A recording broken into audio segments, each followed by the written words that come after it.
Hey everybody, this is Rydo and we're back to the minigame podcast. Today is Monday, September 1st, 2025. This is Labor Day. So it's a US holiday, and as such, it is also for me about 7 in the morning, in which I'm streaming. Because it's Labor Day, I had two thoughts. One, I might have something to do if somebody invited me to do something at the last second, which, yeah, I'm not really holding my breath for that. But two, it occurred to me probably less than 8 hours ago. I should see if I could do some kind of subscribe-a-thon marathon.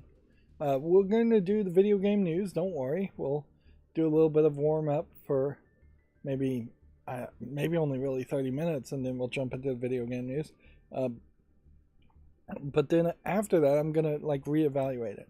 Now for me, if I'm doing any kind of live stream marathon thing, it is still probably going to have a lot of breaks and a lot of bathroom breaks and things like that. And yeah, I guess I can't probably go too long anyways, but I certainly could use more watch time, and I could use more subscribers, certainly, who couldn't.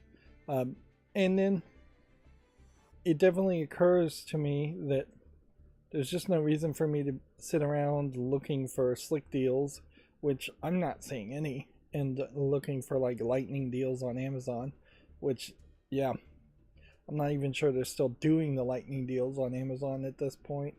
They were doing a little bit of over the weekend, but nothing was knocking my socks off. In fact, the only thing that I have stupidly purchased, which I'm still an idiot for even purchasing this, has been some chess pieces, because I have a marble chessboard, or at least I think I still have that. I'm pretty sure I do.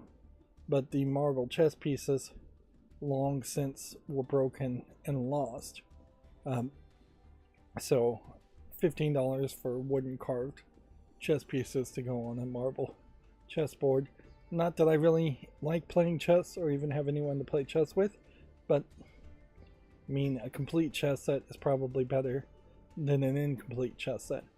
And $15 for wooden carved chess pieces with a case, a box to put them in, is maybe a little expensive, but not that crazy expensive, particularly at the moment, where the reason I assume there are no sales is because of tariffs and the elimination of the de minimis exemption on postage, and I think it was 22 countries refusing to ship out products to the United States because they just don't have any interest in collecting taxes on behalf of the US government or receiving returns when people ordering things from the United States realize the tariffs are increasing the price of things significantly.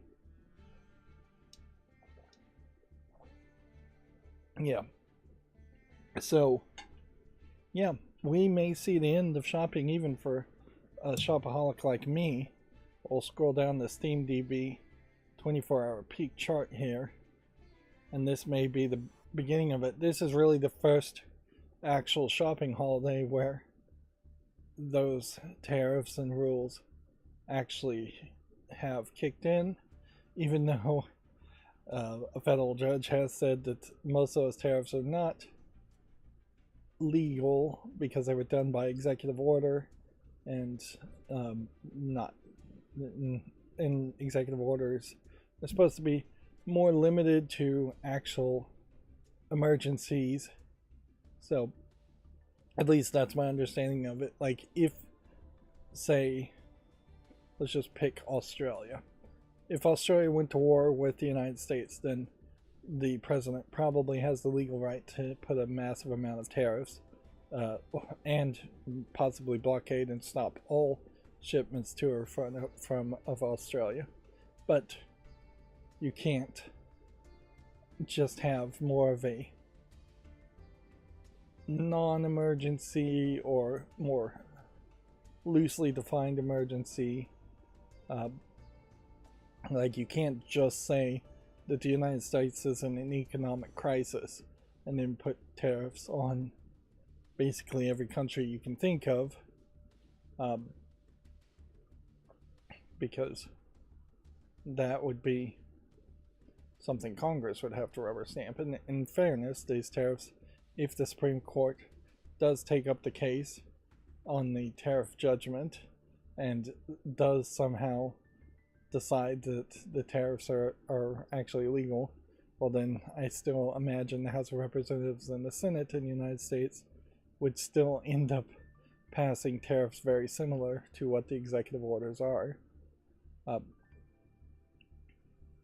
in the long run, extremely long run, it might force United States citizens to become self-reliant. That is, the small percentage of US citizens who aren't going to just suffer and or die before that happens. But right now it's mostly just gadgets and things.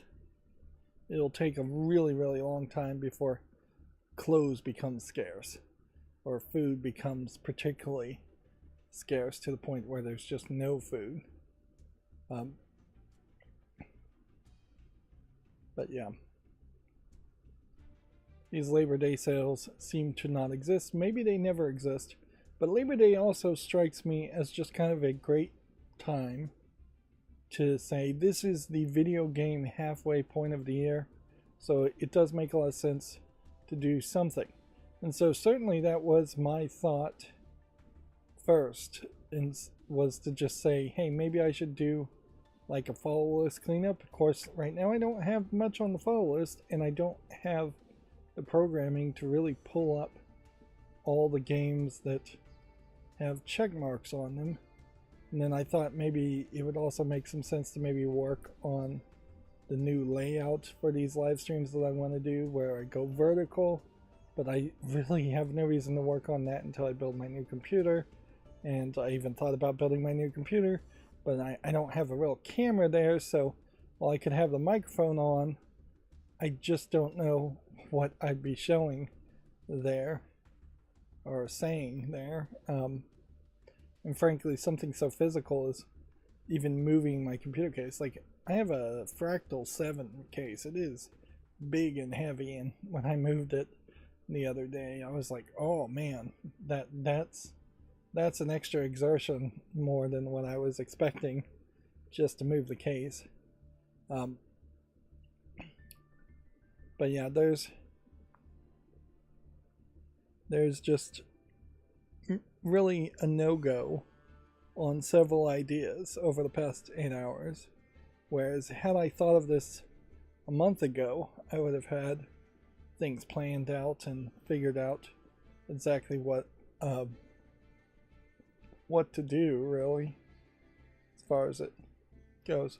So what I think I'm going to do is we'll go through the news, and since it's Labor Day weekend, we are probably not going to see too much as far as video game news. There's some, certainly, but I don't expect a lot.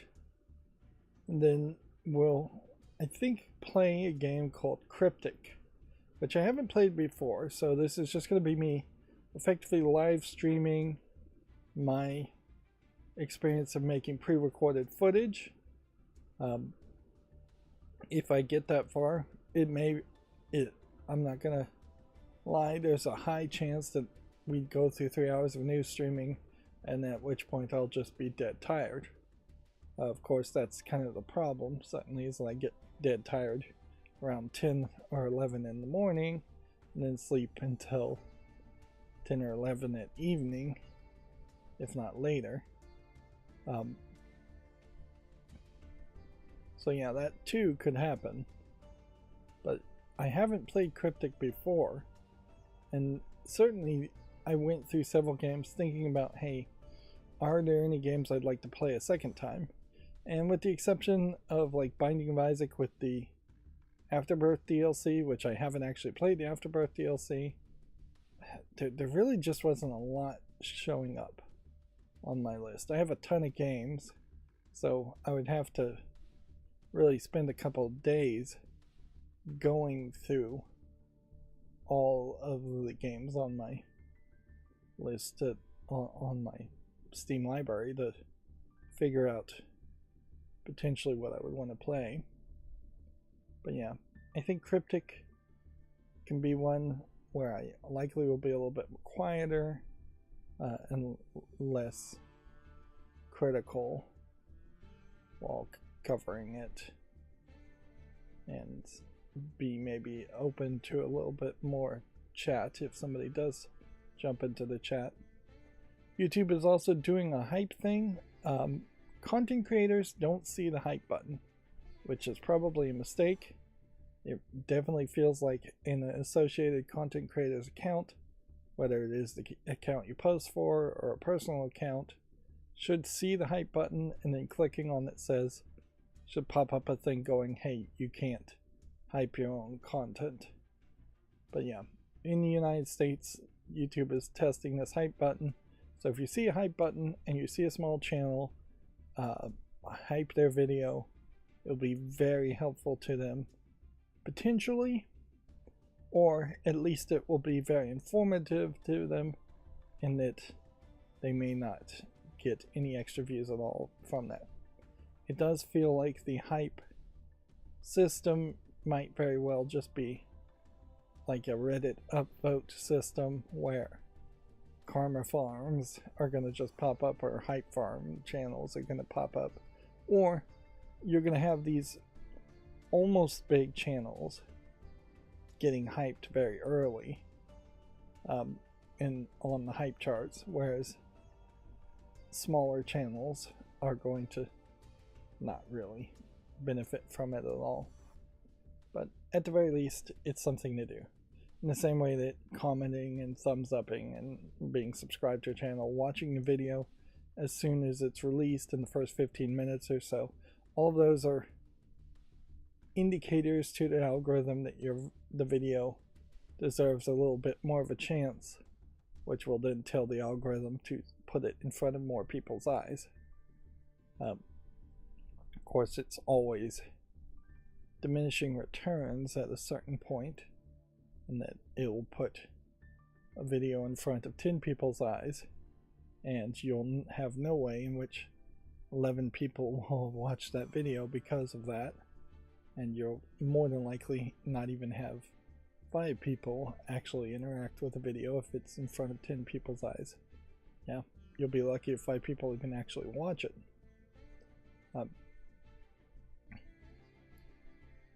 So yeah, that's my thought, is to see if we can do a marathon today. And I'm going to call it a subscribe-a-thon, and I guess I am just looking for subscribers. Inherently, I ask a lot, and YouTube asks a lot of content creators that they want their videos thumbs up, and they want comments, and they want you to subscribe and have the notification bell on, and they want you to watch videos 2 or 3 times so that the watch time goes above 100% if it possible, and that's just all not really realistic. That won't happen for most videos.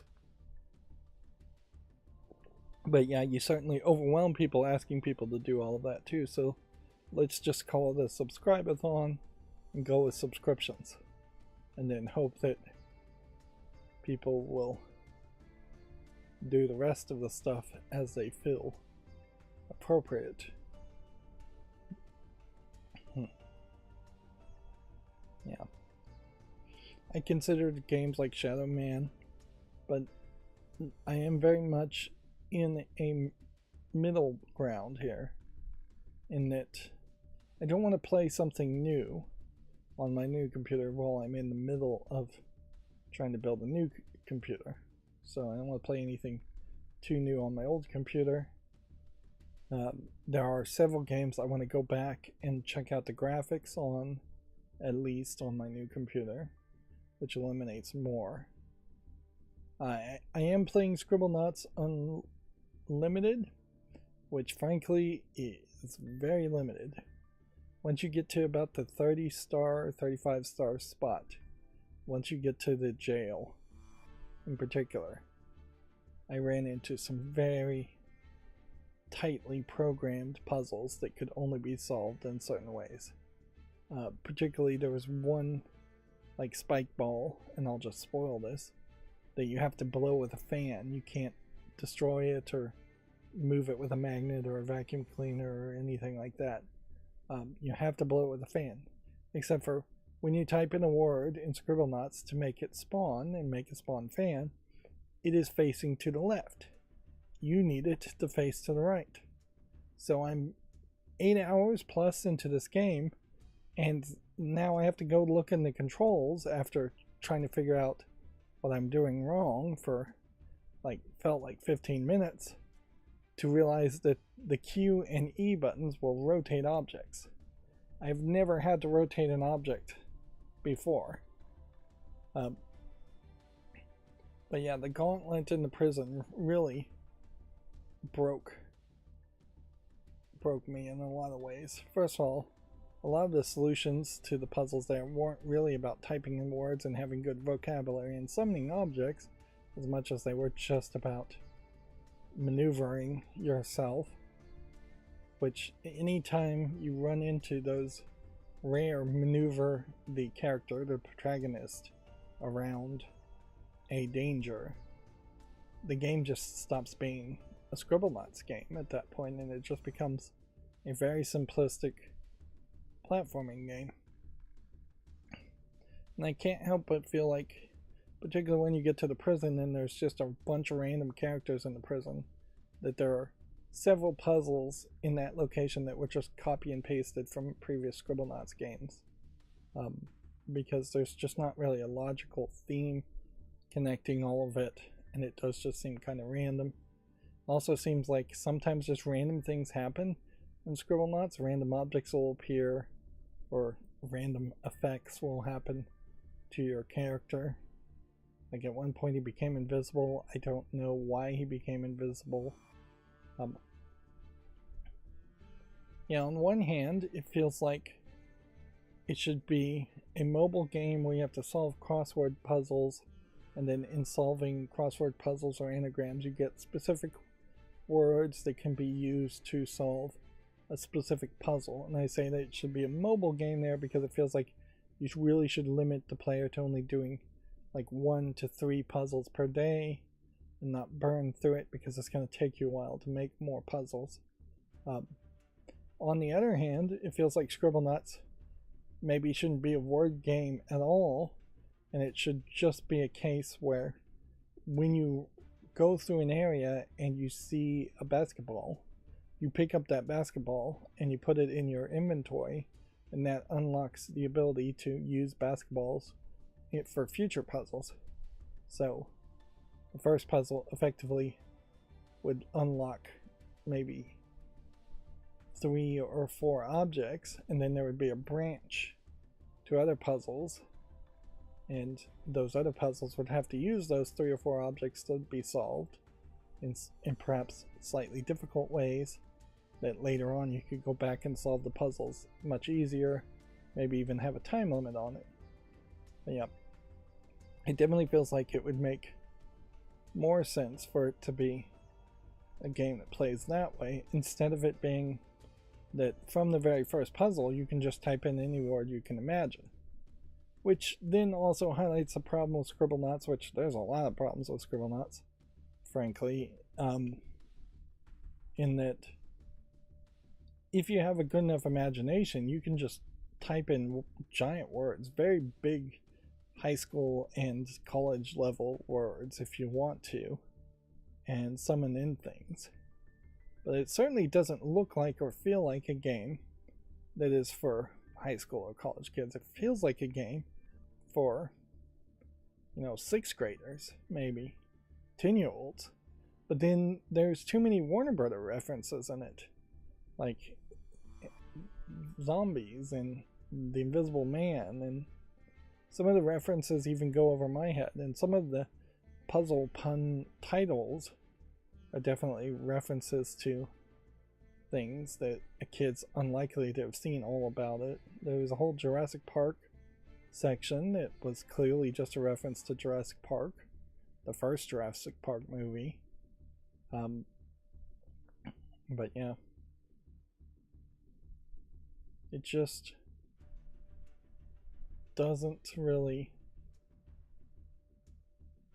feel like it was designed for the young audience that it feels like it should have been designed for, and instead feels like it's designed for, I don't know, old people who like vocabulary.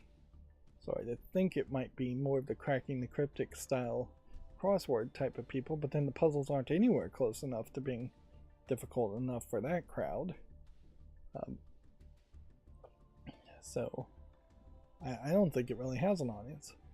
And then the worst thing that I just realized about Scribblenauts Unlimited, which boy have I got a long list of bad things about it, probably because the good parts about it are you'll find a bird and it wants some food, so you'll spawn a seed, feed it, and then that'll be an entire interaction. So it's just like really short on the good experiences and really, really long on the experiences where you're banging your head against the wall and can't figure out what the creators of the game were thinking. But yeah, the worst part that I just found out is that there's a whole bunch of extra collectibles that require very, very specific interactions, and it tells you basically what to do, but it seems like you just do those at any spot. So like one of them was to just spawn in a newspaper, but there's so many of those that there's just no way you're going to accidentally get most of those throughout the game. So when you get to about the 40 to maybe 45 stars out of 50 in the game, you're going to be playing a completely different game at that point, because all you're going to be doing is standing in a location, typing in words and solving not even really puzzles, just following directions for the most part. But yeah, there was one I definitely couldn't figure out, where you were supposed to attach buttered toast to a cat because of the meme joke.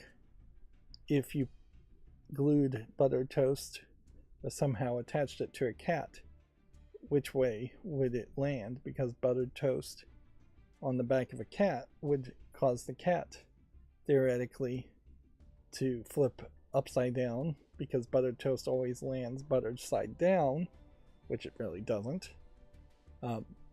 But then a cat's known to always land on its feet.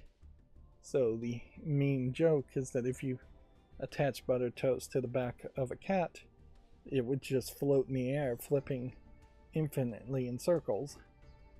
Which, no kid is gonna know that. I mean, that's just kind of a ridiculous meme. I mean, I barely know it as a joke. And by the way, not all cats land on their feet. And not all buttered toast lands butter side down. Testing out one of those theories is much more deadly than the other. But yeah, I guess that's what I've been doing. Otherwise, it's been a lot of sleeping, occasionally doing some cleaning, decluttering, a lot of household chores. But yeah, those can overwhelm me on some days. It's just like this again.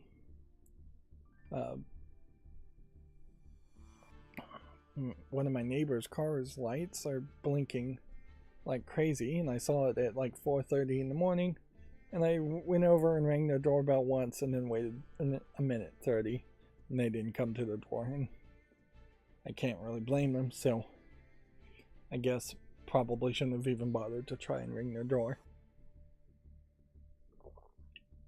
They more than likely are gonna wake up today and find that their car's battery is dead, but I gave him a chance. But yeah, frankly, if somebody rang the doorbell on me at 4:30 in the morning, I'd probably be asleep, and even if I was awake, I'd be very cautious about that. Of course, I have a whole bunch of smart doorbell stuff, so I could investigate a little bit further.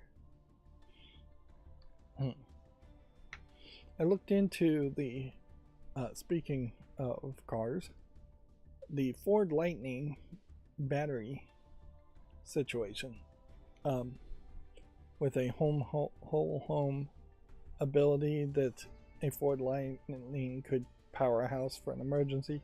Seems like you could probably power a house on minimal usage for about 3 days on a fully charged Ford Lightning, but there's only one company that Ford in the United States partners with, so effectively you're adding somewhere around, it looked like $7,000 for the transfer box and the switch and the circuitry, which is probably about average, and then probably about another $30,000 to also have to put solar panels on your house. So I don't know, unless you can get it used and get it installed with no kind of warranty whatsoever, because it's used, which is certainly going to be risky. I don't know if you could get a decent used Ford Lightning truck, Ford F-150 Lightning is what it actually is the model, for less than probably $30,000. So you'd be like $40,000 into the amount of money you would have to spend, which is quite a lot to have a electric truck, which, okay, that's great, and a transfer switch that then would be charging your electric truck off the grid. And if you could stagger that and then maybe later on add solar panels, then maybe that would work, but maybe not. So yeah, it just feels like everything there is really expensive. For my case, I could get a natural gas generator, and the chances of a natural gas line not pumping if there's an outage is probably going to be very low. I could get one of those for probably $7,000 in total, maybe double that to install it, if there was really even a need. Like, the question is, how often does power go out, and how desperately do I need power to be on? It's not really that big of a deal for me at the moment. Still playing Pokemon TCG Pocket. One of the things they've updated about this is that you can now wishlist cards you want, and it's showing you what people have wishlisted when you trade. So trading finally is somewhat useful. There is also a shop to transfer the old trade tokens that they're not using anymore, and they seem to have a limited amount of time in which you can transfer those into Stardust, which is being used. But yeah, it's much more useful now, potentially, to do trading in Pokemon TCG to get at least one of each card, which is what I'm really going for.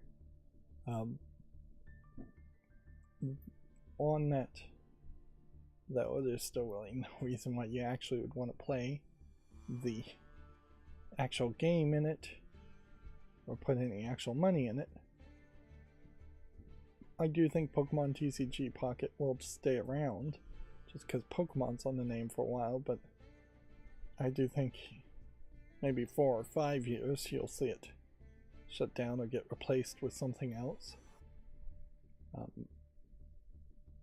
There is also a thing about trading that you can friend people, and then people's last online activity can be private or public, and I'm thinking I need to just unfriend anybody whose last online activity is private, because there's going to be a lot of people who jump into Pokemon TCG Pocket and then stop playing it. It's just going to be dead friends that potentially you're going to offer a trade to, and then the trade will sit in limbo for several days until it automatically cancels.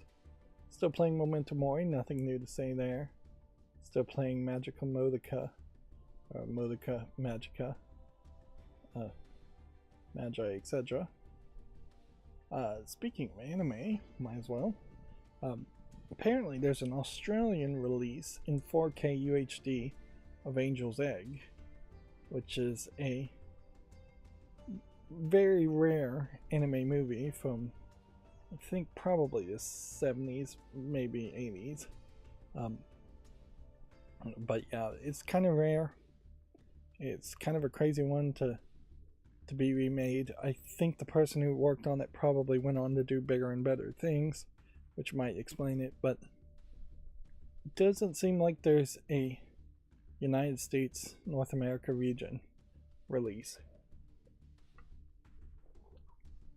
Which, yeah, that kind of sucks. And then the other thing I guess I can say about anime is when I'm not watching Cracking the Cryptic or YouTube, or mostly just sleeping, I am watching Hulu, and in that I finished watching Call of the Night Season 1, which really slowed down. It definitely had that standard anime thing that happens where the first couple episodes are probably based off of the first issues of the manga that have a great premise and catch people's attention, but then the creators want to stretch out their content and keep getting sales, so the next couple of issues start to add new characters and start to stretch things out quite a bit. Bleach is perhaps one of the best examples of that, in that the first few issues of the Bleach manga are very interesting, and then hundreds upon hundreds of issues of stretching the story out, introducing new characters, and just keeping it going along. In Call of the Night, what it does is it takes a story about a 14-year-old boy and a vampire girl hanging out in the middle of the night, and then introduces probably half a dozen people who are side characters. And then as they're introducing and doing these side stories for the last half of the episodes of season 1, they aren't really moving the relationship between the vampire girl and the 14-year-old boy forward at all. And so then they ended it on a cliffhanger of a renewed vow of them trying to work to be better people, to fall in love with each other so he can be turned into a vampire, which is what he wants. So it is very much Hulu doing its Hulu thing about putting out a brand new anime, and to me being stupid enough to watch the first season instead of waiting until there are several seasons or until the whole series has ended, because they never end well, particularly in that first season. They almost never end well. And then it's not anime, but there is a cartoon rotoscoped in it. I watched a kind of notorious 80s horror movie, which it probably is horror comedy by modern standards, called Evil Toons, which is on Prime Video. It's notorious because it's for women, young women, have been hired to clean out a house, and before there's anything even spooky or anything happening, basically one of them is doing a topless striptease, and all 4 women are showing their toplessness throughout a significant amount of the movie. So it's a real horn dog movie, which is ironic and perhaps intentional, in that the evil toon is this demon that basically is rotoscoped to look like a giant dog, demon-like creature, and he is occasionally kind of horned up in his dialogue, saying nice boobs in a less nice way of saying it, I suppose. I don't think the movie really has much else to offer there. If you want to see some 80s boobs, which is always nice to see, but you have to also remember that Evil Toons probably came out in the 80s, which means those women now are probably in their 60s or 70s. So take with that what you will. I thought about, as far as doing a marathon, going through all of this. And this is interesting.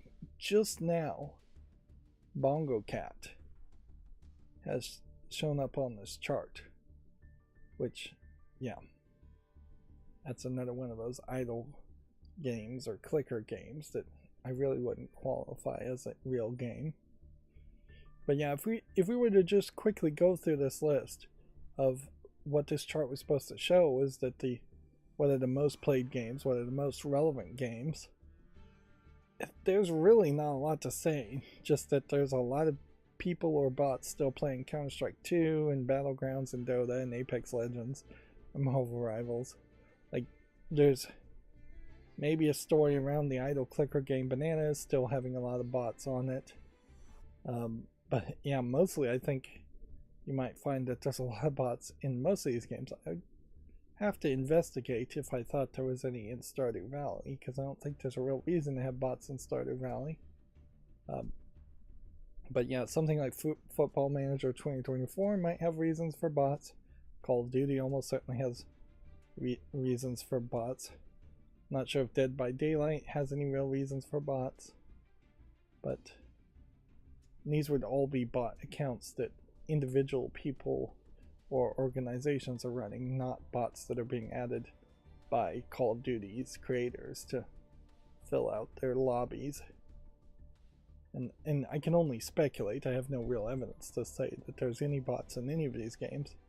But yeah, there's not a single game on this chart that I feel I need to speak to, which really just goes to prove my chart has failed, which I'm fully willing to agree upon now.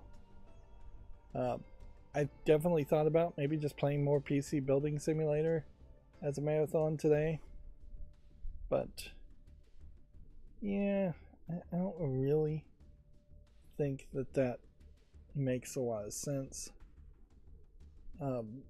It's kind of stupid to just go back into PC Building Simulator 1 in particular and just try and grind out money when I know I'm never going to get anywhere close to having $1 million, which is what the achievement wants. Or build computers with what is effectively going to be about 5-year-old equipment.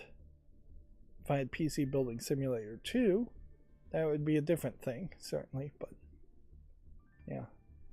The only thing I guess I could see is if maybe Fractal 6 as a case existed, which is I think what I figured out is the case that I'm using right now.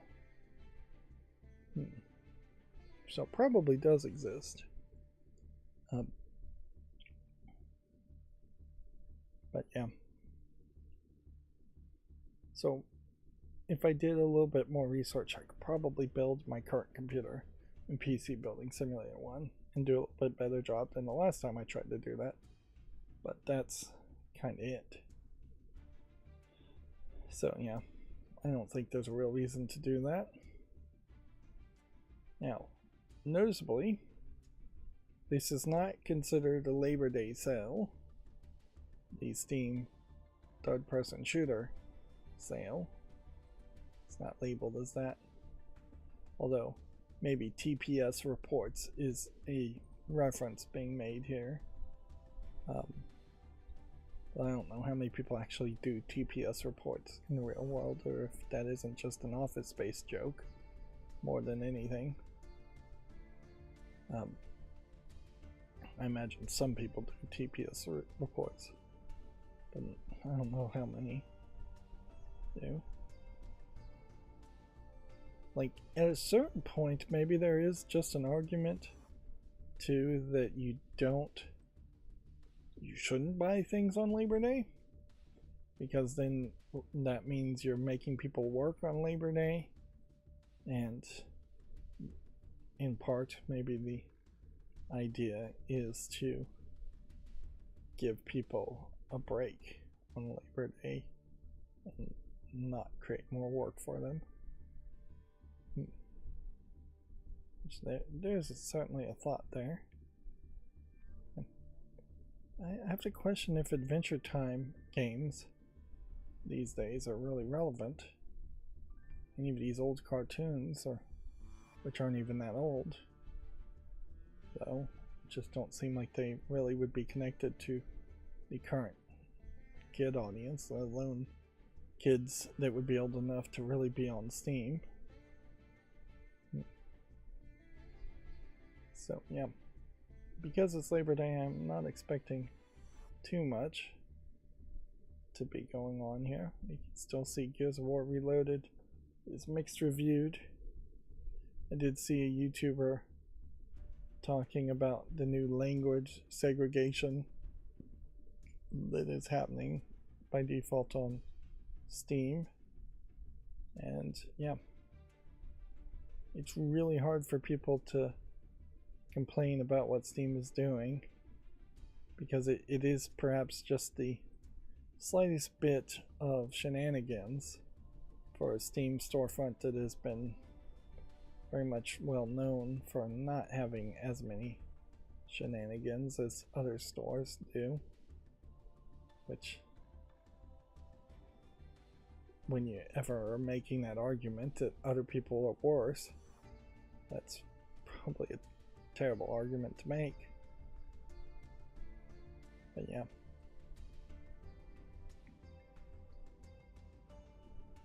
the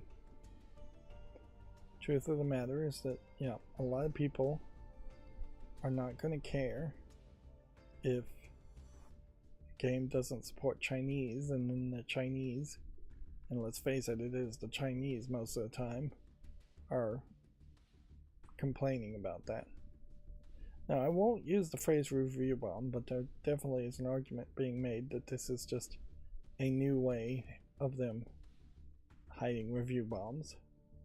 Because yeah, some people might actually be upset if you're playing something like Black Myth Wukong and the Chinese in particular are having a problem with it for one reason or another. But I don't know if that's most people. Yeah. It feels more like what should be happening is that there should be an opt-in instead of an opt-out. And had it been an opt-in thing where you get a pop-up next time you visit Steam, that might be helpful. There is another argument with the segregation of the language reviews, eliminating language reviews from the total count at the top of the page, in that it's, even though it's really designed not to affect people with less than, I think it was 2,000 reviews was the minimum before it even kicks in. If somebody has, say, 5,000 reviews, and then 3,000 to 4,000 of them are not in English, well then for me as an English player, the game is going to look like it only has 1,000 reviews.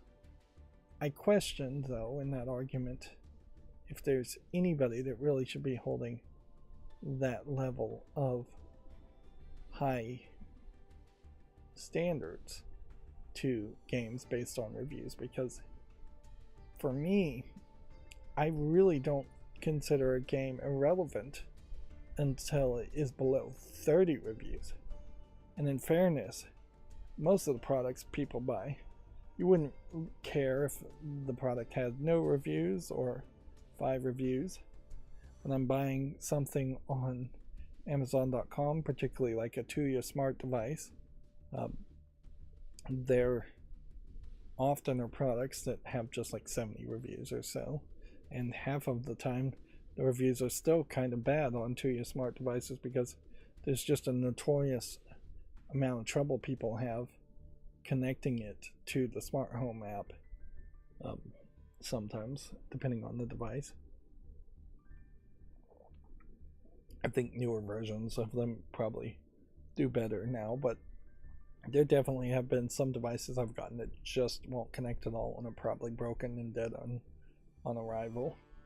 And then there definitely have been ones that say to do one thing and you really have to do something completely different to get it into one of its two programmable modes.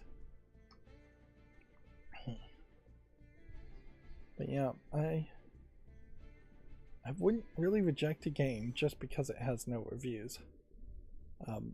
Exclusively. I would reject a game if it had no reviews and it's been out for 6 months, which is generally where I was drawing the line, because it just, at that point, I think is losing any relevancy. This one looks like a Myst clone. And yeah, that was another thing, is I was wondering if maybe there was a version of Myst I haven't played. Although there's games, frankly, that I have seemingly played, like Spy Fox, and I just don't know if I really did play Spy Fox or not. I don't recall playing it, but it may very well have just been a very short point-and-click adventure, and increasingly with my old age, I'm forgetting what games I've covered and what games I haven't. And so I do have to just lean on the playtime. But in the case of something like Spy Fox, I very possibly clicked it and told it to start running, and then never actually played it, and it just left it running for 50 hours. But yeah. Here's one with enough reviews to show the segregation here. But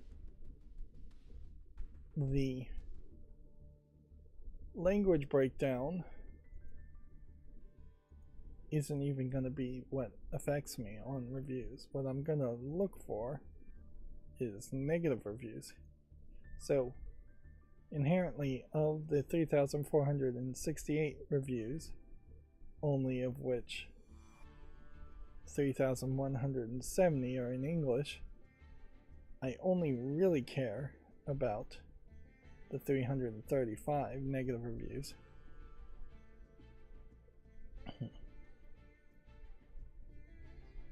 But yeah, I thought about playing a fighting game. I don't even know if I own too many fighting games, but certainly something like that as a marathon might make some sense too. I don't have a fight stick or anything to really engage with that, but there is inherently the only other languages here are Chinese and French, which doesn't really change too much. So apparently, if you review a game outside of a certain language, but it doesn't get enough reviews in that language, it doesn't even get a score at all. So there's 23 total languages in this breakdown, but only English, French, and Chinese are counted as having their own individual scores. And then by default, it's going to want to show me 94% with 2,100 reviews, which is not what it shows here because of my preferences, but it is what they would be showing in there if by default. So yeah, 1,000 reviews potentially lost there just because of the segregation slash censorship, very soft censorship, but censorship nonetheless, of other language reviews. And yeah, once you start calling it segregation, which is basically what it is totally trying to make this separate but equal style of argument, then you immediately realize that there's something wrong with that system. I think we've already looked at all of this. Yeah, we've already claimed all of that from the point shop. I would be shocked if there was a refurbed Steam Deck available between now and Christmas, but I would be extremely shocked if it was on Labor Day that it was available. And yeah, I don't think we've ever seen a single sale price. Maybe a little bit of a minimal sale at some point, but for the new stuff, I don't think we've ever really seen a sale price. I saw another rumor mill YouTuber speculating that the next Steam Deck is not coming out until 2080, not 2088, that would be nearly 100 years from now, 2028, so roughly 3.5 or 2.5 years from now, which, I mean, anything's possible, really. I mean, on one hand, it is the same argument over and over again, but on one hand, going to a Zen 3 or Zen 4 that did about the same processing speed and going from RDNA 2 to RDNA 3.5 or 4, going about the same speed at the same power consumption, would feel like a generational improvement to the Steam Deck. But can they do that in the same price? It is questionable whether you need faster or more RAM. I mean, it's pretty fast RAM already. There is perhaps an argument to move to even faster storage. Instead of using internal upgradable NVMe, perhaps putting the universal flash standard UFS flash, which is what many phones like Samsung phones have started using.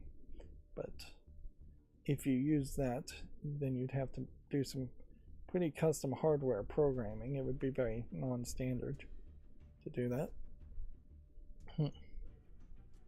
Speaking of non-standard, if we're going to get a little bit technical and nerdy here, I want to show off, just for a brief second, this computer case. So, Teenage Engineering Compute 2. Teenage Engineering is the company. The Computer 2 is the new thing that they kind of made and they kind of didn't. And I'll explain that in a second. So there's a Compute 1 that's about a $170 case, which is pretty expensive, but maybe not that expensive for computer cases these days. And then they came out with this Computer 2, which is just 3D printed plastic or injection molded plastic to build a, I believe, mini ITX computer in. So it forgoes a decent amount of standards in that it doesn't have an actual switch on it. Instead has a piece of plastic that flaps where you press two pieces of metal together, two wires together. And I guess that is good enough to work as a switch, as a momentary switch that computers use. It doesn't have any kind of special LED for a power light. You instead just wire up a standard off-the-shelf surface mount LED that you would put on a circuit board. That's about the weirdest things on it. But then it has also, I believe, a 60mm fan on it. And it basically has no screws or standoffs for the motherboard or anything else. it looks like it probably has on the back here, you can barely see it. It has, I think, room to screw in, I would assume, a 2.5 inch drive, which would be mostly an SSD, not a 3.5 inch drive, spinning hard drive. It works with a special smaller power supply, and it only supports graphics cards that can take up 2 slots that are up to 180 millimeters. But it's selling for free and says it's sold out, and that's the thing, is really it feels like this was more of a gimmick than anything, and then they're going to start selling it for $9 on the plastic casing. Of course, it doesn't include the graphics card, the motherboard, the power supply. It just is a piece of plastic with a couple of wires and an LED. It's an interesting idea in that you're not needing to hand a screwdriver to, say, 30 kids if you were teaching a class to build a computer. But then on the other hand, you still are probably handing them about $500 to $1,000 of mini ITX flavor computer parts.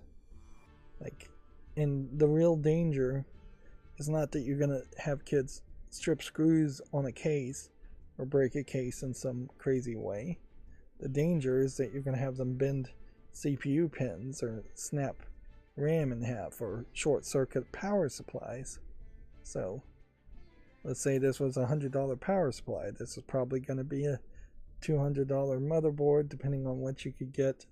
Even if you're going really, really cheap, performance still would have to be a factor, because it'd be kind of silly to teach kids how to build their first computer this way and let them take it home if it's like $1,000 times each kid.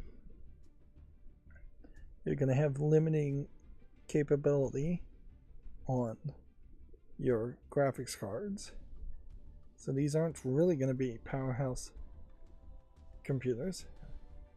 I saw PC World build this, and they questioned why they went with 60mm fans instead of a 120, because it definitely seems like there's enough room here for a 120, and so maybe we'll see a computer 3 that makes a little bit more sense.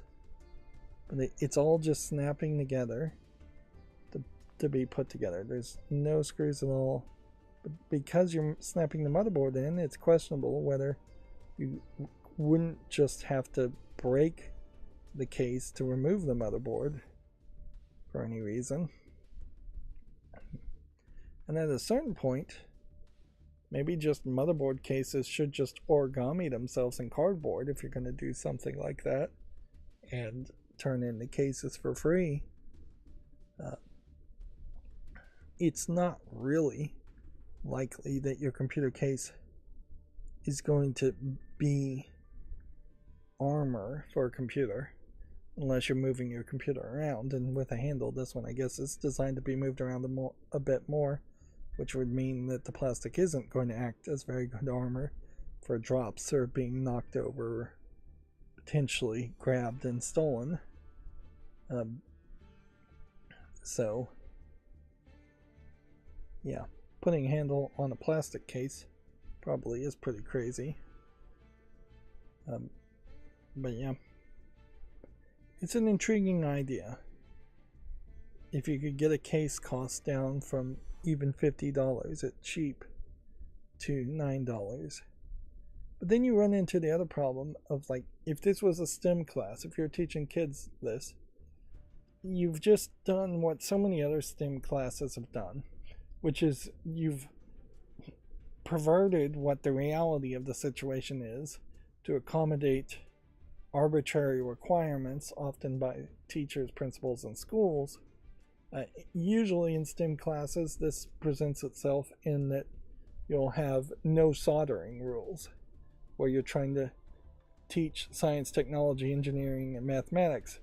But the first step of, hey, you're going to have to learn how to use a soldering iron and a fume extractor to do that safely, is going to be thrown out the window, at which point whatever you're teaching them is more Lego-like. In this case, definitely feels like a Lego-like build than the reality of the situation, where there's going to be some sharp edges potentially on a metal case when you build a computer case. The computer case is going to be bigger.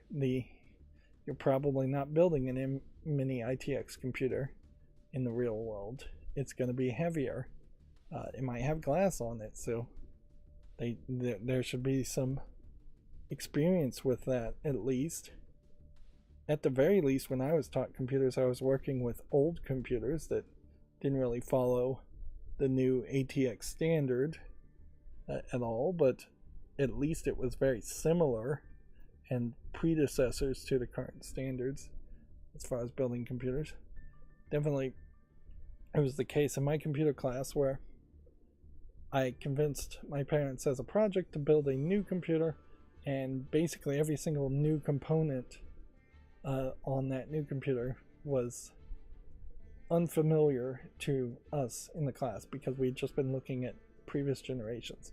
We were looking at motherboards with AGP slots, not PCI Express slots, which AGP slots were Accelerated Graphics Protocol, I think is what it stood for.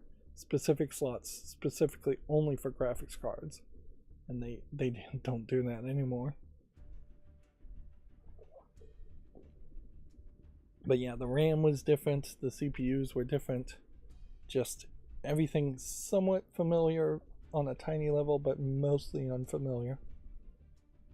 And I can't help but think that if you gave this to kids, you almost need a break between a real computer class and this. And it's just going to be way too expensive still. If I was running a class and I had a bunch of these cases, that could save me budgets for years of one. But then I'd basically need a whole bunch of mini ITX boards that are used or probably broken, and just have kids use them as like dummy computers to say, here, build this together and show me your physical handiwork of physically assembling the computer before I actually let you use any real components. On a certain level, if they just hadn't gone mini ITX and this was a $20 case that fit standard power supplies and standard ATX motherboards and pretty standard graphics cards, then you'd be cooking with gas. Because I could see a computer shop or a STEM class having a ton of standard ATX motherboards, which are old and used, and a ton of graphics cards and a ton of power supplies. And so if you could say, here, you take these old components, assemble this, get a computer together, you're taking $20 worth of new product, and then we never really would inventory any of the old products. Yeah, and I could see a school system basically just dumping their old computer parts to a STEM class, although they might have some kind of accounting reason why they can't really do that, where they could just dump standard things in there. Although that idea gets thrown a monkey wrench when you are in a school system like Mini, where they probably are buying computers from OEM equipment manufacturers like Dell, where the Dell components don't really fit in anything standard other than Dell cases. But see, even that idea, I feel like, is also out the window. Here's Computer One aluminum for $150, and here's Computer One orange. So we'll show what the original design was. It's completely different. I've never heard of this teenage engineering company, but apparently it's mostly AV products, audio and synthesizers, wireless speakers, things like that. So not things I paid too much attention to. Yeah, but yeah, my thought of having actual even computers in a classroom is an old school thought, certainly, in that nowadays, even though they've said they are going to get rid of Chrome OS and just merge it into Android, that really hasn't eliminated the Chromebook standard, or apparently there is also a Chromebook Plus standard.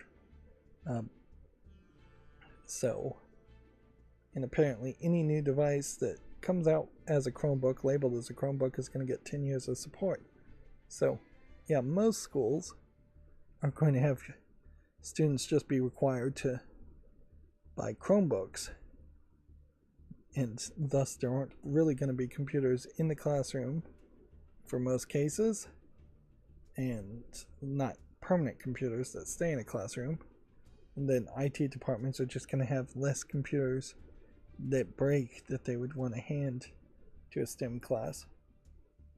For the most part, this does look like this is pretty much the same 3D model design as the plastic one, which would make a lot of sense. Why reinvent the egg there?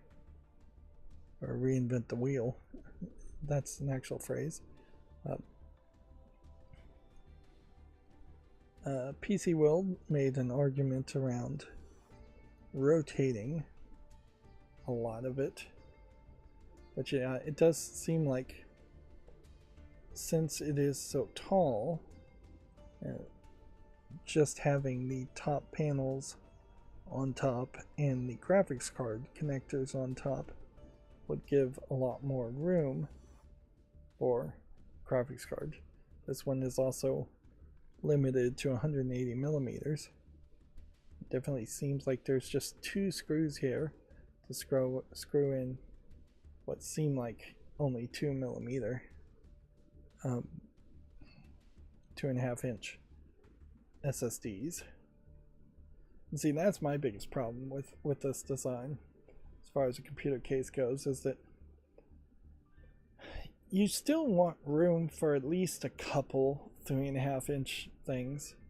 Like, maybe you're not going to buy a 30 terabyte hard drive ever, but you never know. You might want an 8 terabyte hard drive, and you might get one really cheap that would then be a nice way to have a local copy, maybe not an appropriate backup, but at least a file history style copy, if you're running Windows at least, of your files. Yeah. And in a lot of ways, I think file history would help more people than incremental backups that you'd have to dig through when you're working on documents and projects.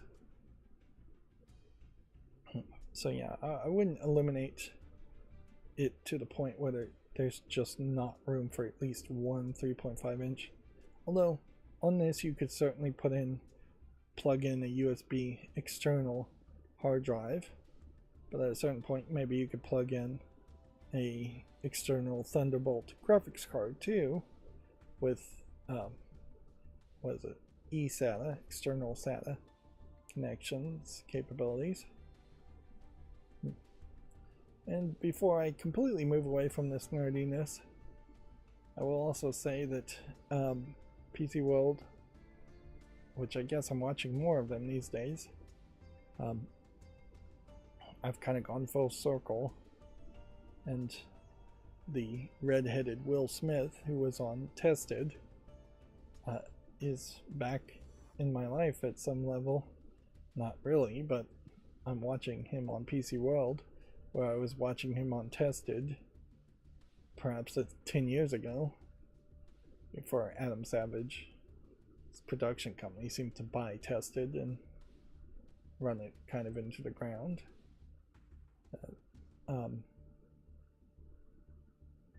But yeah, the apparently capture cards, internal capture cards running on Linux don't have as much support as one might think. And I don't know if that's really the truth or not, because they are just right now in their new podcast, Dual Boot Diaries is the name of it. They are just starting the process of learning Linux and trying to run Linux for the first time in a long time. But yeah, that does concern me a little bit, because I always have in the back of my mind potentially hardware compatibility questions about installing Bazzite Linux. I hope everything will work perfectly fine out of the box. I generally expect everything will work. If I was to try and put a weirder capture card internally and capture something and that didn't work, that would kind of suck. Although inherently I'm not really going to do that, because what would I capture? I'm not going to get a PlayStation or an Xbox, and if I tried to capture any Nintendo content, I would just get copyright struck anyways, so I'm kind of not in that big of a problem. If I'm going to really do anything really crazy, I would end up probably getting a Tuya smart switch card and plugging that into a computer, but that seems like really risky, knowing that some Tuya devices do just kind of like short out and break. I don't think I would really trust a Tuya card, which there's only like 2 or 3 manufactured, and all they really would let you do is potentially reset and shut down your computer, which there's an intriguing thought certainly there, that maybe if it could sense that your computer was on, it would turn on certain lights in the room, or if you had a presence sensor in the room, it would turn on the computer. But yeah, that is fairly risky. If I was going to get one of those cards, I probably would want to put it in my oldest computer, which will probably be a server, and as such, if I short-circuited that out, I wouldn't be particularly too upset with that, although I'd still be fairly upset.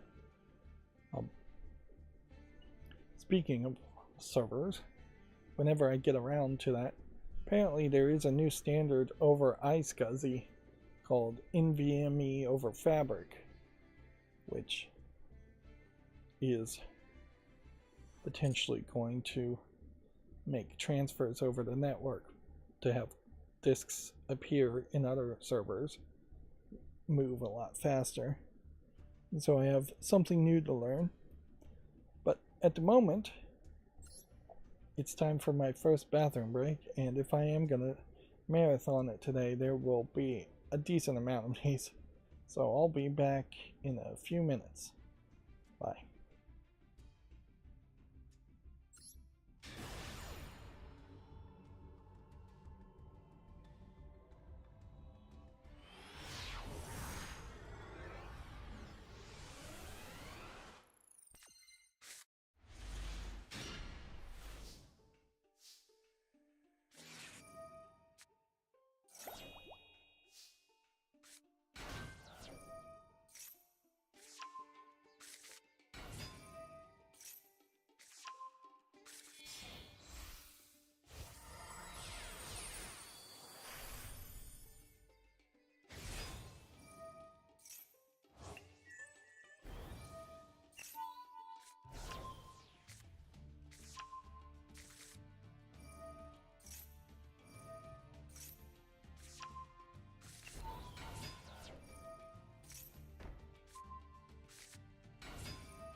Okay, I'm back. Sorry about that.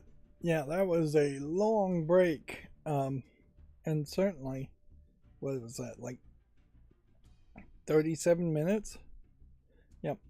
And that's one of the things about the idea of doing a marathon is that, like, at a certain level,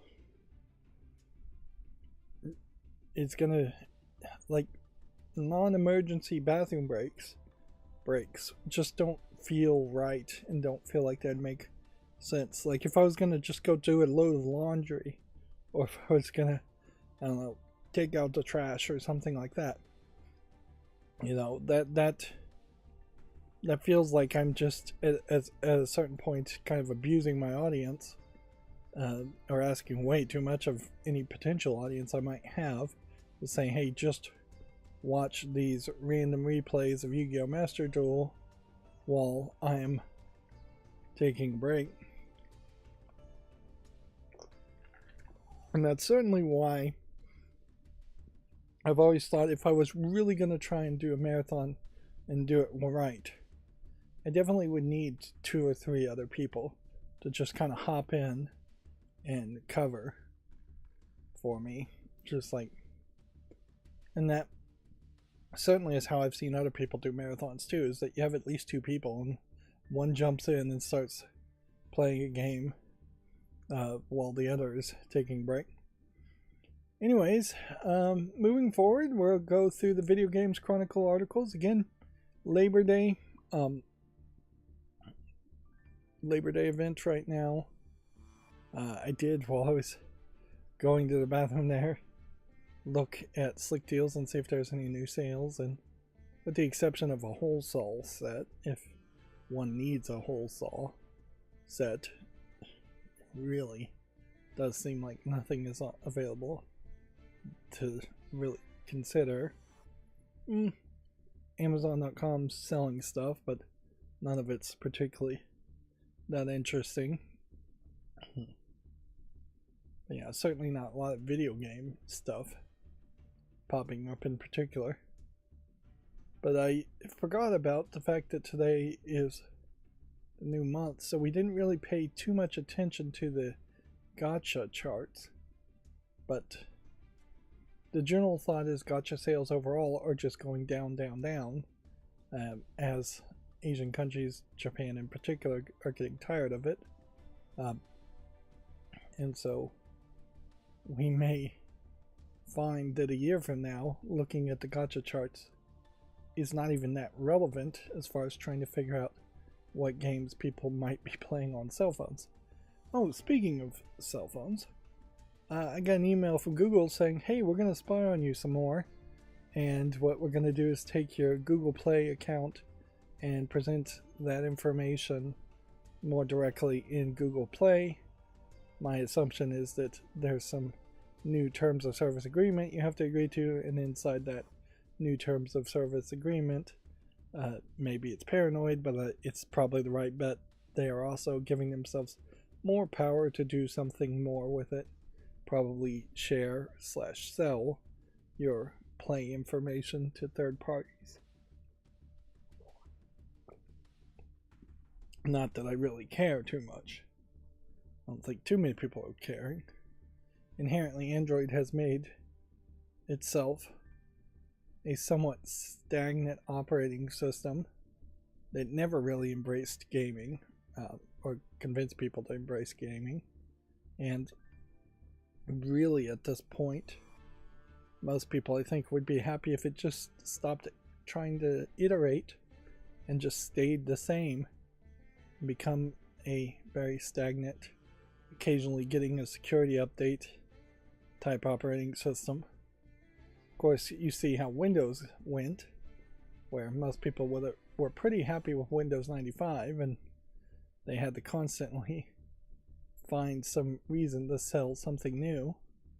So they were constantly changing Windows 95 to then XP, then 2000, then Windows 7 or NT, and then Windows 8, then Windows 10, now Windows 11.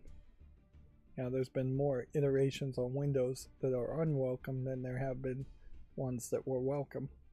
Windows 3.1 to Windows 95 was a big jump forward and was welcome and appreciated. That's pretty much the only Windows, though, that was welcome and appreciated. Anyways, Video Games Chronicle news. One of the first LEGO Pokemon sets will reportedly cost over $650 and be the 7th biggest LEGO build ever. It will be accompanied by smaller sets costing around $60 and $200, it's claimed. So I would assume if it's a $650 set, it is probably going to be a big play set with a lot of minifigs. There might be a premium of $200 extra on it just because it has Pokemon in it, but yeah, I would expect it to be a big playset. It might go a little bit more top down and be like a full recreation of the first world of Pokemon Red and Blue. What was that, the Johto region? I'm not sure if that's the region I'm thinking of, but yeah, if you recreated all of that at a fairly large scale, minifig scale, $650 would make sense.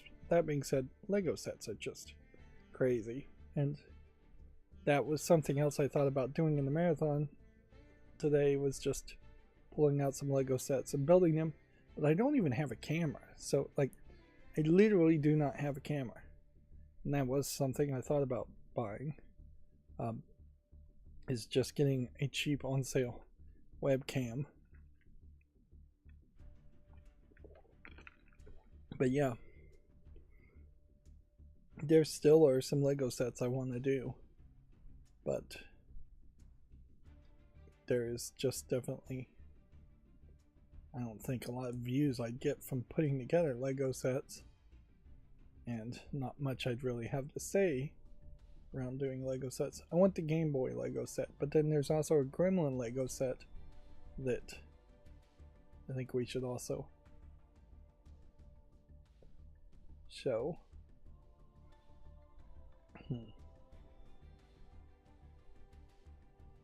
If this unreleased Lego set is correct in its piece count, it's going to be bigger than the large Star Wars AT. I wish they had the actual model numbers, because there's been several AT-ATs and there have been several Millennium Falcons.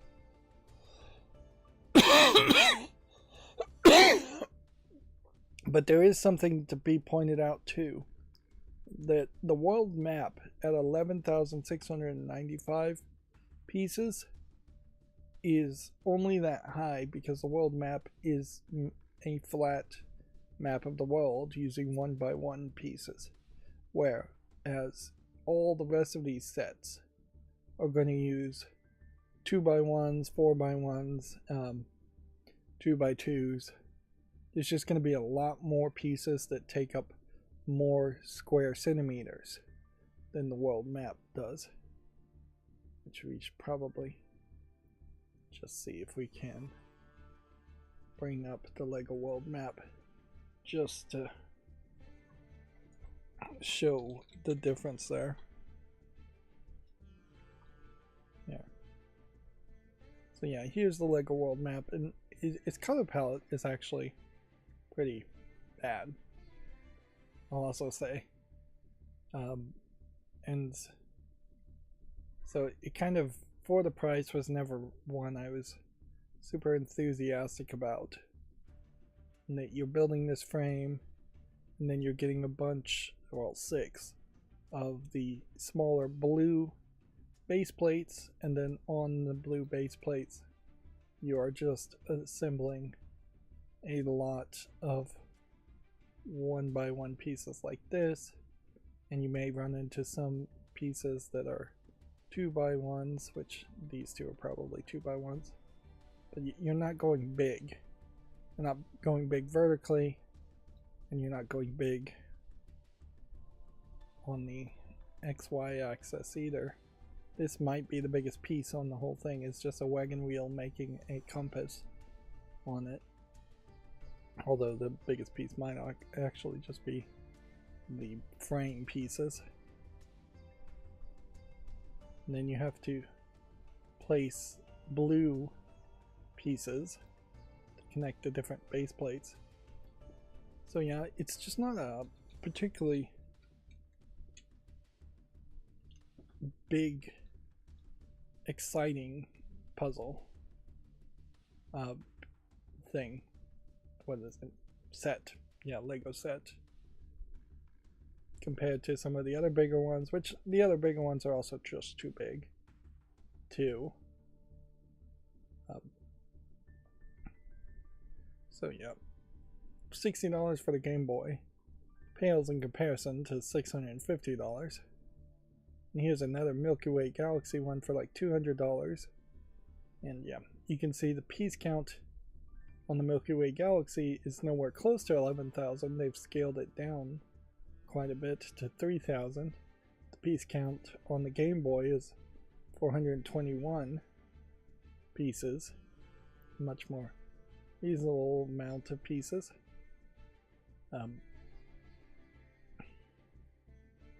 Let's see.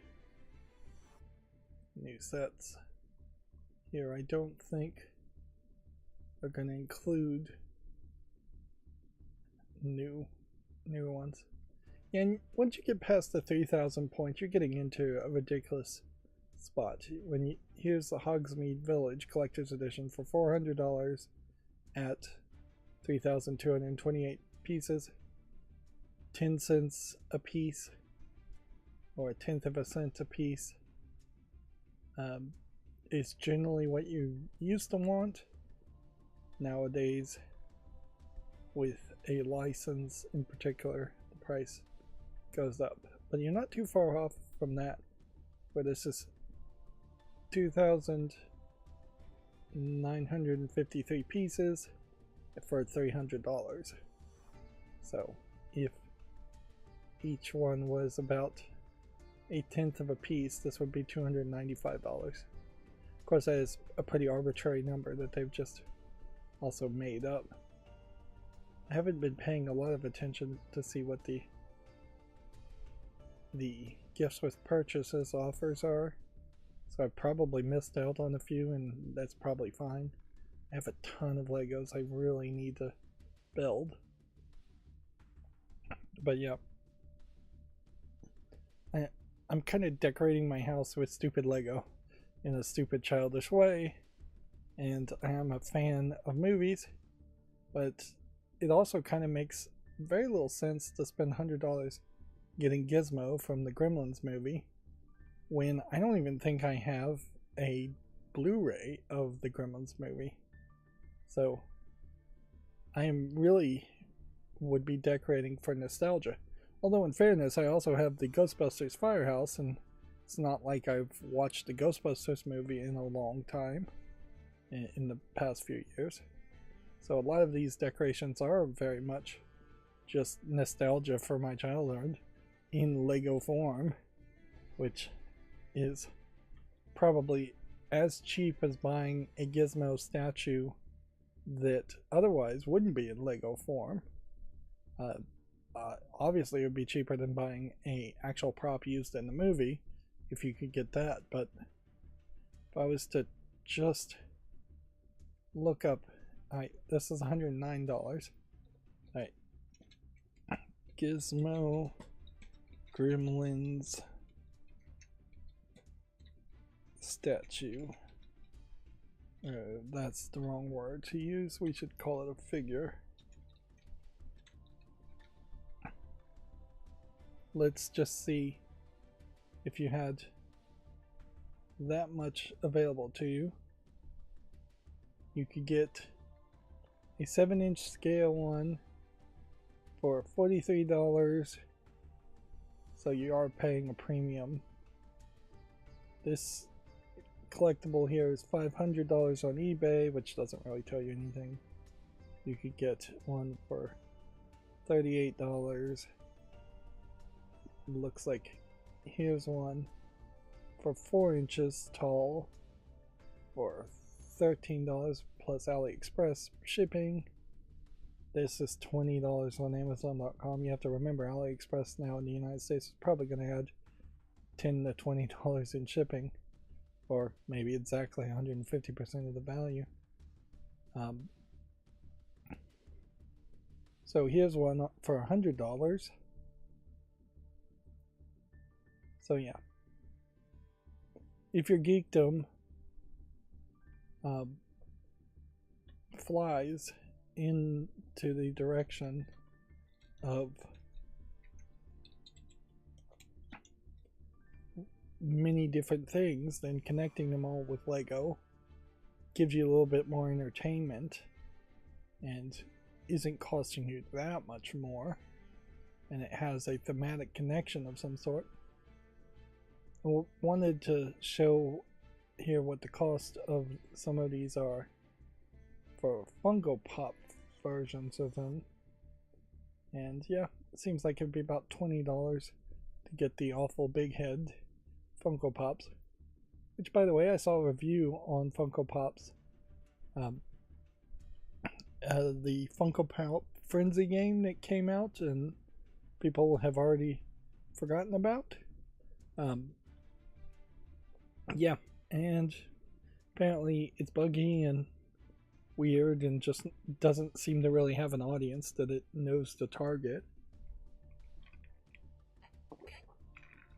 And it is very far away from a Traveler's Tale Lego style game, despite the fact that some of the people who worked at Traveler's Tales left TT Games to form a new company and make the Funko Pop game.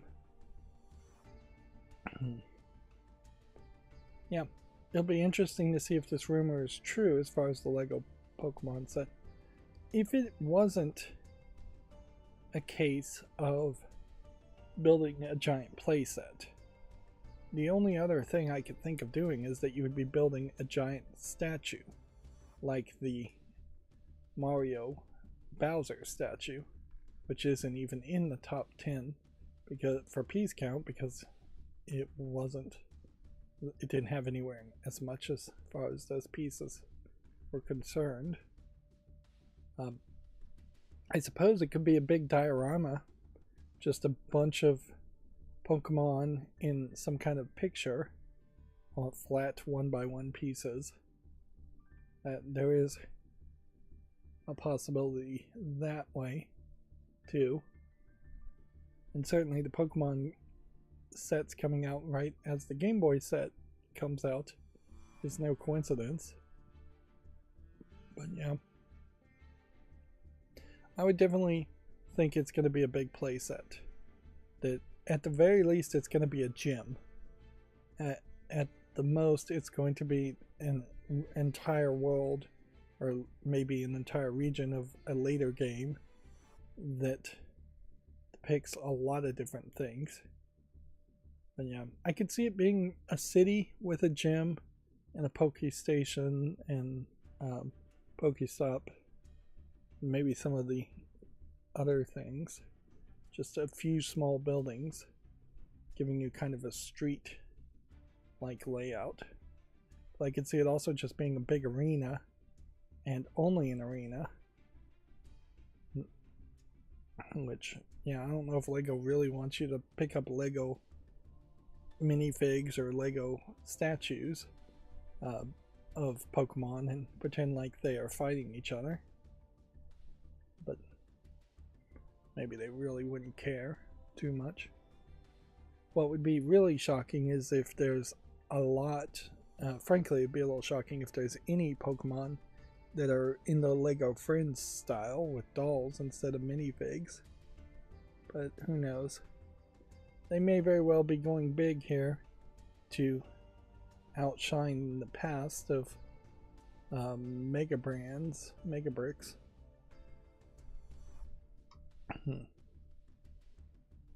Let's see. Moving on. Weeks before its release, Mortal Kombat 2 has been delayed 7 months. Warner Brothers reportedly delayed the Mortal Kombat 2 movie so it could perform better. Wonder what that really means there.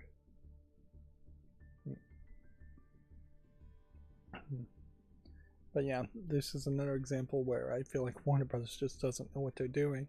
Warner Brothers also making Scribblenauts Unlimited many years ago, and so it feels like it's really probably been a good decade of Warner Brothers not really knowing what it's doing and just being mostly distracted with being acquired and sold over and over again.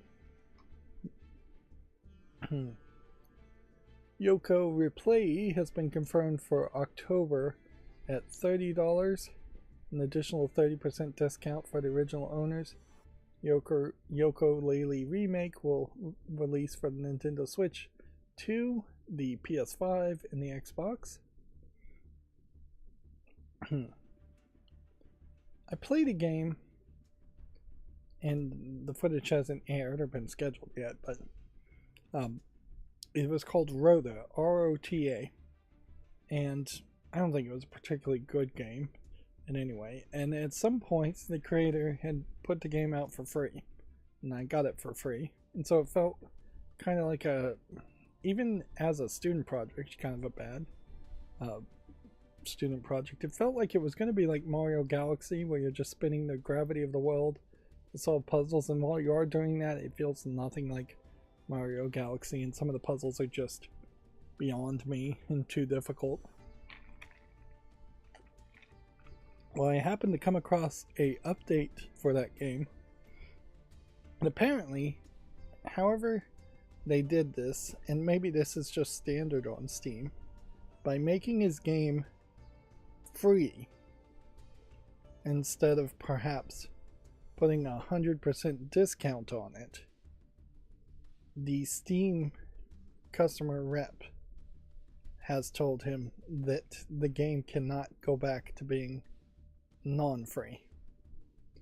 And maybe there's just a back-end system reason for that, but it probably is just a hardline rule that they don't want people to make their games free, get a bunch of good reviews, and then jack the price back up, which inherently, I assume that was the trick that he was trying to pull.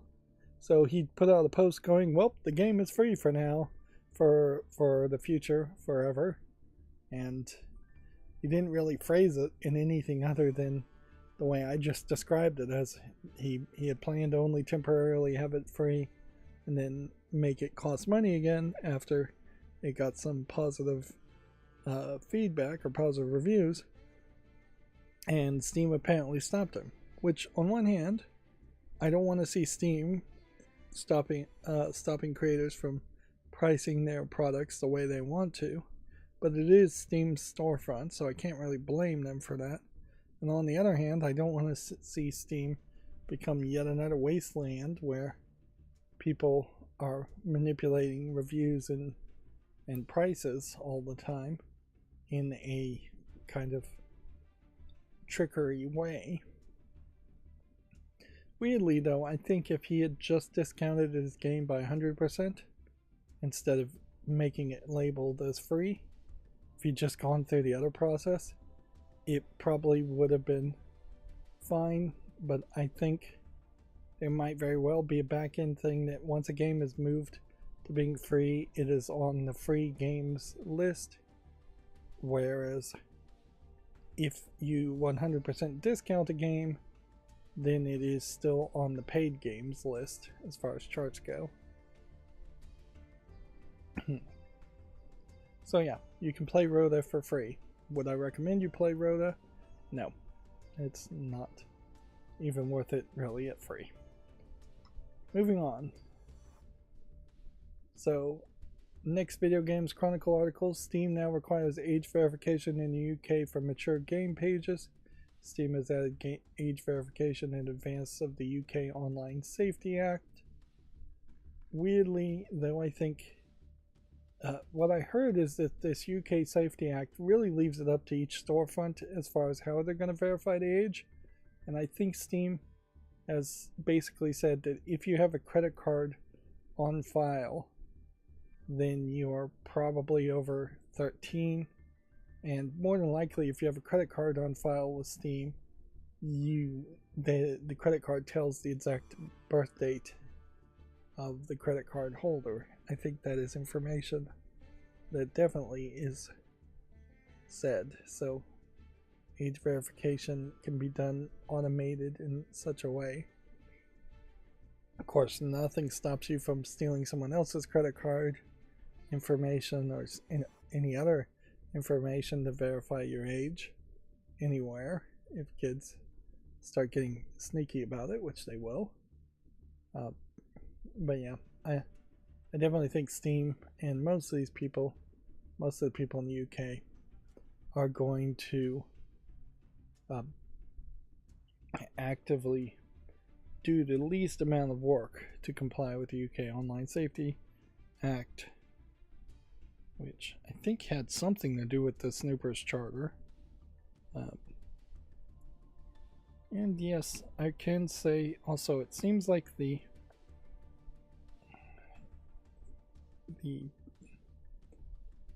censorship / intolerance for anime in the UK is growing, because I saw an article here that says high school DxD game ads have been banned in the UK as regulators cry that they are sexualizing minors, which, I mean, it's kind of hard to argue that they aren't.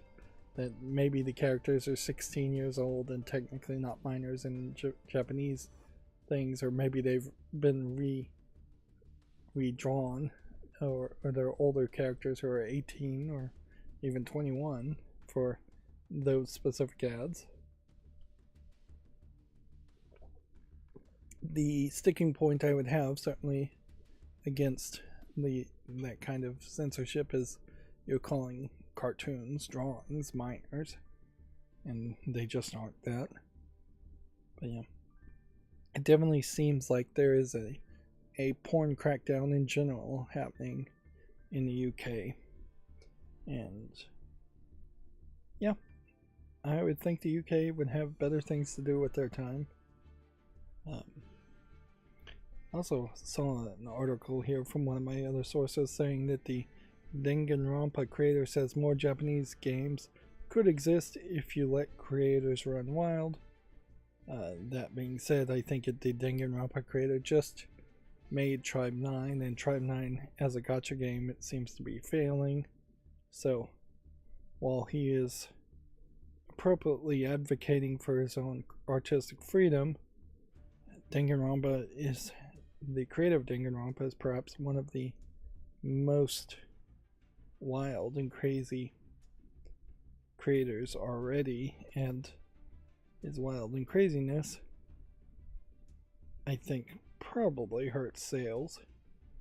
And at some point, maybe artists do need somebody to make their products sellable when you're talking about video games compared to paintings.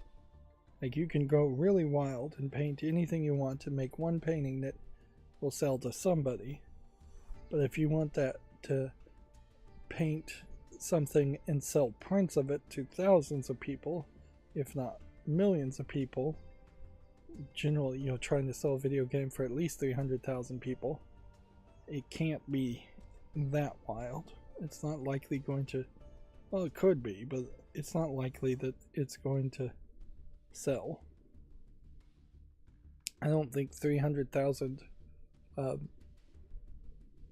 people would buy prints of Piss Jesus, for instance, which that was a controversial painting in New York many years ago. Let's see. I think we may have already talked about this, but we'll go through it again. Capcom has settled it. No, Pragmata isn't a secret Mega Man game. Fans had speculated that Capcom's new sci-fi game could be a surprise Mega Man revival, which I think it was more just fans having fun than anything really like that.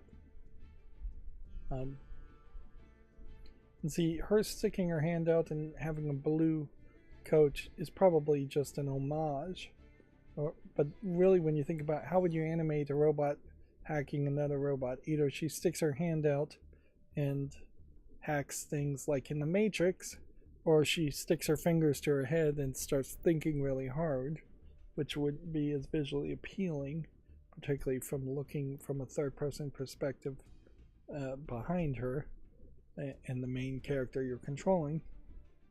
Yeah, she could potentially like wave her hands around more, but that would take a lot more animating to show that she was hacking. If she was like writing in the air or typing in the air or something. But yeah, I don't see any way that really was going to be a actual Mega Man connection. And if, although I don't 100% eliminate the possibility that it is actually going to be connected to Mega Man, and Capcom is just saying no now to not spoil the surprise for a game that isn't even out yet.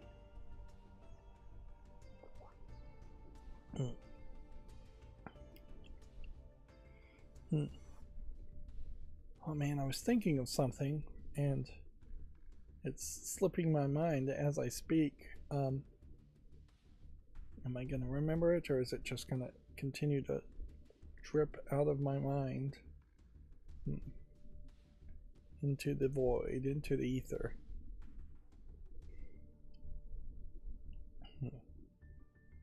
Oh yeah, I watched a YouTube video of kind of a crazy guy. Maybe I'll watch more of his videos, trying to explain how the Pauline in Donkey Kong Bonanza fits into the timeline with her being young, and how Donkey Kong Bonanza possibly fits into the timeline, which was the first video I've watched that has actually tried to spoil the ending of Donkey Kong Bonanza a little bit to try and explain it, which is to say that the spoiler he gave is that Nintendo doesn't really try to explain it at all, and it really just doesn't make any sense.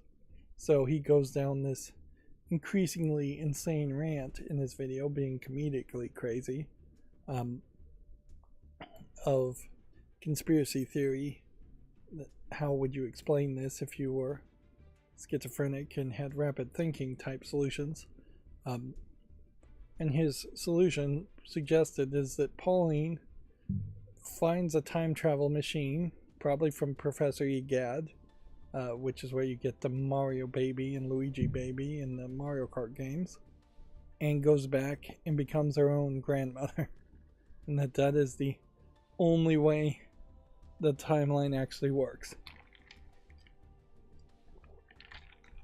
Which, okay, it's as crazy as anything else Nintendo could have thought of. But yeah, that Nintendo didn't care. Yeah, which, man,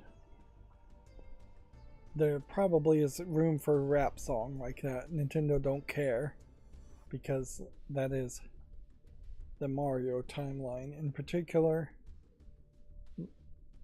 Part of the problem with trying to resolve the timeline is that Jumpman from the original Donkey Kong arcade game would have to be considerably older than Princess Peach and Donkey Kong the Third, who would be the Donkey Kong you see in most modern games, compared to Cranky Kong being the first Donkey Kong and Donkey Kong Jr.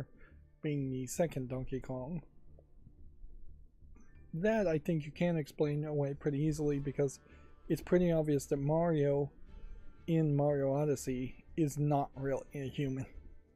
That he is much shorter in stature than any of the assumed humans in New Donk City.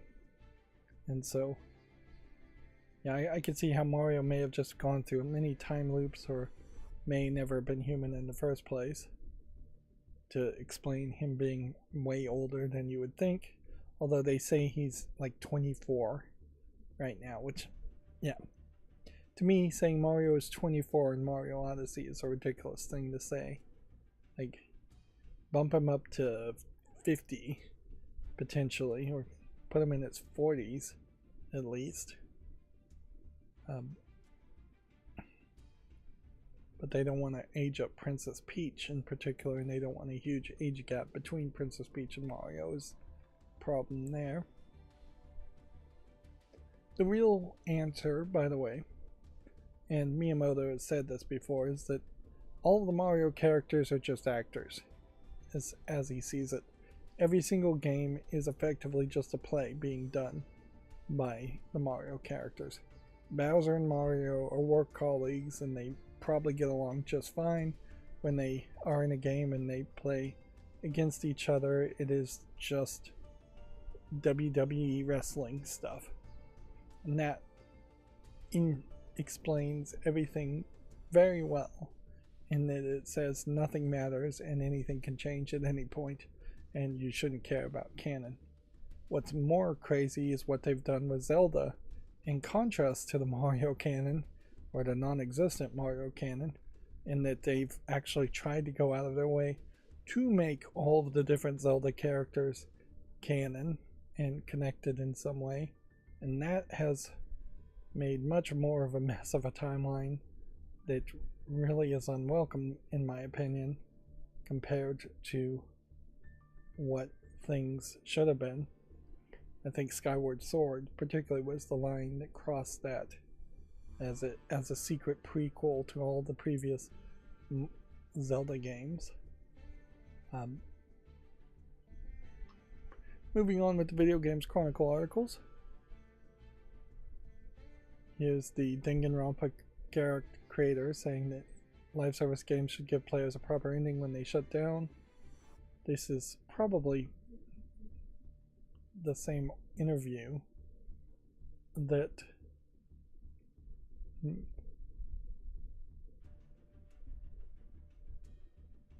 the Danganronpa creator said creators should be allowed to go wild and there would be more games. Although I don't know if we inherently want more games.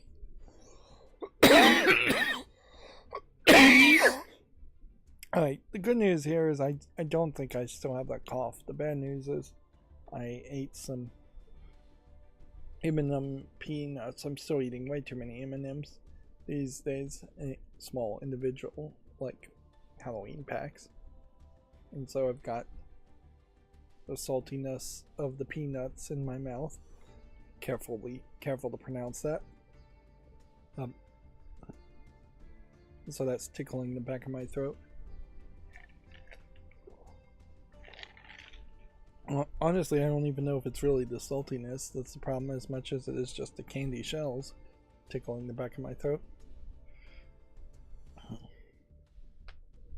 Yeah, Tribe 9 will finish its story before it's gone.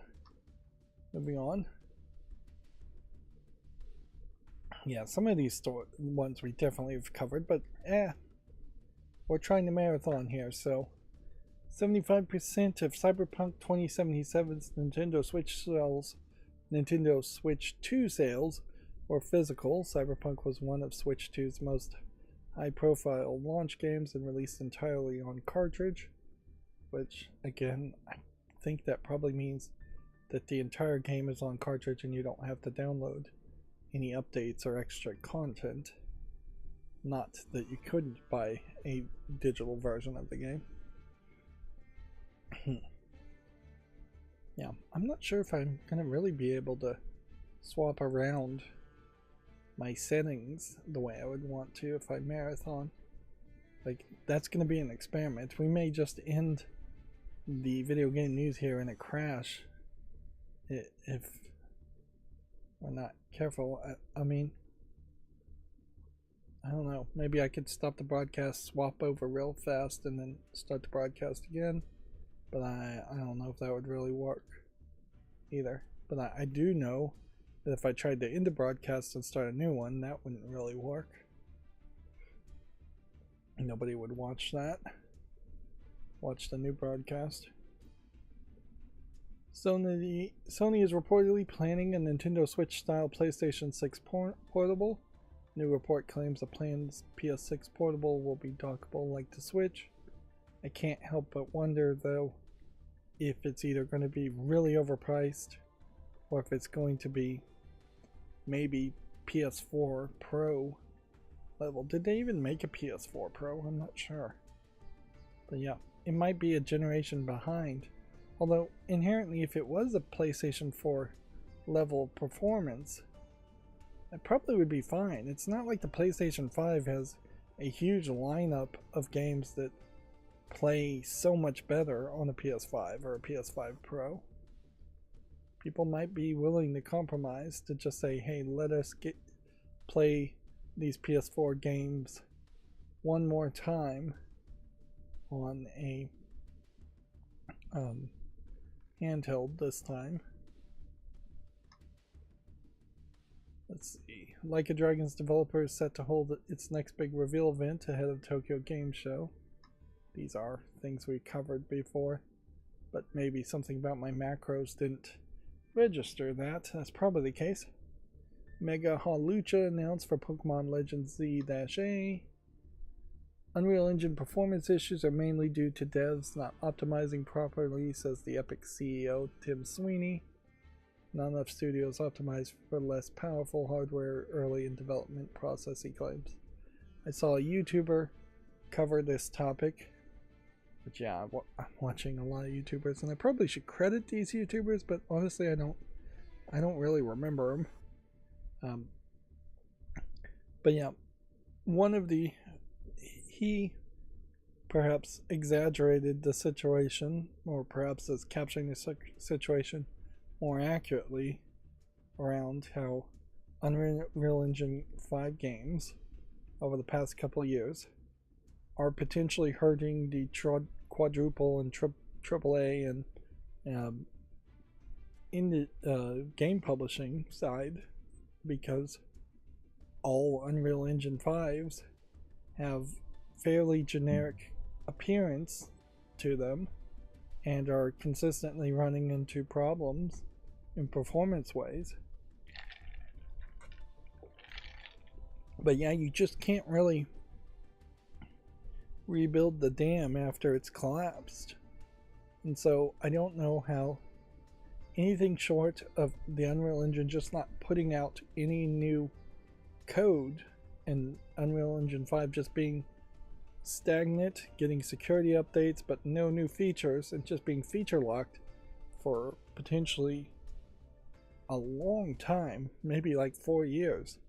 I don't know how you could convince people to stick with Unreal Engine 5 as it is and not try to adapt new features and try to just get better at optimizing their games. And inherently, even if Tim Sweeney did something crazy like that, at which point they wouldn't really be selling new versions of Unreal Engine and they'd fall behind, but if he did just feature lock Unreal Engine for 4 years, I still don't see any real reason why most publishers would fund and prioritize optimizing hardware. Like, obviously the publishers see the sales numbers and they see the negative reviews, and they are more than happy to have those negative reviews and those smaller sales numbers so that they can probably lay off people. They're probably more focused on that than anything. Or maybe they're just making enough money, and maybe at a certain point, if sales numbers got too high, then the publishers would have to pay bonuses, and so maybe they're not happy with the possibility of paying bonuses. We know that's the case very often. So when you have a publisher making certain demands as to what you do with your time and when a game is going to be released, you have a publisher inherently not very motivated to increase and optimize it. And so that's not even specifically an Unreal Engine 5 issue. It's just getting exacerbated by the fact that Unreal Engine 5 clearly is not optimizable in an easy way. It's not a one button click where it needs to become more of a one button click. On the other hand, I would also say Unreal Engine 5 needs to really start adapting some different visual aesthetics, and we need to see more games that are made in Unreal that play differently and look differently, because they are becoming very generic. Future Capcom games will have better hair thanks to Pragmata. Capcom's ever-evolving RE engine adds new features with each game that uses it. And see, this would potentially, contrasting the previous article, this might be the one reason why you might see the RE engine be adapted and used by people other than Capcom, is if all of a sudden it's just easier to optimize games and games look different or games look better with the RE engine, and Capcom is actually willing to license and support third-party developers. That would be interesting. Not exactly the direction I want to go, though. I would much prefer all code to become open source and probably show up in the Godot engine, but if a new engine was open source that was even better than the Godot engine, then that would be fine too. But I definitely just don't want to see a ton of people making the same mistakes once again, where you're making games in this source engine from Valve and then that never really works, or you're making things in the Crysis engine and then that never really works, or you're making things in the Unreal Engine and then you have to update to the newest version of Unreal Engine, or you're making something in the Unity engine and then you're pigeonholed into what you can actually make or what games will look like in the Unity engine. I would rather see everybody come to a consensus of one open source engine that everybody learns and everybody uses. Of course, that's highly unlikely to actually happen. Pixar was using a 3D animation software called Maya at one time, according to a YouTube video I saw, at least, and they eventually abandoned it and are using their own internal engine now, which, yeah, that really sucks for anybody aspiring to be a 3D animator or any kind of animator, in that there's this proprietary engine that Pixar uses that I would assume nobody can even look at or touch or use.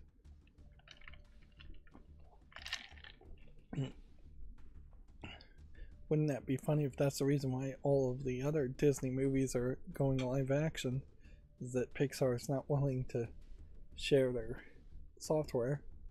I doubt that's the case, though. I doubt Disney would let that be the case. Crystal Dynamics announces another round of layoffs, says Tomb Raider is unaffected. It's the third round of layoffs confirmed by the studio in 2 years. And then I think I went on a rant in a particular previous stream talking about how they had converted Resident Evil Requiem from first person to third person. I was a little wrong about that, because that's not seemingly the case. There is an option to play in third person or first person, but throughout the game it seems like you can pick one and probably swap at any time back and forth. So for the people who want the most horrific experience, they should probably play first person. For people who feels like the game is getting too scary, they should go third person. I think most of my rant otherwise, though, was pretty much still my feelings, in that if the game goes third person, there is going to be more of an action feel to the whole experience compared to first person. But I guess at a certain point it isn't going to really matter too much. This is a trailer that basically shows you nothing, and they show you this character and you're apparently supposed to recognize this character, but she's, I think, a minimal character from like Resident Evil Village.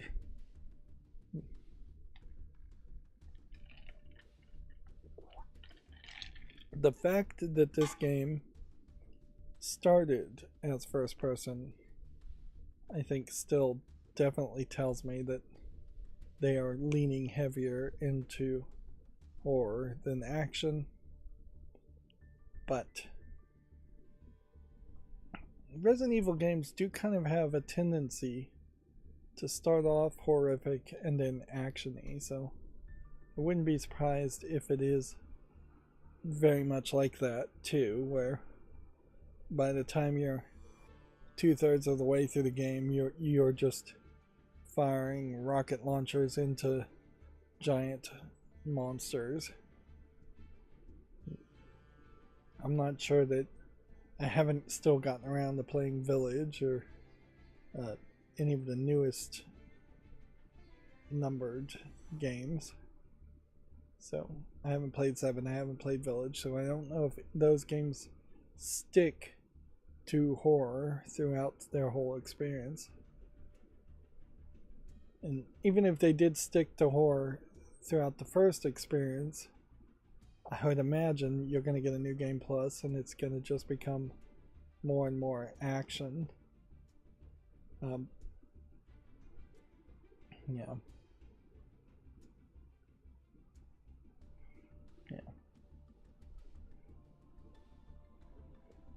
We still are kind of going in circles with Resident Evil games, in that we now have a Resident Evil.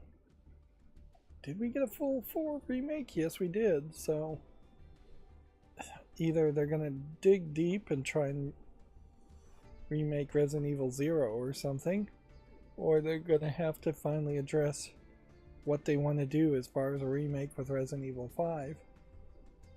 Which I think what they want to do is probably ignore it and never do anything at all with Resident Evil 5 or 6. Which might be the exact right solution.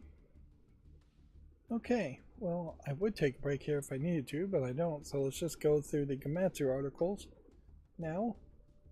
Infinity Bullets is now available. Apparently it's a mobile game, multi-directional shoot-'em-up game.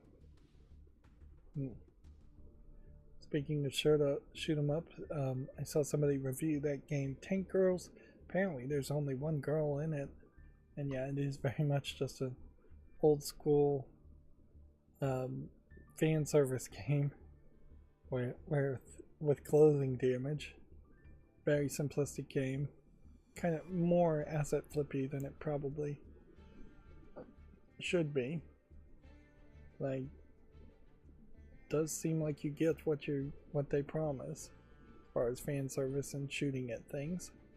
Although fan service happens when you fail to defend your position, so yeah, you're at a certain level of odds there. Final Fantasy Tactics: The Iverlance Chronicles Enhanced Opening Movie is available here. Let's watch some of this.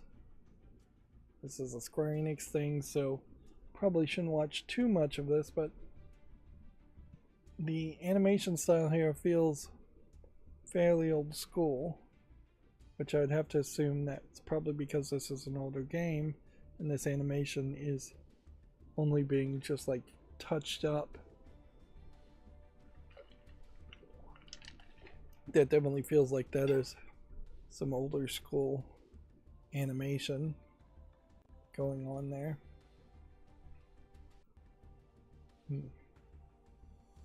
Yeah. And of course this is not really showing anything of the actual gameplay.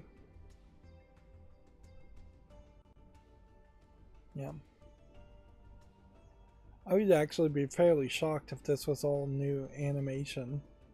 Although you could probably add a lot of filters to old animation to make it look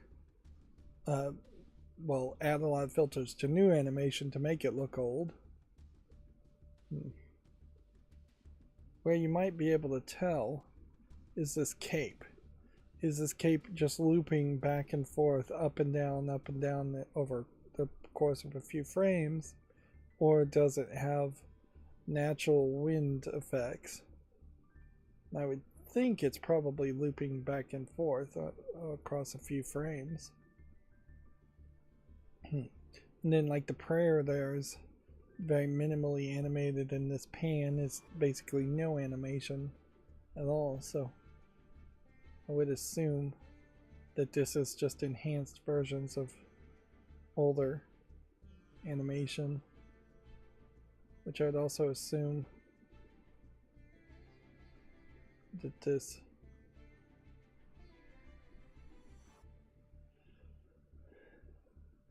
is probably based, I guess, on Final Fantasy Tactics from 1997. Will include both enhanced and classic versions of the game. The enhanced version features modern upgrades and quality of life changes, including fully voiced characters, a ground-up graphical overhaul, and an updated user interface that makes Final Fantasy Tactics: The Avalanche Chronicles the perfect entry point to the tactical RPG classics for new players. Yep. Which I appreciate the potential of that.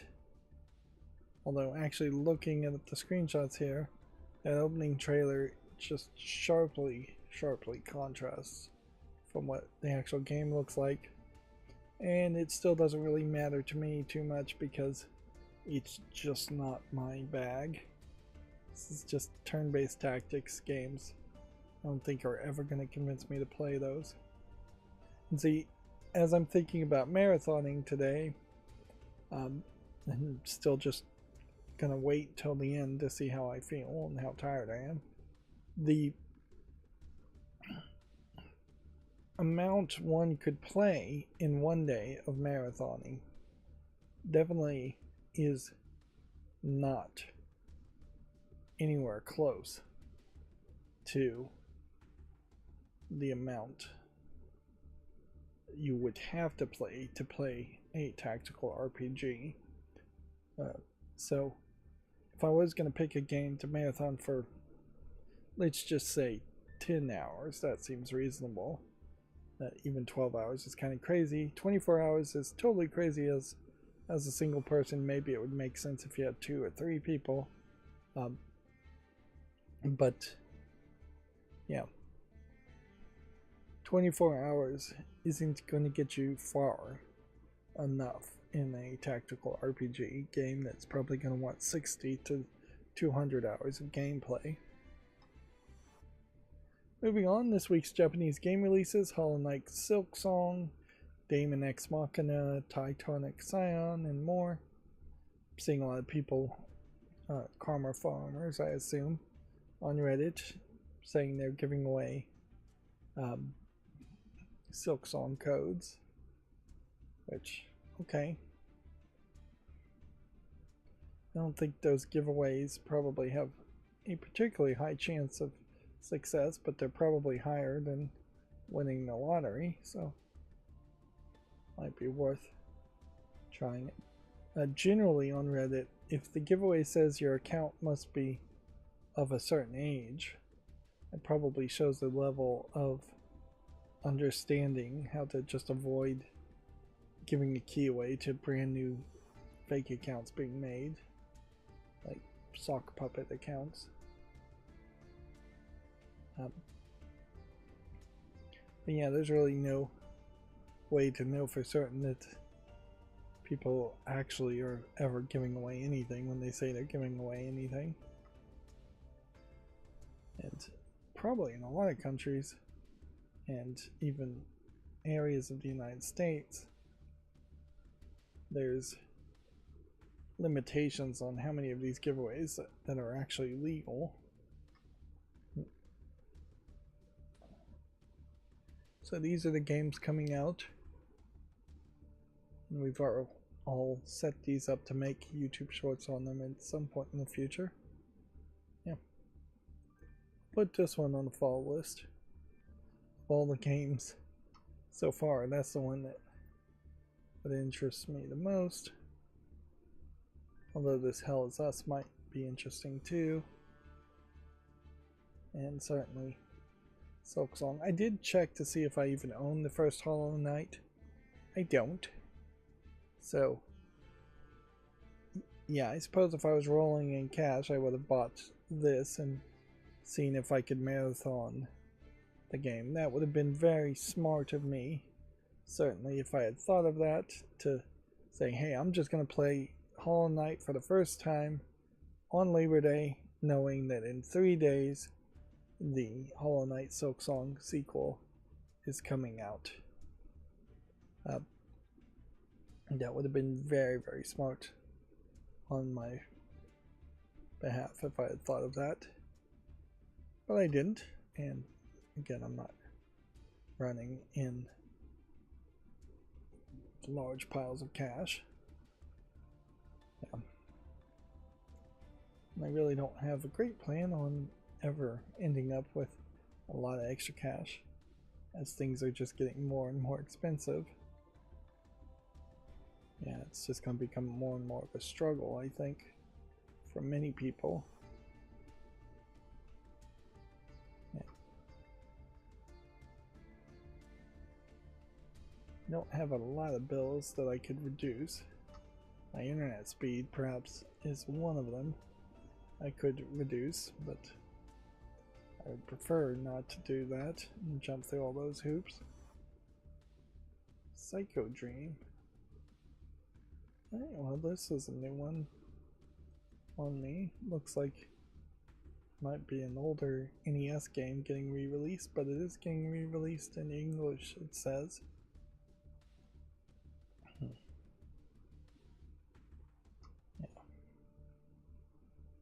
And Splatterbot doesn't really grab my attention.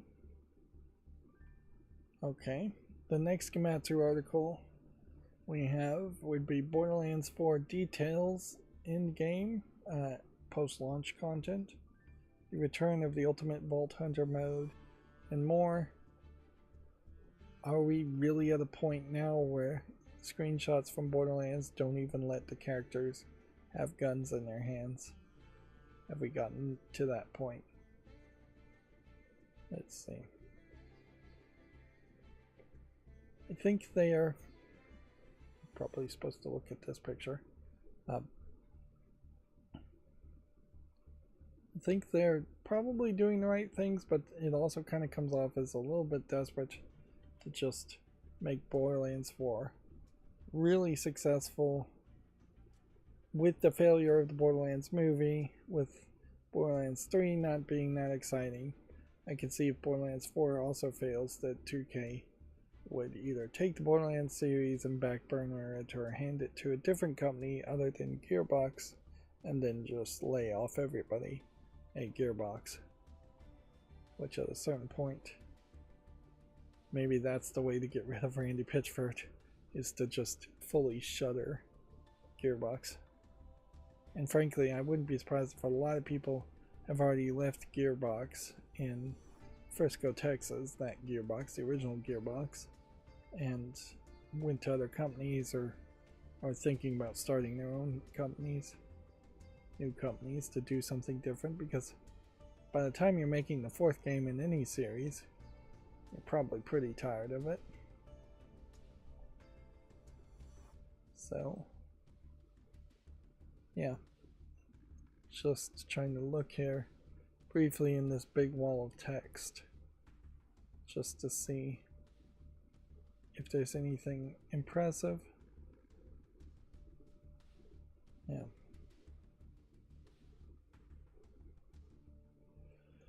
Yeah, there really isn't anything here. It's just a lot of skins and nonsense that we've seen before from Borderlands games. Yeah.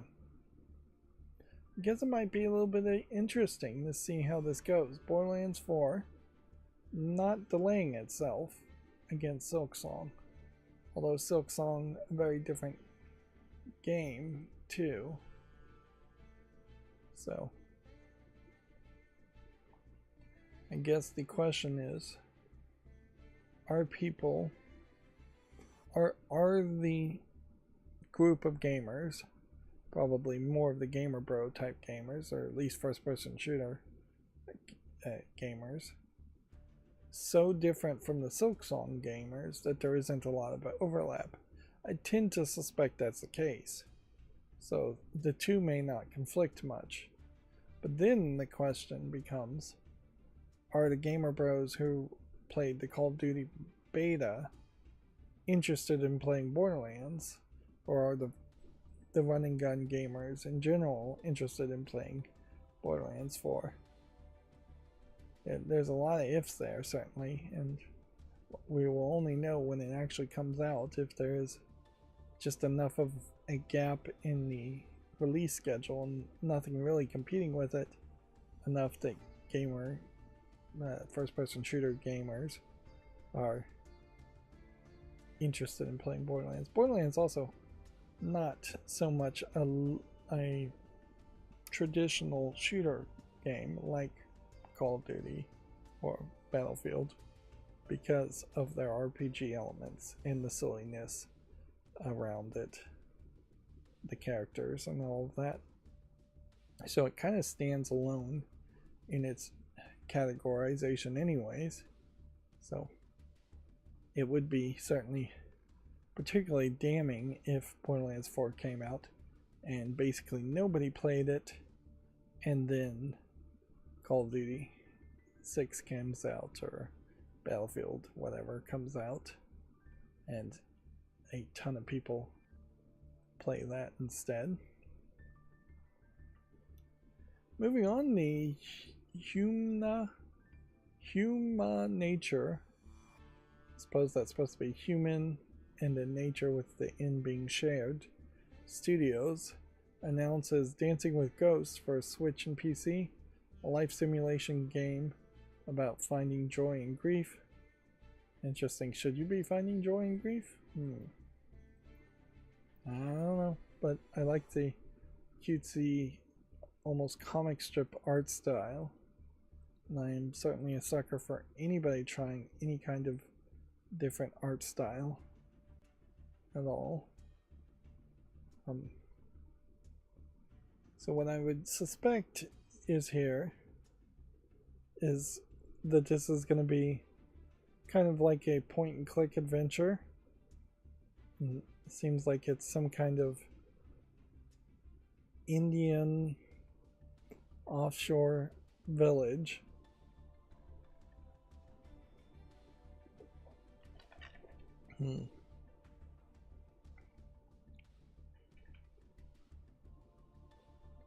The problem here, I think, is now that we're seeing this mini game around dancing may play too much of a role. And so if you did want a story like this to be played through all the way through, I really wouldn't want to see a dancing minigame aspect to it, or any kind of quick time.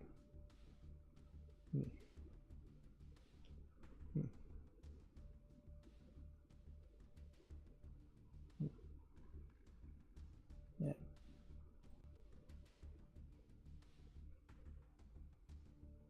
So the ghost inspires the depressed girl, apparently.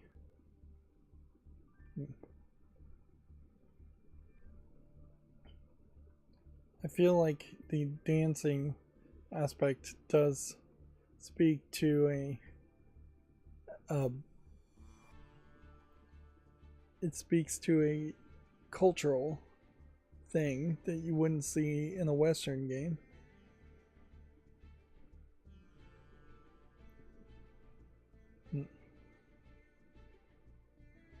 So yeah, this does just feel like this is really simplistic stuff.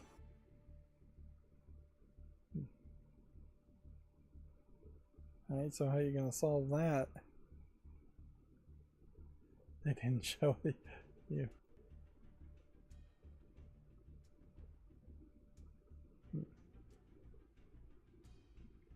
Okay. Slightly interesting.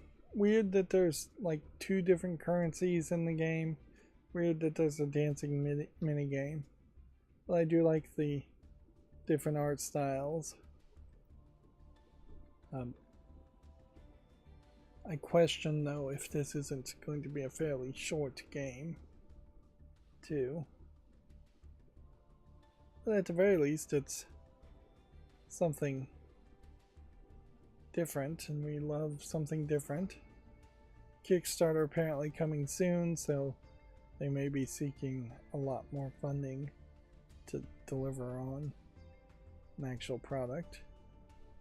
Minimum OS all, minimum processor all, memory 1 megabyte of RAM, graphics all, sound card all. Yeah, that is definitely not realistic to say all. You're not gonna run a game like this on a Raspberry Pi Pico, for instance, or a Pentium 1 from decades ago. I'll make a YouTube short on this, obviously.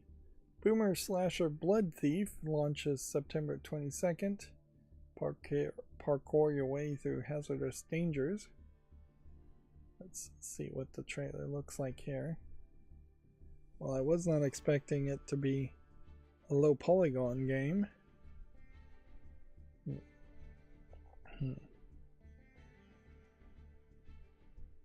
Yeah. This is another one of these where it is just rapid, always running. Which, in fairness, the last one of these I saw was a little bit of a time ago, so there's been enough of a break from these types of games for a new one to come out. I just don't know if these kinds of games are ever anything that a large audience of gamers would want to play, since gamers are just so incredibly different. Because this really just, to me, feels like this is going to be another frustration style parkour game where your average player is going to just die over and over again before they ever get anywhere good enough to perform the level of animation that we're seeing in that trailer, or the level of parkouring that we see in that trailer. That's one thing about Mirror's Edge, one in particular, that I just feel like makes it such a great game, is that there is a fairly good learning curve in that game. And so you do end up doing some pretty great parkour by the end, and you feel like you really are controlling the character, and it isn't just a bunch of quick time events happening, or that you had to grind like crazy to get good at the parkour.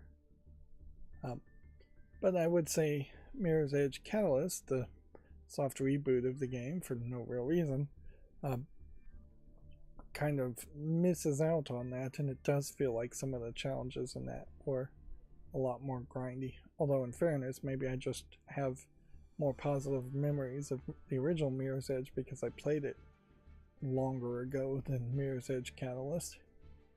But yeah, noticeably, I guess if Ubisoft stopped being Ubisoft, I actually don't think Mirror's Edge is from Ubisoft, come to think, but I think it's an EA game, so it'd have to be EA stop being EA. We should probably look that up. Wolfhound launches in 2026. New enemies, areas, and weapons have been featured. This looks like a old school game. Let's see. While we're here, let us just look at Mirror's Edge. We should be able to find out real quick whether it's an EA game or a Ubisoft game. If it is a, let's just look at it on Steam.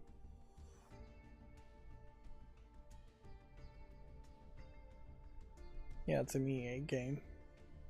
The developers DICE. So, yeah. While we would all love to see the death of EA,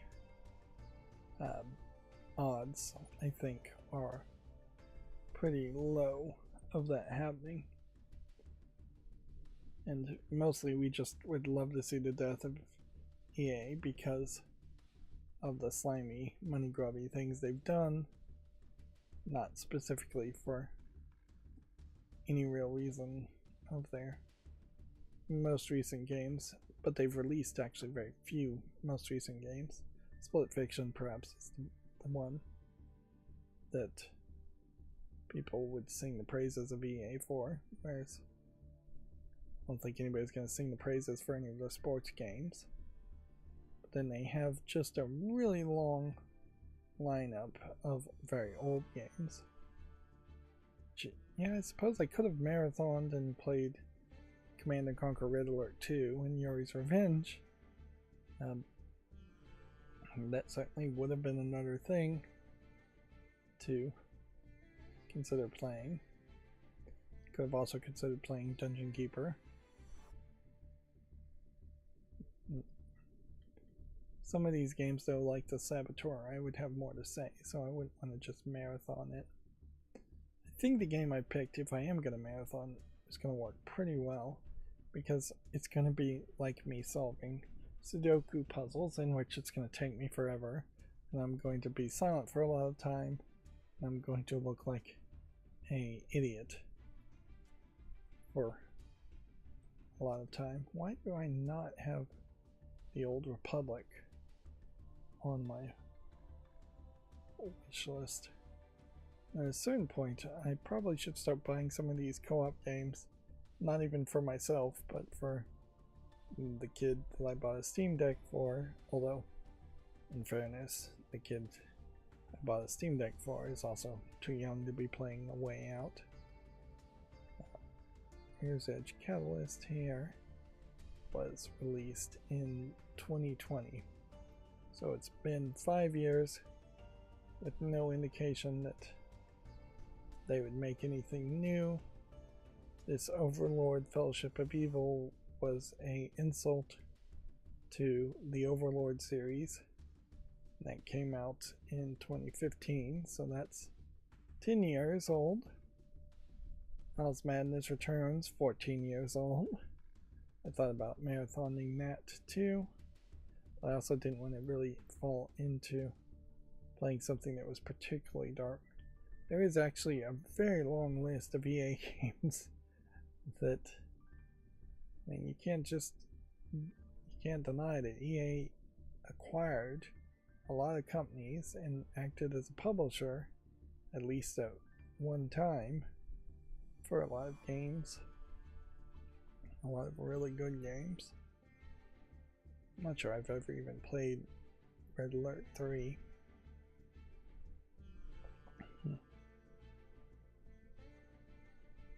It's interesting, this Emerald City Confidential is published by EA, because I think that's a Wadjet Eye point and click, which weirdly,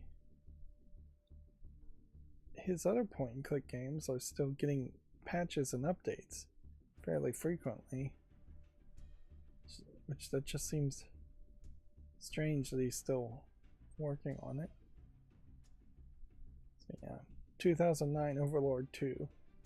There definitely is an argument to remastering and rebooting that series as a Pikmin clone, but I just don't think EA cares, nor do I think EA really has the team. Mirror's Edge, the original, 2009.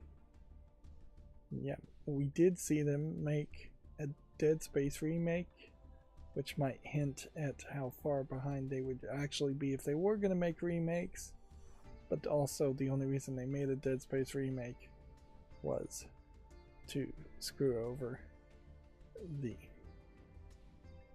Catalyst, what was it, Calico Protocol? Catalyst Protocol? So, I mean, they really just remade that game out of pure spite, as far as I can tell.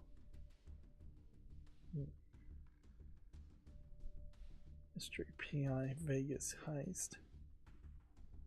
Yeah, it doesn't look particularly interesting. Overlord 1, 2007. Some really old games like Zuma. This is Zuma 2006. Yeah, this is Wajidai Games. But for some reason, it's on the publisher page of EA. But then over here, they don't even have the publisher listed as being EA. So maybe they published this back in 2009 and then it reverted back to being Wajidai Games, self-published. And at some point I may go back and try some Wajidai point and clicks, but I don't think I'd rush to that decision considering how much of a hassle I found the point and clicks that Wajidai. Forget even the name of the series, and I only played it maybe 6 months ago. Interesting. Wajidai Games links back to EA as a publisher. That feels like that's just a glitch. Okay, it's a free-to-play MMORPG, which might explain why it's not being played, why it's not on my wish list.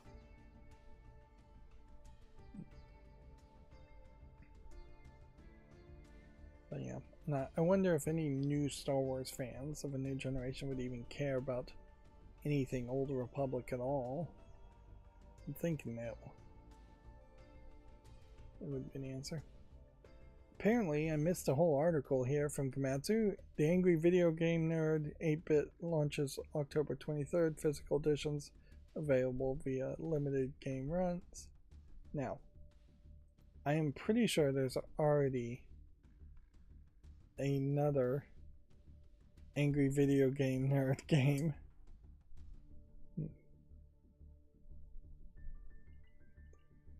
The thing about the Angry Video Game Nerd, or perhaps the actual person, James Rolfe,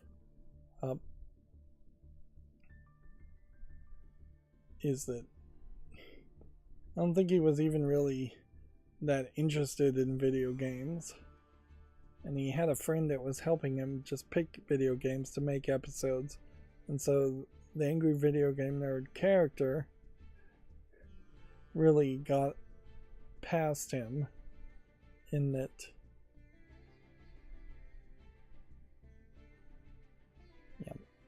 I just don't know if he's really relevant.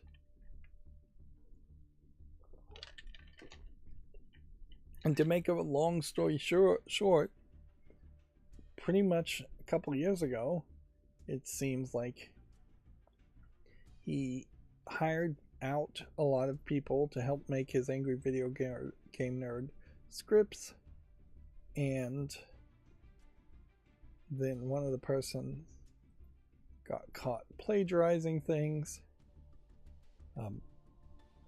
I will make a YouTube short on this just because of search engine optimization reasons, but yeah, I question if he's really relevant. Also, I would say every single time I've ever seen some kind of YouTube celebrity, usually it's somebody who has been established for too long, so it's not even a relatively hot YouTube celebrity, but anytime I've seen any of them try to be in a video game, such as the PewDiePie video games, the games have come out awful, and it just feels like it's pointless and dumb. Yeah. There's a big difference in my level of hype, certainly around something like this, which is almost no level of hype, and the Hellraiser game, or a Friday the 13th game, where you're tying into a more established, more mainstream, and if you're saying Hellraiser is mainstream, that says a lot. But yeah, you're tying into something that's more mainstream and more of a social touchstone and common cultural reference, where I don't think Angry Video Game Nerd is really a common cultural reference to too many people these days. Definitely would not expect the next generation of gamers to know who he is. Moving on, Blade and Soul Heroes launches September 23rd in the West. A free-to-play collectible action MMO RPG. Interesting. So, 3D CGI. There was a mobile game that was announced, it's not this one, that looked like it was going more the Pal World route. And I think Nintendo has already tried to sue that game, although it doesn't seem like it's really going to go anywhere, because I think the Pokemon Company, which is owned in part by Nintendo, is claiming that the process of having animals that can be mounted is somehow trademarked, which is kind of insane because I'm pretty sure there were games on the Atari where you mounted animals. And that definitely doesn't seem like that's anything that should be copyrightable or trademarkable as far as having a mountable animal.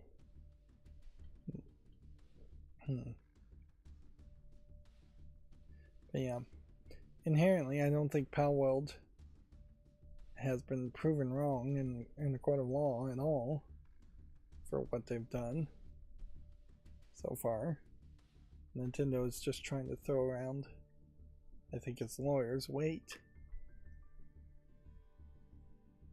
As for Blade and Soul Heroes, well, it looks like a mobile game, but increasingly we are seeing more and more of these mobile games on Steam.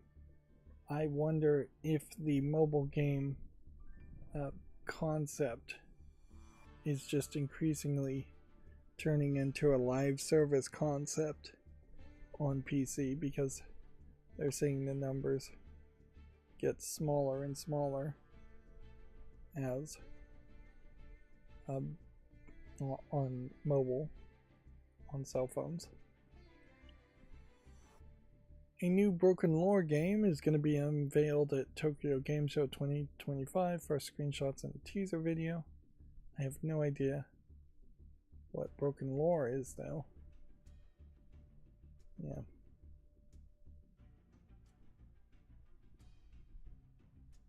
Like, what is the first Broken Lore game? This mysterious title is separate from the newly announced Broken Lore Dark Dawn. I just don't recognize a Broken Lore series.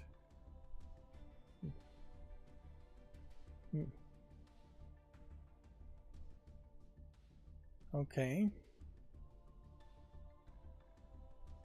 So we're seeing a lot of hyper-realistic graphics and a lot of surreal imagery.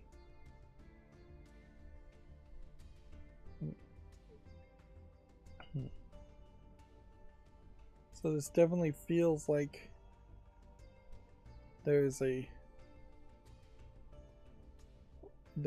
lot going on here. It definitely feels like there's a level of polish.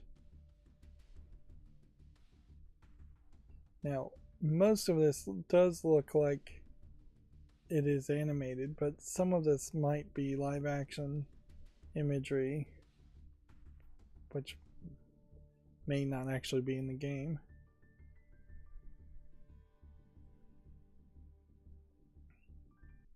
Okay, well, that is intriguing, to say the least. But it's also kind of irritating because it tells me that there potentially is a whole series of games Yeah, and some of which are on my wish list.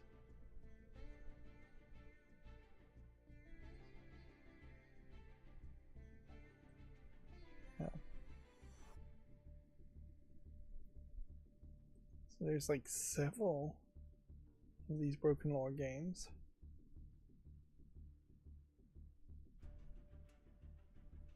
And just close that tab.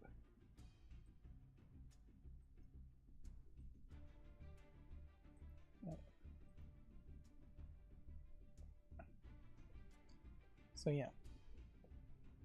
Now, the question is, would I actually be able to make any YouTube shorts on this? I don't know. Probably not. Then there's this other one called Broken Lore Follow. And there is something to be said about these screenshots, that they do just look a little bit better than your average horror game.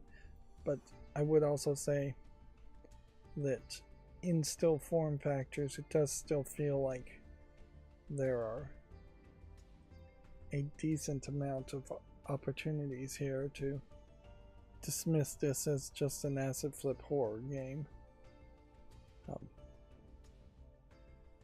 It explores the impact of social media has on mental health through the story of Anne, a victim of bullying trapped in a surreal nightmare where she must solve a dark mystery and confront sinister creatures.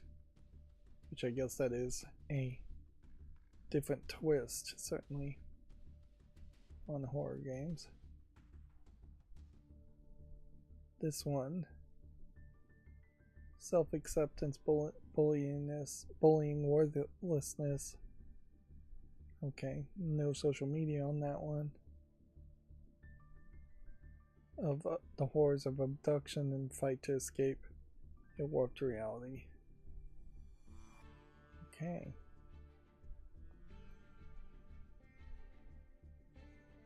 So, here we also have Broken Lore Dark Dawn, announced for PS5, Xbox Series, and PC. I think they are definitely making a mistake here, though, showing off 3 announcements for 3 games all at once. Because it's going to feel like, even if the animation here isn't asset flippy, in the sense that it feels like it's coming from a 3D asset store, it might feel asset flippy in that you're just reusing assets from your previous games too much.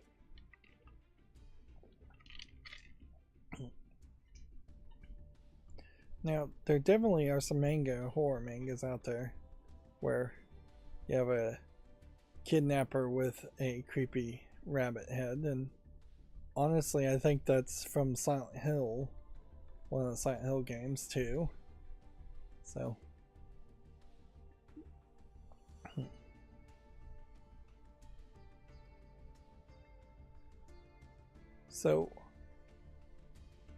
one question to ask certainly around this would be,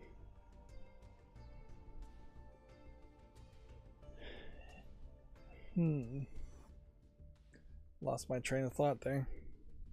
I'm enthralled by the horror, as a big fan of horror myself. Obviously, not everybody is. Oh, I was going to ask a question, certainly, and this is just speculation that can't really have an answer. Would the...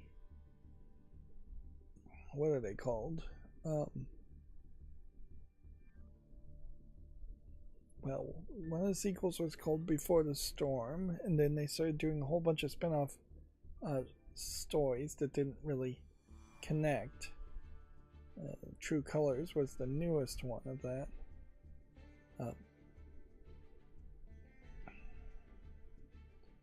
I can't remember the actual name of the series.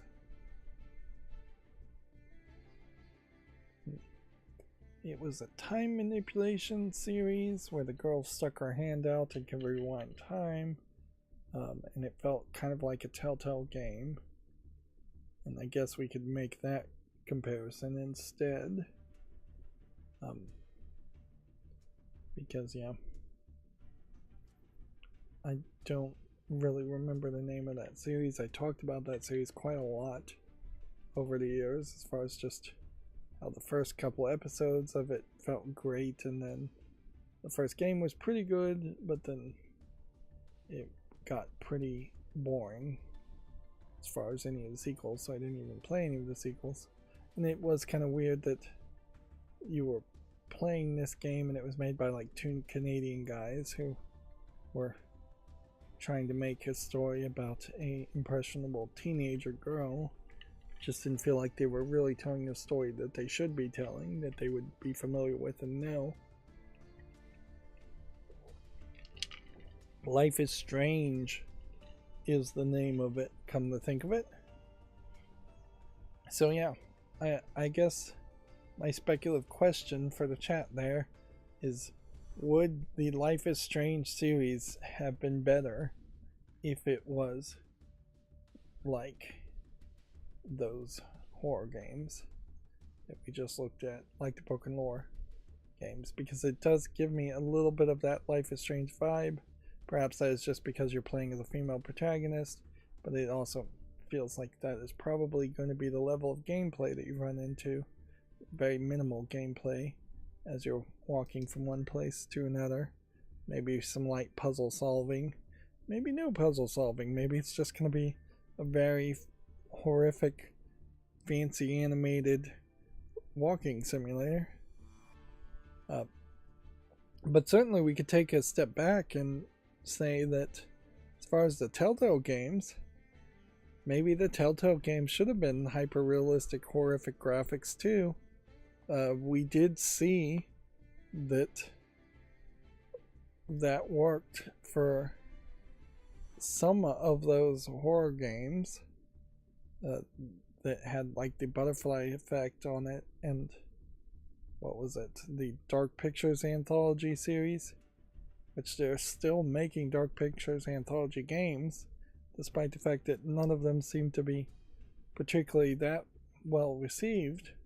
So maybe horror does work in that way. Although I would say that the Dark Pictures anthology series doesn't push the graphics that horrifically and is still trying to be fairly mainstream in there. They are doing a rated R for style of horror for movies equivalent, whereas Broken Lore feels like it is doing NC-17 style of horror, or uncut versions of horror. Moving on, Call of the Sea is coming to the Switch on September 9th. It's a otherworldly tale of mystery and love. Don't think we need to watch that trailer, though. Even if I am going to stream today, there's just not really a lot of reason to stretch out the video game news portion of this that much. So yeah, this feels like a point and click game, I was to guess, but may not actually be a point and click game. It says it is a first person puzzle adventure game, so it might be closer to something like Myst. But yeah, let's watch the trailer here on Steam instead, just to get a general idea of what the gameplay actually is. Yeah.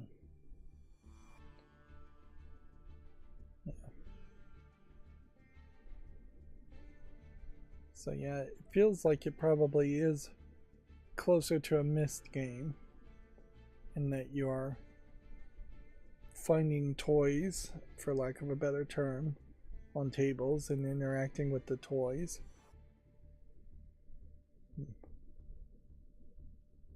Yeah.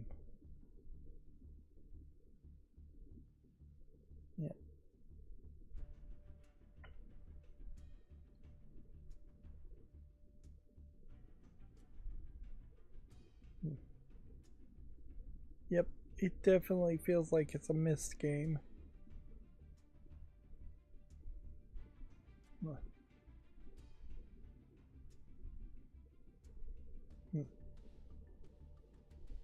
And at some point it seems like you turn into a mermaid.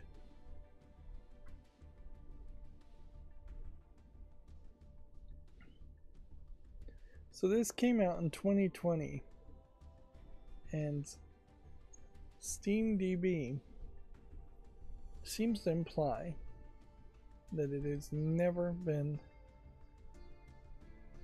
on sale. Weirdly, it says online now is six people playing it, although it's a single player game, so that doesn't really matter. I guess what happened there is SteamDB just didn't connect on the plugin. So this has been on sale as low as $4.99, which is a fair enough price, but I don't think I would want to spend $20 on it. There is always that high chance that even if something is reviewed very positively, it's just not going to hit as hard as it should for me.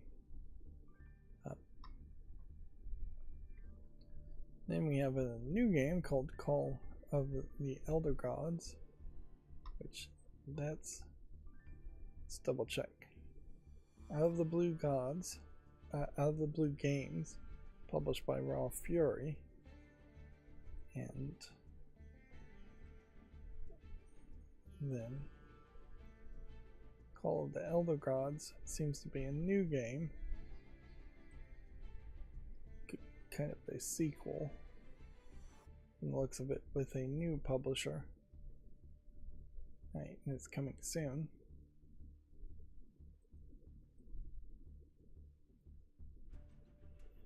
A narrative adventure game called Rat Scum has been announced for PC. It's a game about being lost, identity, and belonging. Which honestly, it feels like maybe too many of these games are trying to get deep and philosophical, and there is just kind of way too much sharp contrast of people really just wanting to play dumb fun games. Yeah. There definitely are times where I just want to play a dumb fun game. I don't want somebody trying to tell me a deep philosophical, emotional journey, particularly considering how often it just falls flat when people try and sell their games that way or make their games that way.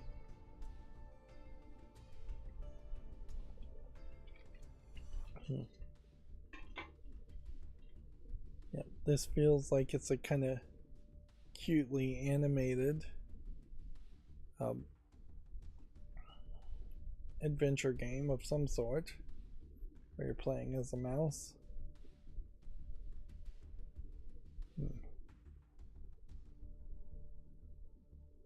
Yeah.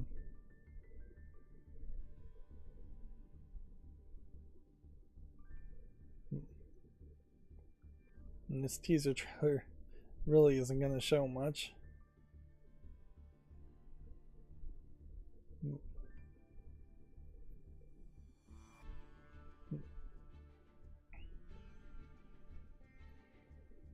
And this trailer, unlike most, had no text in it at all, no dialogue in it at all. It had text, but so it really didn't tell me much there either. I mean, it's interesting enough to get a follow. I'm increasingly just adding more and more to my follow list anyways.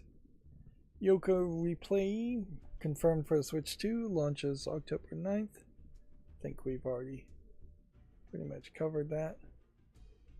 I definitely felt like there was some control issues when I played Yooka-Laylee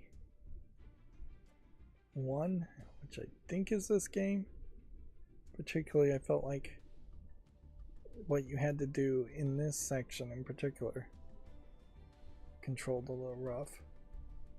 But I really feel like overall there was just kind of some lackluster experience in Yooka-Laylee. comparing it to something like Mario 64, which perhaps was a very unfair comparison, but very much what I was hoping for. And yeah, I have still yet to find anything that even feels like it comes close to Mario 64. Everything either goes in a different direction that's usually unwelcome, or it just doesn't do anything, and it is just boring, for a lack of a better term. Flickshot Rogues launches September 17th. It's a roguelike action game. Okay. Release date trailer. Yeah.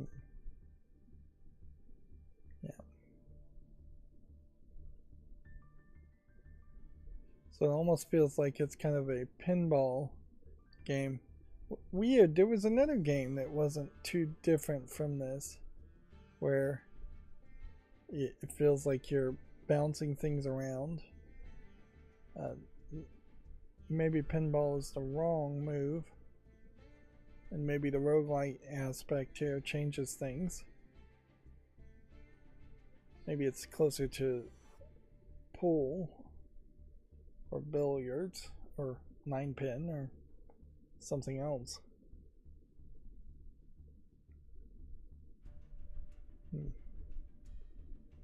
It would be interesting if this just became a new genre, where you just have characters that are flick-shotting themselves around.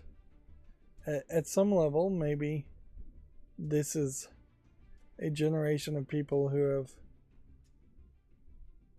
played around a lot with the, what are those called, Beyblades, and they want to see video game versions of Beyblades. I think that's the toy I'm thinking of, the spinning top toys, whatever they are actually called, so not called Beyblades. Friends vs. Friends is coming to the PS5, Xbox Series on September 1st. Got another trailer that we might as well watch big. This is some pretty crazy animation. Yeah. So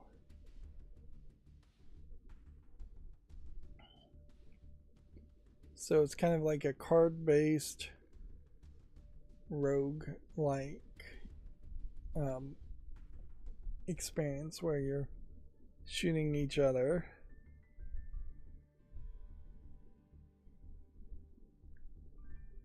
Which I recall a game like this being announced on PC. And so I think this has probably been out on PC. But yeah, I don't really see anything here that would scream this is the new Fortnite. Even they're admitting that this is coming out 2 years after the PC version.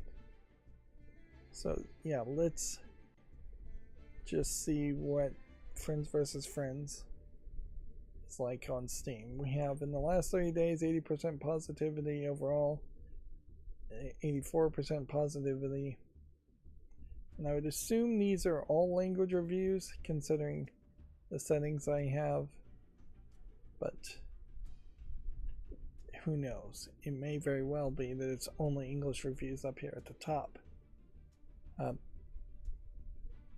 At some point, apparently, it also got Steam Deck verified, which probably built its audience up a little bit. But notice the player base here. 26%, 26 people are playing it now. The 24-hour peak is 120 people on Labor Day weekend. And its all-time peak was only 5,578 people. This is not a game particularly that I think needs promotion. I think this is a game that's just a little bit dead in the water. It's 2 years too late. It's basically what they're saying, and I agree with them. But I am going to make a YouTube short on it for search engine optimization reasons. For my own selfish reasons. I'll make a YouTube short on it, but I'm not going to put it on the follow list or anything like that. We're almost done with the Komatsu articles, and then we'll take a break. We're also 3 hours into this just the minigame podcast and video game news part. So, if I am going to marathon for even further today, it's going to be a long experience, to say the least. Let's see. Lost Eidolon's Veil of the Witch launches October 9th. PlayStation 5 and Xbox Series demos now available. Lost Eidolons.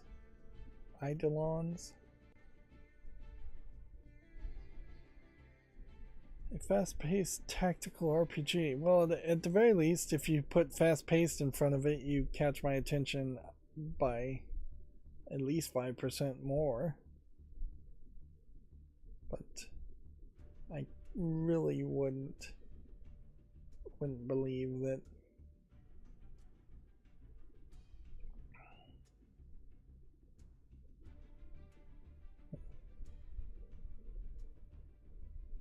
I still just don't.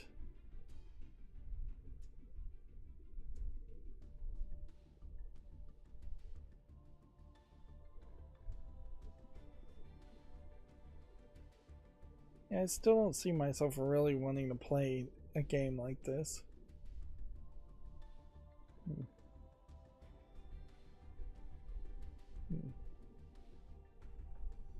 I do like the fact that in this trailer it seems like there's actual voice acting when dialogue shows up, but I wouldn't expect dialogue to really show up that often.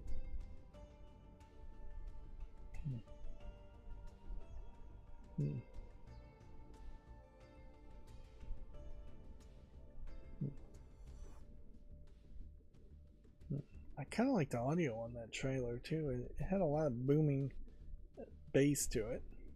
But you don't get that in trailers very often. This is one of the earliest test games I had, because it has a full JavaScript timestamp here instead of having a much shorter simplified timestamp.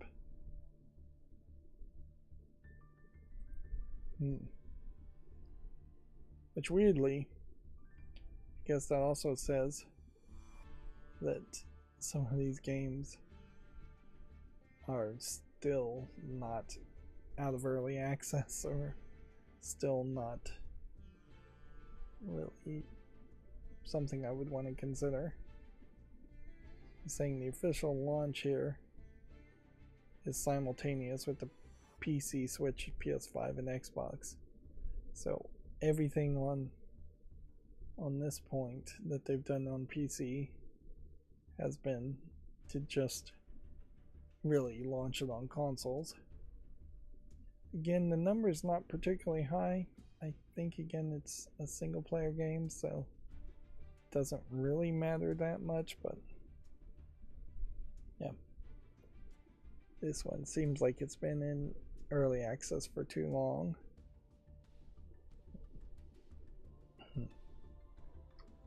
Moving on. Yokai Landlord Monster Mystery is coming to the Switch. It's currently available for PC. If there's a trailer here, we don't need to sit through that. I'd assume that this is a visual novel, although it seems like it might have a bit more going for it, or at least maybe a bit of optimization in the visual novel. They're calling it a werewolf game styled social deduction adventure where you play as a landlord of an apartment trying to uncover the yokai hiding amongst your residents. Yokai is just Japanese for monsters, basically. Not just a mystery adventure, this is a heartwarming tale of character growth. Alright, so there's a bit more to it than your standard visual novel, from the looks of it. Fear Effect for PS4 and 5 and Switch and PC is now available. A surprise release. I feel like there was another game called Fear Effect. Yeah, Fear Effect first launched for the PlayStation 1 on February 24, 2000. This is the first time of it being ported to new platforms. Okay.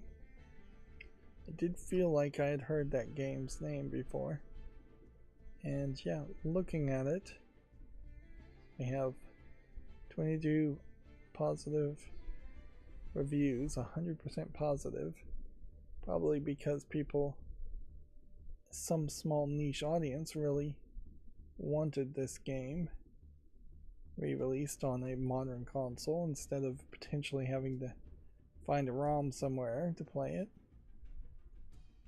It definitely is an old school PlayStation 1 style, just low polygons, and probably plays pretty rough and probably tells a short and simpler story compared to something that would be brand new. But yeah, one cannot deny 100% positivity, to say the least. Let's see.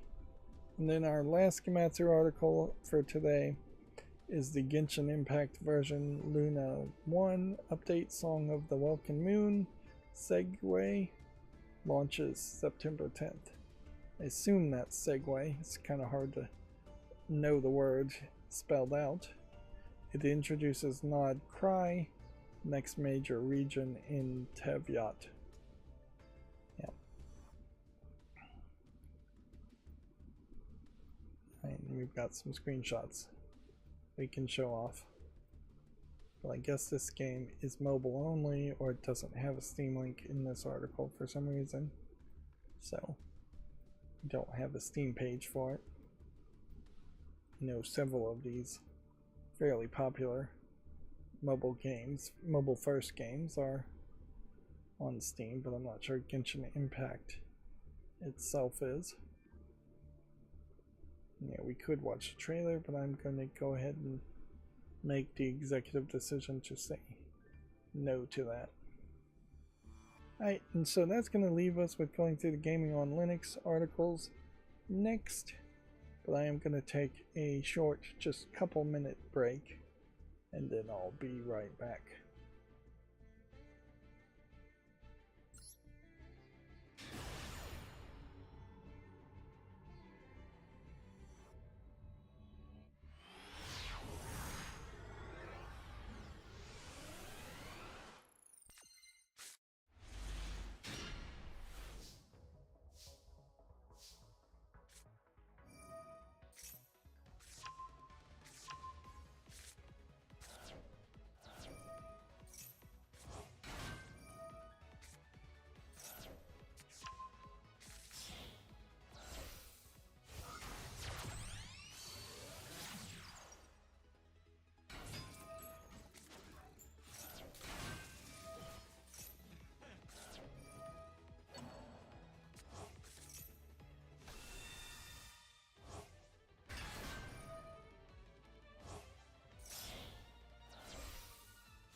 Okay, I'm back. Sorry about that.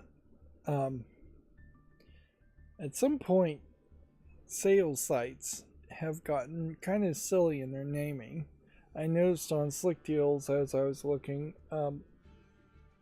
you have Woot.com, owned by Amazon now, as one website. It's just like, which makes a decent sense. There's a Slick Deals for standing length mirrors, which, okay. I question the packing that would be necessary to ship mirrors, but I guess you could do it. And then there was another sale from meh.com, M-E-H, as in meh, which that seems really ridiculous that you would have a website that probably is supposed to just be a counter to Woot, which maybe it is owned by Woot, now owned by Amazon also, but it seems like why would you have a unenthusiastic title, although MEH is a 3-letter website, so probably owning that URL is pretty valuable.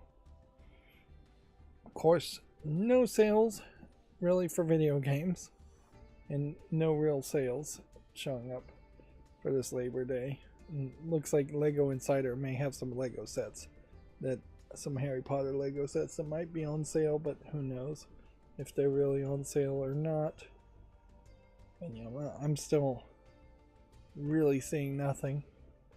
And in fairness, it seems like I probably will just keep on doing video game news today, and maybe we'll do a marathon after that. We'll see.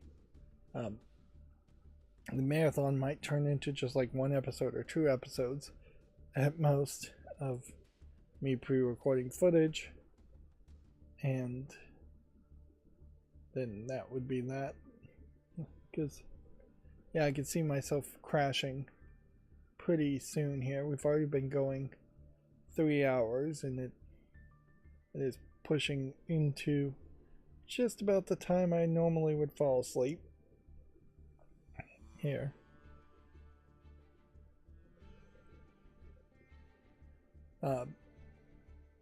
Anyways, let's go through the Gaming on Linux articles. Sorry, I just went silent there.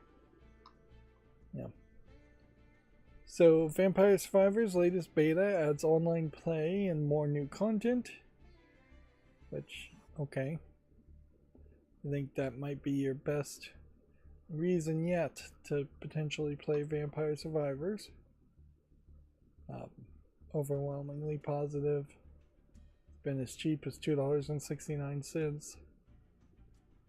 There are definitely some fancier looking Survivors games that have come out since, but on the actual gameplay aspect, I can't help but wonder if Vampire Survivors still just stands above the rest, or if it ever stood above the rest. But yeah, I could see with just constant updates, constant tweaks, this being the one that plays really well, and that the lower resolution pixely graphics just opens up the door for more enemies to be on screen, which is seemingly what you would want. Steam UK users now need a credit card to access mature content due to the Online Safety Act. There's an update number 1 here, since there's reports of it still working even with a debit card and not just a credit card. They're different in the UK. I've asked Valve if they have any comments on this, since the UK, even in the UK, even a preteen can get a debit card. So, and then the update 2 is Valve Press replied to Gaming on Linux to confirm allowing debit cards for verification was a bug, which has now been solved. So apparently in the UK you have to be 18 years old to have a credit card, which isn't a terrible thought. In fairness, in the United States, if a under 18-year-old has a credit card, more than likely it is also co-signed by some other adult over 18, probably a parent. Of course, the second they go into college, then they can sign all kinds of documents. They have no idea what they're signing to get college loans and pay tuition and go into debt for the rest of their life. In the UK, you have to be at least 18 to have a credit card, so this way does make a lot of sense, as you'll already be age verified if you have a credit card in your name. So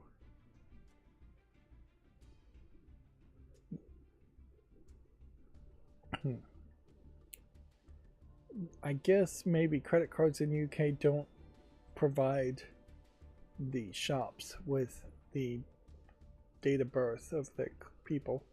See, inherently in the United States, I don't think anything would stop somebody from going through a credit card machine and printing out the name and the dates of birth of everybody who swiped a credit card or tapped a credit card on that machine. There's just a general assumption that that information is not private in the United States. And so you definitely could, I think, get a small degree of stalking going on there. And yeah, the only way to stay truly anonymous would be to pay in cash only. And even then, are you really staying that anonymous? Because people are seeing your face, and potentially there are cameras in any place that could hunt you down based on the pictures of your face. But yeah. Weirdly though, I don't think bars look for credit cards as a way of verifying that someone is actually over 21 to drink alcohol, which seems weird because it feels like you could definitely have a scanner that would just swipe and tell you if the date of birth was before 21, and a handheld scanner like that would be a great way to make people pay a cover to go into a bar. Although I guess I've just never gone into a bar that had a cover charge, so maybe some people really do it that way. Although there might be a little bit of concern if there was just somebody standing in front of a bar and saying, "Give me your credit card if you want to get in."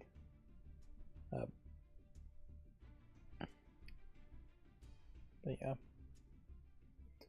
usually when I've seen bouncers checking ID, they're checking driver's license to see if people are over 21, and same is true for any liquor stores. They're checking government issued IDs, which is usually the driver's license.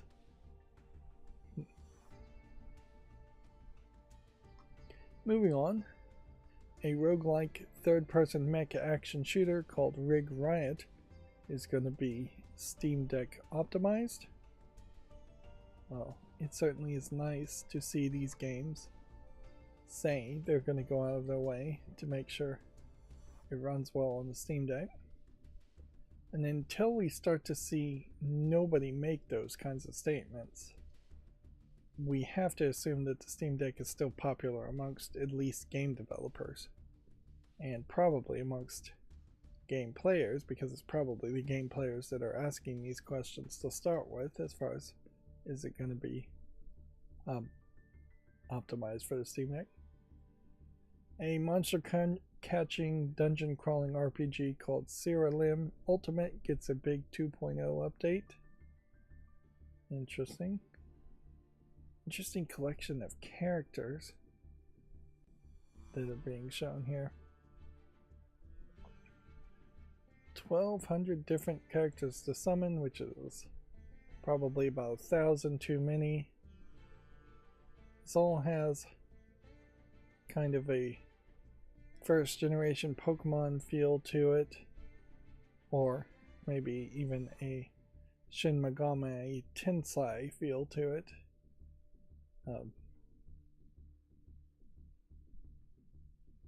Although it does seem also like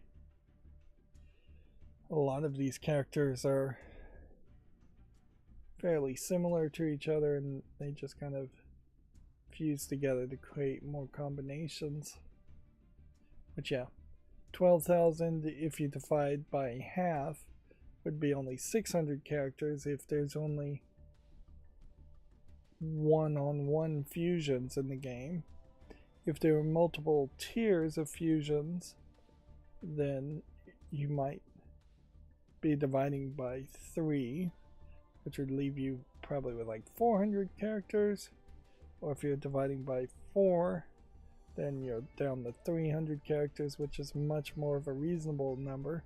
There's a reason why there's only 300 characters in Pokemon, and that is still probably about 200 too many for anybody to really want to memorize or know all the characters.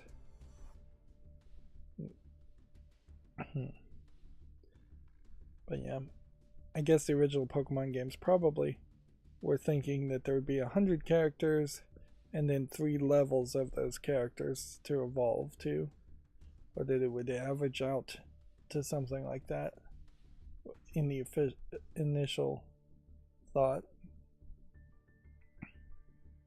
See, now this is weird because you're just kind of walking around and it's not showing anything there. Yeah, so why would you want a bunch of people following you when it's not doing anything? There have been a couple of games where you have people following you and it's kind of like a snake game where you can't cross your own trail, and then your group, your team that's following you are shooting bows and arrows and guns and things at enemies that are also on the field. And so getting the longer snake means you can defeat enemies. But yeah, this doesn't feel like anything. This just feels weird. This is a weird trailer that I don't really understand. Yeah. I wouldn't say this is a bad trailer. It just feels like it's a trailer made by somebody who is probably more of a game developer.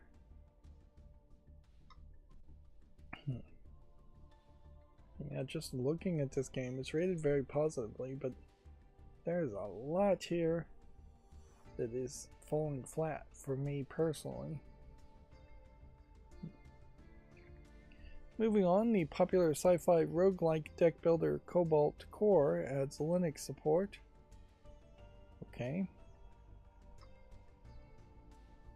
It is weird, certainly though, to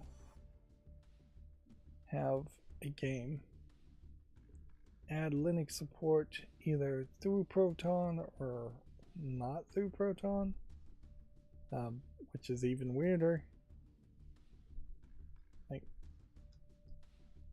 And I would have to assume through Proton is definitely the right way to do it. If you're going to add Linux support these days, it should be through either GE Proton or just Steam's Proton, if at all possible. You shouldn't be trying to render out versions for different flavors of Linux otherwise. And yeah, with Proton, I do think Arch Linux is going to benefit a lot more with compatibility of Windows games than, say, Debian Linux may, or Red Hat Linux might. So there are probably going to be less compatible flavors of Linux that you would want to stay away from. Although a lot of those flavors of Linux just failed to evolve. They failed to grow market share. Ubuntu, Debian, Linux Mint all looked like they might be the next big thing, but only SteamOS, only Valve has found a proven way to actually get people excited about Linux and actually wanting to try it. And that is by adding game support, which the vast majority of Linux operating systems are just not interested in game support. And that might go all the way up to Linus Torvalds himself. He may just not be interested that much in game support, and so maybe that attitude just fell all the way down. Yeah. I guess if you wanted to find the biggest group of people that are uninterested in games, first you would look at like Amish people, and then you would look at Linux hardcore programmers. Yeah. Not that all Linux hardcore programmers are not uninterested in games, just it seems like there could be a lot of them in that group. Moving on, check out the demo for Souls Creek, a horror game blending suspense, exploration, stealth, and puzzle solving. It again has that kind of PlayStation 1 era imagery to it as far as low polygon. Okay, I will say 3 hours and 30 minutes in. We're not going to probably do a marathon. Sorry for potentially promising something I'm not going to probably deliver on. I'm starting to feel a little sleepy, and so I feel like even if I did finish all of the video game news today, I would probably only make an hour's worth of footage and then I would just give up. Yeah. We are getting at least an experiment here in what streaming very early would mean as far as views, but only really it's going to tell me what streaming very early on Labor Day and holidays would mean. It's not going to tell me what streaming very early on a normal Monday would mean. Alright, here's a humble bundle that might be worth grabbing because I think this might be the one of the few humble bundles where I don't own any of these games. You can grab Ace Attorney and Mega Man collections in the Duo of Justice humble bundle. Yeah. Great. Ace Attorney Chronicles, Mega Man Battle Network Legacy Collection Volume 1, Ghost Trick Phantom Detective, Battle Network Legacy Collection 2, Mega Man Legacy Collection 2, Mega Man X Collection 2, Phoenix Wright Ace Attorney Trilogy, Mega Man X Legacy Collection, and Mega Man Legacy Collection. Okay, so I'm going to drag this tab to my other monitor, and here we can see which of these do I not own. I don't own Battle Network Collection 1. I don't own Ghost Trick. I don't own the Legacy Collection. I don't own the Battle Network Collection, Legacy Collection 2. I don't own the Legacy Collection 2. I don't own Mega Man X Legacy Collection 2. Do we get Mega Man X Legacy Collection 1? I don't own this either. So, inherently, I don't own any of those games. And this is perhaps the first time in a very long time that there has been a system where the humble bundles would be, yeah, this might be the first time since the very first humble bundle I bought would be that way, with 100% of the games not being owned. So they're saying it's a $254 pay what you want. And they are saying that by default they want me to pay $40. So the entire 11 item bundle. Let's go to $5. $5 gets you the 5 item bundle. $35 gets you the 11 game bundle. And particularly in the bundle, I'm sorry I'm not showing this, but I'm just gonna not bother to.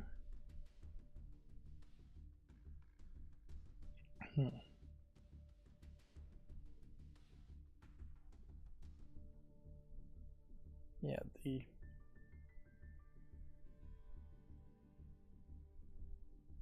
$35 for 11 games that are specifically Capcom games are the big deal there, because Capcom has a tendency to not put Mega Man games or Ace Attorney games on sale. Okay, moving on to the next Gaming on Linux article. I will buy those games later off screen. And yeah, I don't feel bad about spending $35 on those games. Like that's a pretty good deal. OBS Studio 32.0.0 Beta 1 has been released with a new plugin manager. OBS Studio is set to get even more advanced for all your recording and streaming needs on Linux. Why specifically on Linux? Just because this is gamingonlinux.com. OBS totally has Windows versions. I'm using a Windows version right now. With the introduction of a new plugin manager, it arrives with the newly released OBS Studio 32.0.0. I assume, since this is a major number change, things are intended to break here. And with that, that means maybe some of the plugins that I'm using right now will not easily be usable in 32.0.0.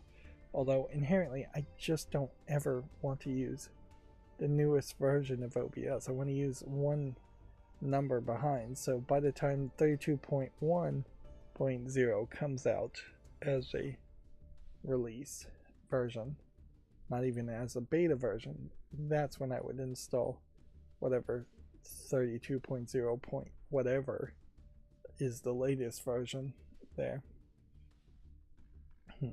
So this coming out in beta doesn't really change anything. If this came out officially in a release state, then I would maybe go up to 31 point something bigger than what I have installed right now. Point something bigger than what I have installed right now. In addition to the new basic plugin manager, which in fairness, right now to find plugins and to install plugins is a little wonky. It's a lot of going to their forum and downloading things or downloading things from GitHub.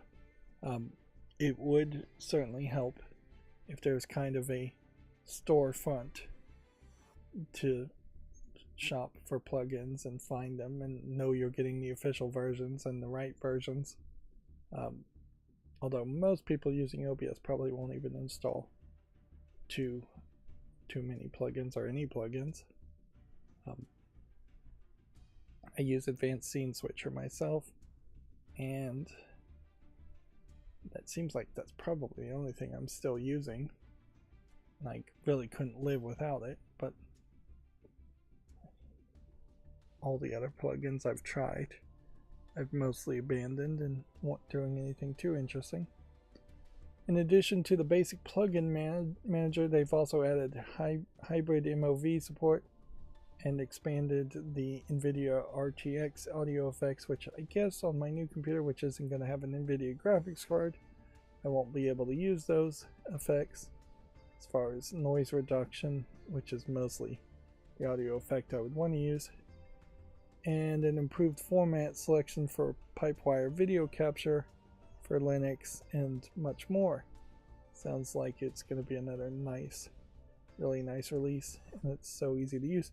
Now remember, OBS also said they were going to slow down on their release schedule and only release things when things are needed to be released and improved upon. So yeah, I do need to, as a content creator, get into the nitty gritty here, so let's go through the details. Plugin manager, opt-in automatic cross log uploads, voice activity detection on the NVIDIA RTX audio effects, which improves noise suppression for speech, as well as several optimizations for NVIDIA effects. They've added chair removal for the NVIDIA RTX background removal, allowing removal of chairs instead of just generic background stuff, I guess. Hybrid MOV support brings ProRes support on macOS and HEVC/H.264 and PCM audio support on all platforms.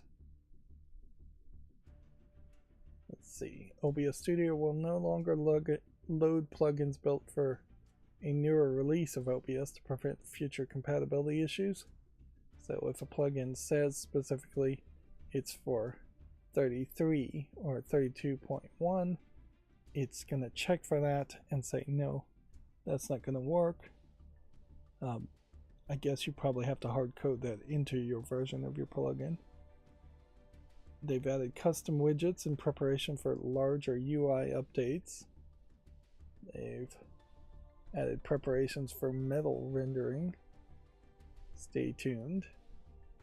Improved audio deduplication logic to cover more cases of nested scenes, groups, and multiple canvases.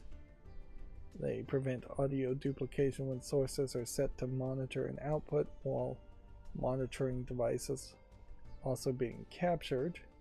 It feels like that might have been a problem that I've had in the past.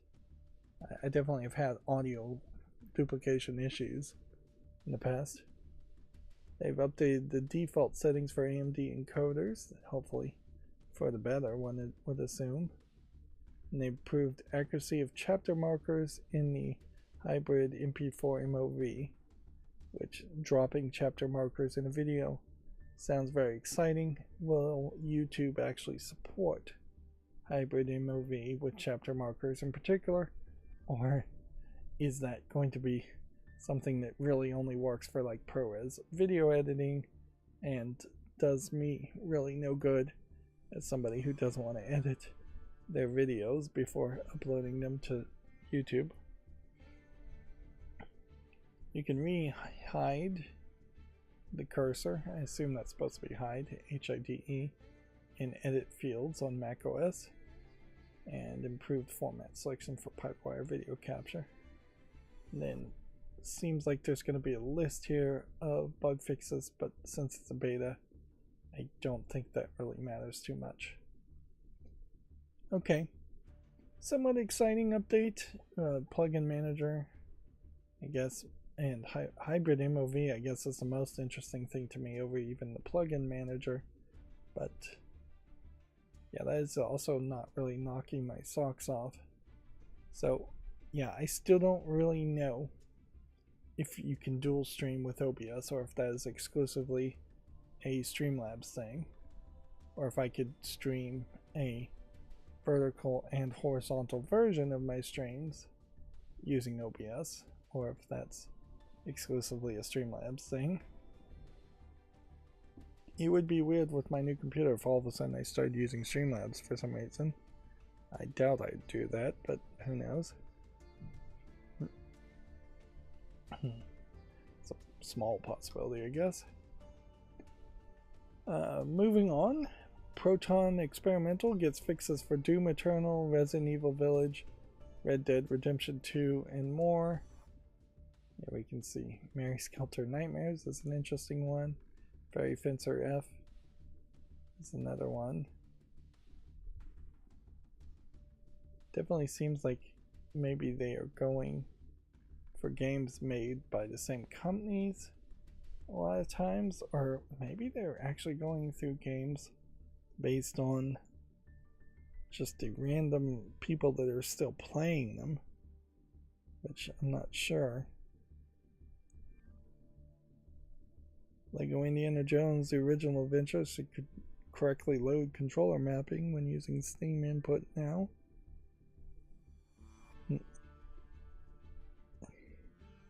Unplugging a controller should no longer break keyboard input in the game inside.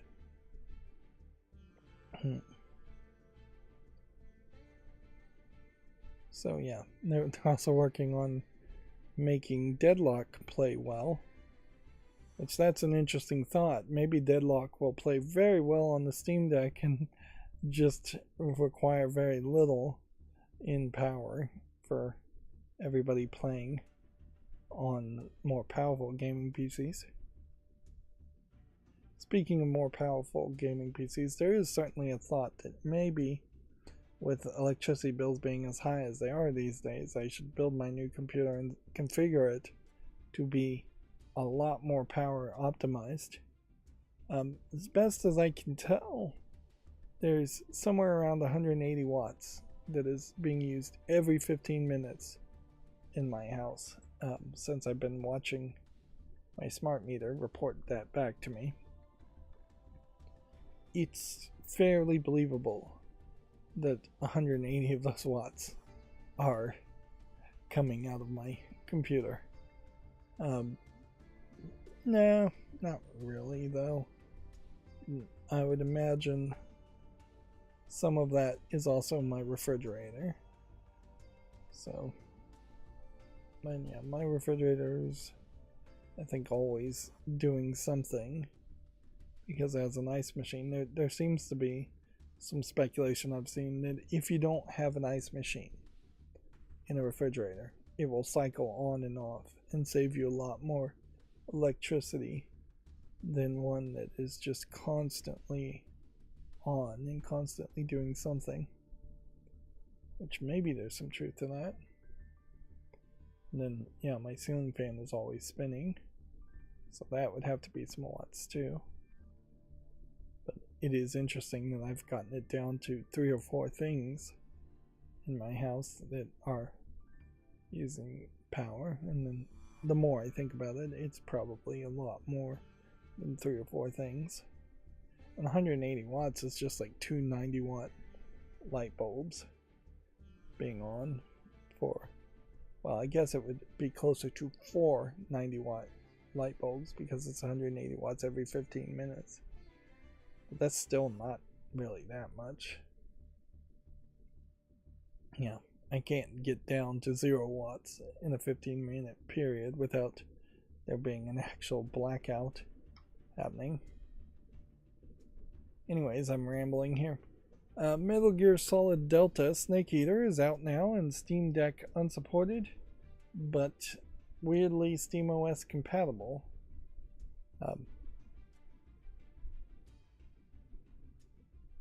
Valve checked it out and put up a notice that it can't perform well enough on the Steam Deck, not even by their sometimes strange standards.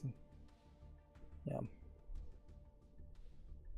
It is at least noted as SteamOS compatible though, so it will run with Proton on Linux systems that are a bit more powerful from other handhelds to desktop Linux. So this is the first case, I think in particular, where we have had a split between Steam Deck verification and SteamOS verification.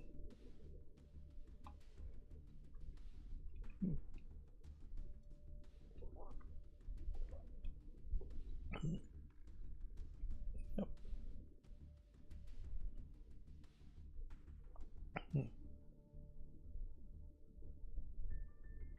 So yeah, I don't feel like I really want to sit through this entire trailer, but it is interesting that this level of visuals pushes it too far.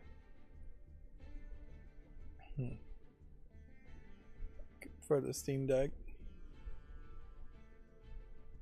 But I really question if this isn't a case I really think this is more of a case that Konami probably just didn't try too hard to make this game run on more low powered hardware.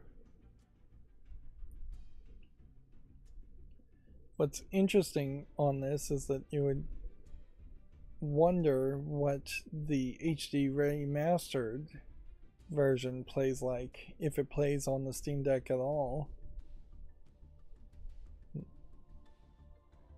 Yeah.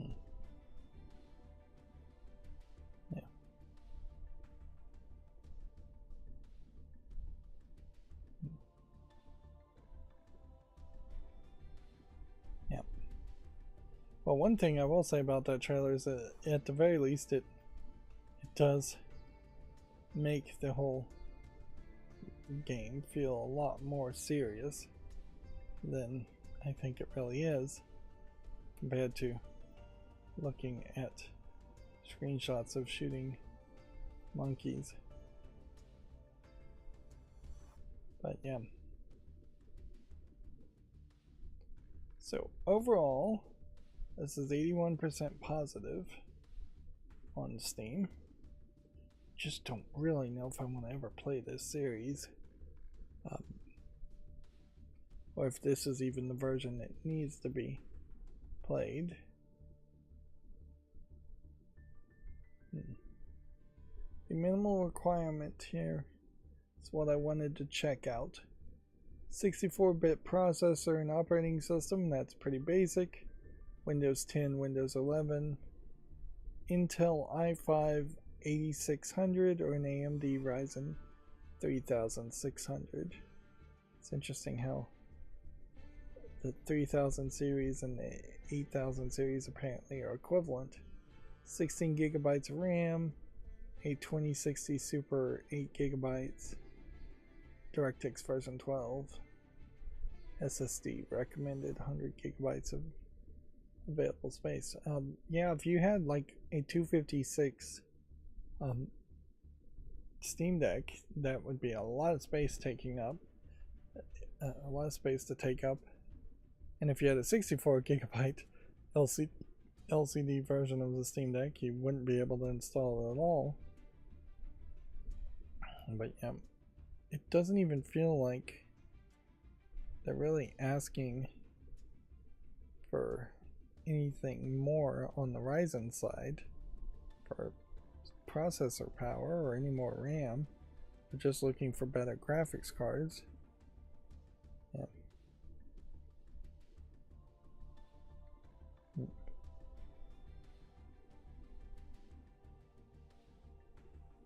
Overpriced for a 1-to-1 remake and very unoptimized, they say.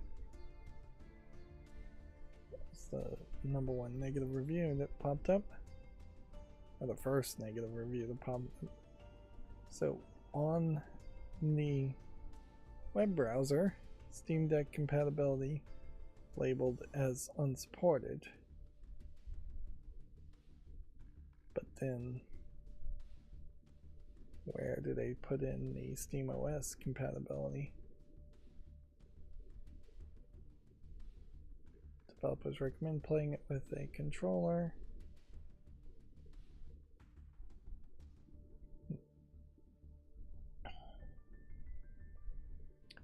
See, and that's weird because,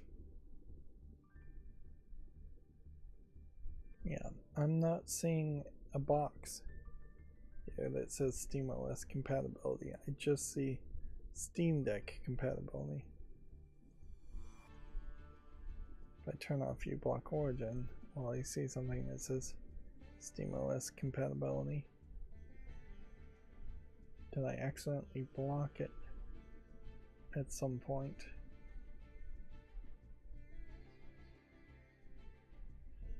Doesn't seem like that's the case. Unless it's somewhere over here. We have a notice regarding known issues from August 27th.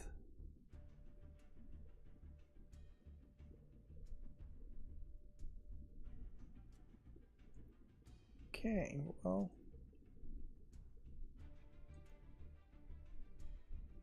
So yeah, maybe they have taken off the SteamOS tag also, but it also, I think, is the first split to really show that Steam Deck compatibility is going to start disappearing, and they are going to just say that it meets the more minimal requirement of being able to be run on SteamOS.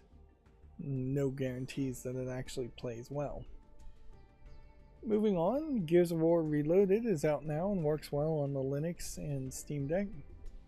Linux and Steam Deck, no V. Which is interesting because that is, I'm starting to yawn, apologies. It's kind of the exact opposite of what we've been seeing with every other release of Gears of War.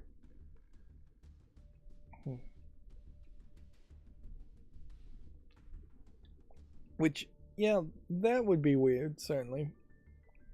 And I don't know if that's particularly welcome either. For as much as I would love for every single game to run perfectly on the Steam Deck, or SteamOS in general, but then to have every other port be buggy and a problem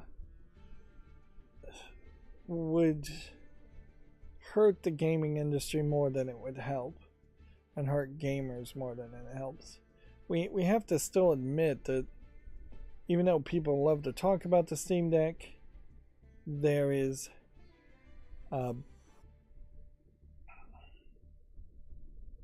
there is definitely very fewer numbers of people who own a Steam Deck and play games on the Steam Deck compared to the number of people who own some kind of PC, whether it's even a Mac OS PC or a Windows PC, and are gaming on that. Now, since this is just a remaster of a very old game, there's no reason why this game shouldn't be running perfectly fine. Although, it isn't. And the weird thing for me, certainly on this, is that I don't think I even finished playing Gears of War in its original form. So, while I do have a slight desire to play Gears of War, it's not particularly that high, and I don't know if I'd actually make it to the credits of Reloaded, and I doubt that there's a guarantee here that Gears of War 2 Reloaded is going to ever come out. Yeah, you can see on Steam though, this is 54% positive, which is very low. And maybe some of that is easy anti-cheat, but apparently easy anti-cheat doesn't give you a problem. Steam Deck verified. Third-party EULA. Maybe a lot of this is the online PvP too.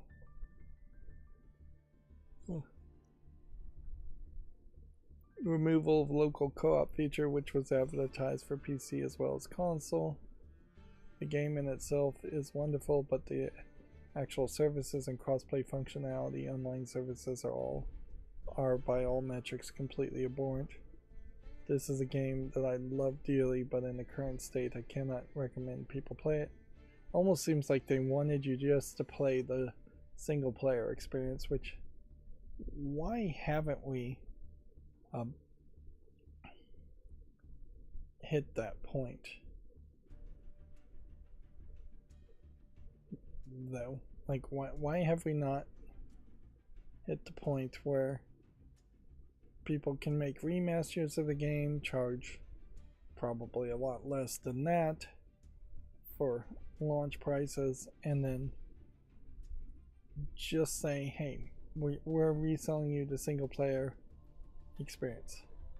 Although I've put out the idea of having Cliff Notes versions of games and abridged versions of games, and this might be a game that would work very well for me if it was a Cliff Notes version where I just ran through the single player experience with God mode enabled or something and just could not die. And it was just a nice, easy, laid back narrative experience. Which I know the Gears of War story is pretty stupid, and so asking for a narrative experience is kind of ridiculous. But yeah, that is really what I'm kind of wanting, is just a dumb action movie. Well, I'm certainly at a weird crossroads here. My best hope is that this game fixes a lot of its online stuff and gets much better positive reviews. Otherwise, I feel like I will probably just at some point look at this game when I'm doing a follows cleanup and realize that because it's mixed reviewed, it's not worth my time, which is something I might very well go ahead and realize now, but I'll give it more time. Moving on, Quartet is a fresh retro-styled RPG out now with Linux and Steam Deck support. Yeah, I don't know what's really going on today. Like, have we really hit that point now where games are coming out and there just is video game news? Because I was definitely expecting there to be barely any video game news today, and instead it has taken me 4 hours so far to get to this point, which we haven't even started to look at all the new games on Steam or even GameDeveloper.com articles. Maybe there was just a lot more news on Labor Day weekend than I would expect. And yeah, if this was just a case that I ran the macros too early on Friday, I still feel like I would be done by now, if that was the case. But maybe. Inherently, I know it's coming, though, that eventually we are going to be back into the late back end of the game as a random collection of characters, including Hippo. But yeah, eventually we're going to get into this back end of the year, and there's just going to be a ton of games and a ton of game news all crammed into the September, October, November, December months, and then probably around December 20th or so, that's when video game news tends to really stop happening. Honestly, very little happens even after December 1st, I think, if I recall, last year particularly.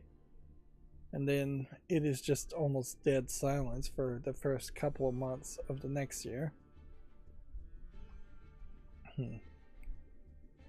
Yeah, and I don't look forward to January 1st next year.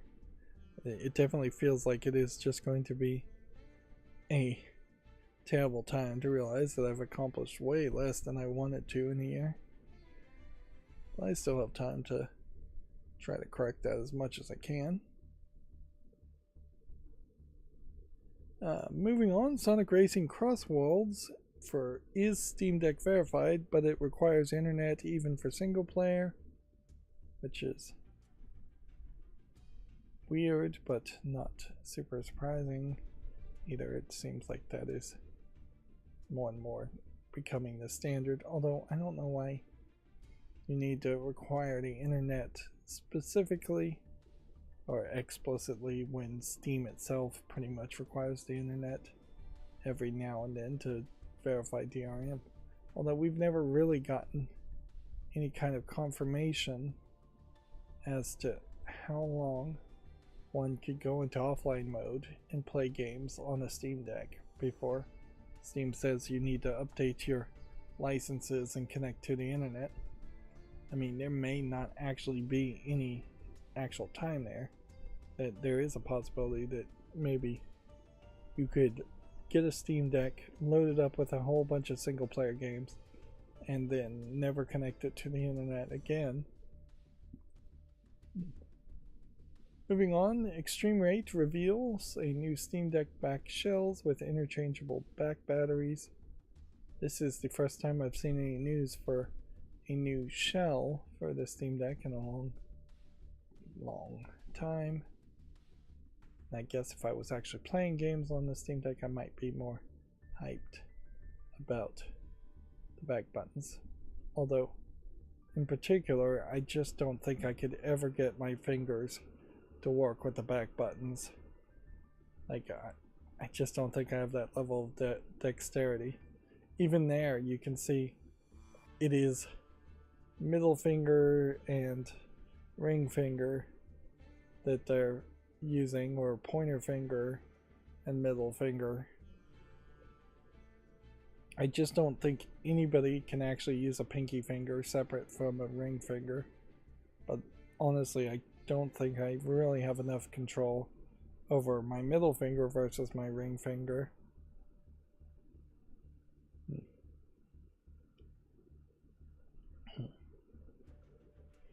I still was expecting somebody to make a new shell for the Steam Deck that would allow for like twice as thick batteries, or just a big bump in the center on the back that would turn into like a kickstand and give you a lot more room.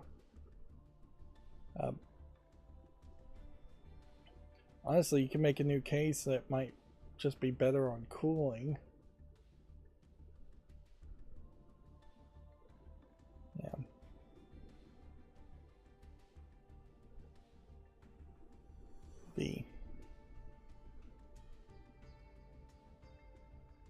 This is interesting. They're adding a ventilation grill and thermal backplate to this design. Maybe if I wasn't watching all of these videos, it wouldn't have taken 4 hours to get to this point. That's probably part of the problem.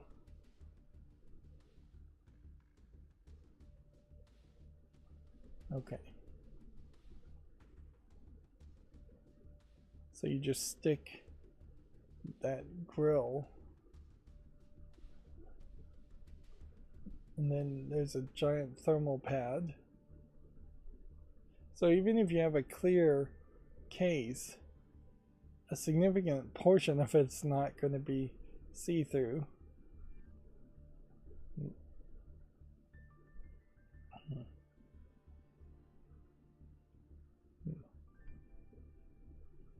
Have to do several screws to screw in the back plate buttons.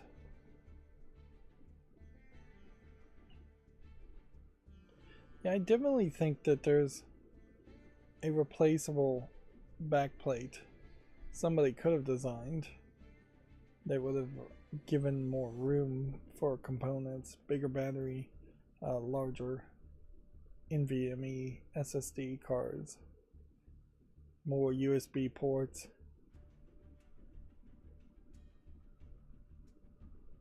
So yeah, you can see how that fan in the center just doesn't actually have an air intake in the center where you would think it would be.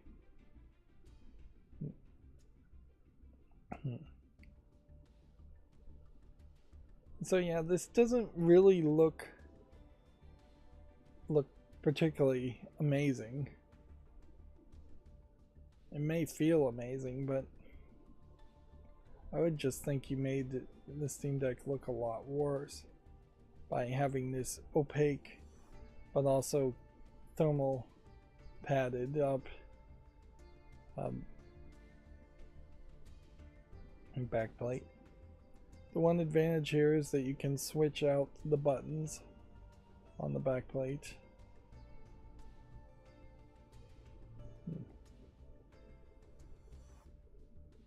So they're swappable.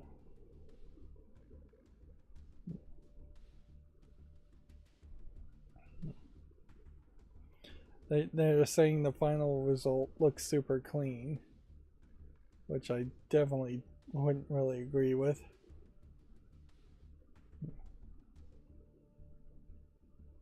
Yeah.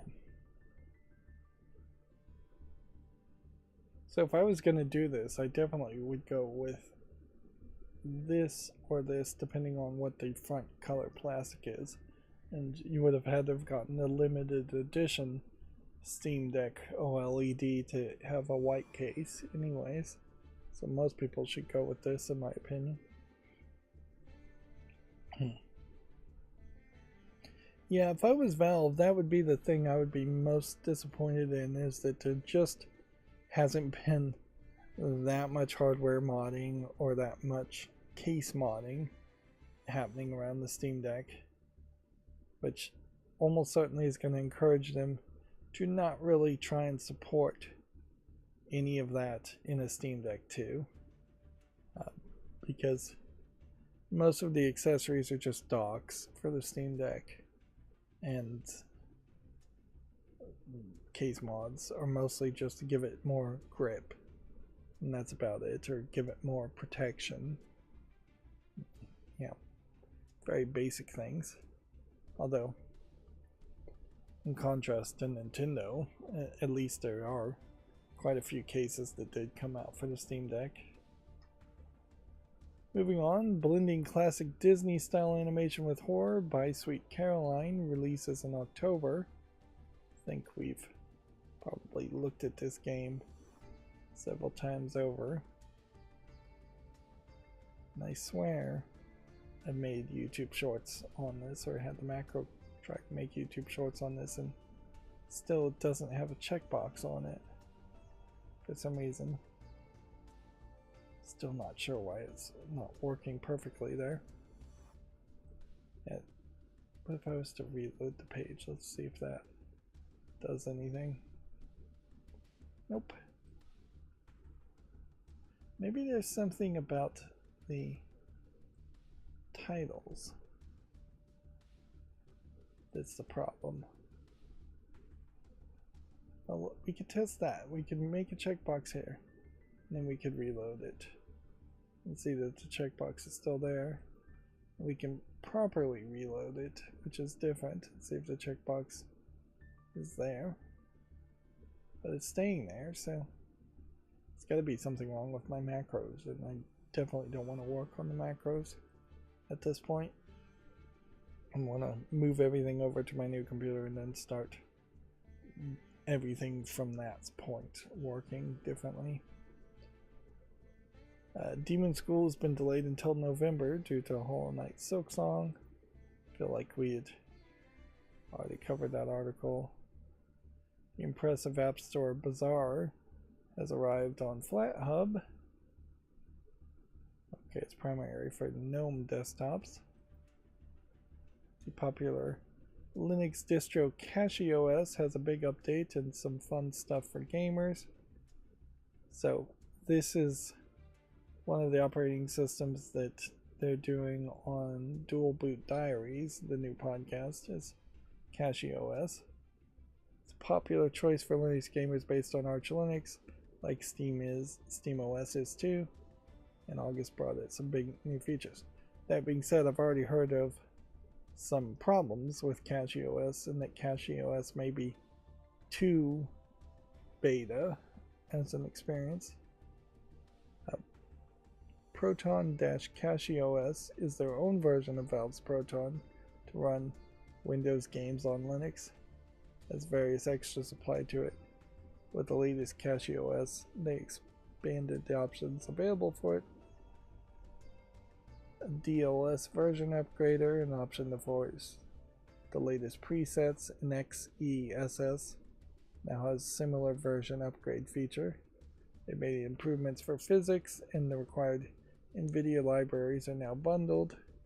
On RDNA 3 GPUs, you can easily enable FSR4 with the Proton FSR4 RDNA 3 upgrade. This downloads the FSR4 library and sets the necessary variables automatically. NT Sync can now be used with Proton Cache OS and setting Proton use NT Sync. I would assume NT Sync is some kind of hard drive access technology. They also have a new packages website, so you can check out what packages are currently shipping. They've updated the Grub bootloader, which is crazy. We're still using the Grub bootloader, although I think it is technically Grub 2, although it might still just be Grub 1.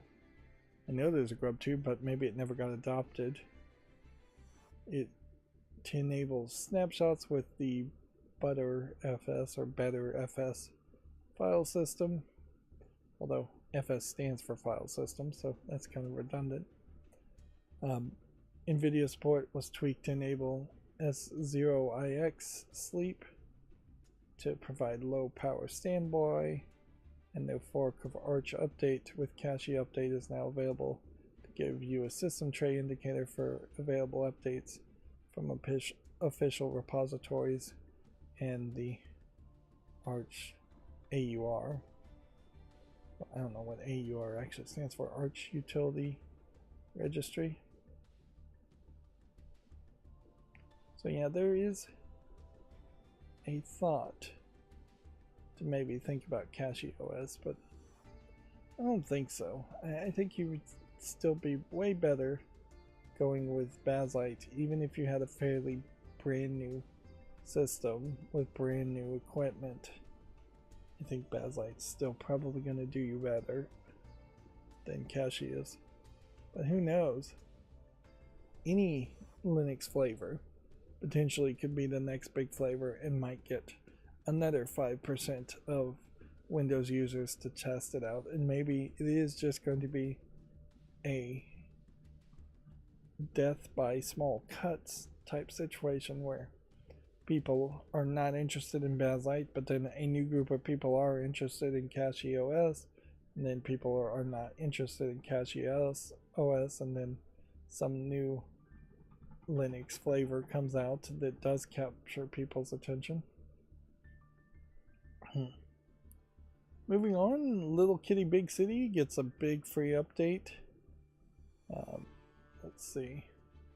Picture Perfect update includes cat customization, new neighborhoods to explore, both inside and out, along with more extra content like new quests, new hats, new emotes, and human foods with side effects, and an expanded photo mode, and new music. So, okay. We will leave that at that. I guess maybe I can make a YouTube short on it since it's got some new content. Fantastic co-op game Peak gets Steam Deck verified with the latest updates. It again feels like maybe my macros opened up more articles from Gaming on Linux than really needed to be opened. Like this No Man's Sky Free Voyagers update, I know we've seen before. Fanatical's Monster Hunter bundle, I know we've seen before. Still kind of a rough one to pick on, just because I just don't think are going to be that many interesting Monster Hunter games that you actually want to play in that bundle. Alright, and that brings us to GameDevelopers.com, of which I only have one article, and I'm going to assume that that is the right number. NetEase has shut down the Rich Vogel-led T-0 Entertainment. NetEase overseas investments continue to shrink.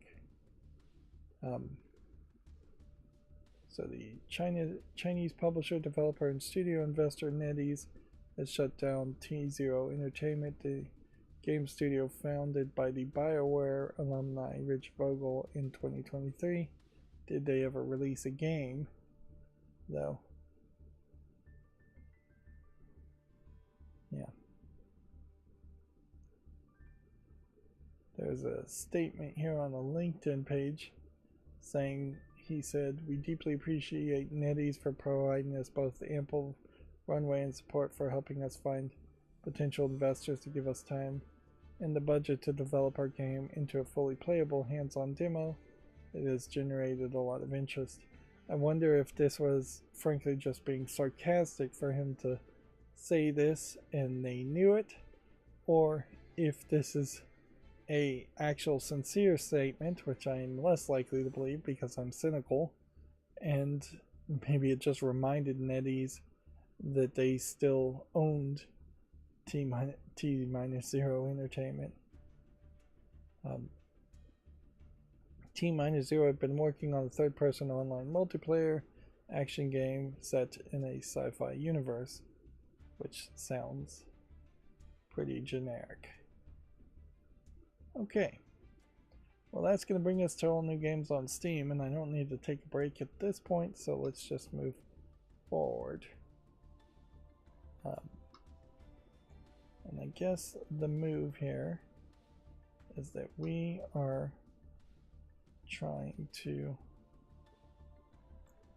move through these games, deciding which ones are worthy of having a YouTube short made from them, and then do that as quickly as possible.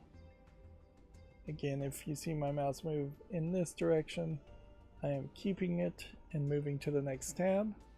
If you see my mouse moving in this direction, I am closing it because it's not good enough by my quick knee-jerk reaction to looking at the game. Unlocked nightmare in English. Still gonna be a no. Yeah.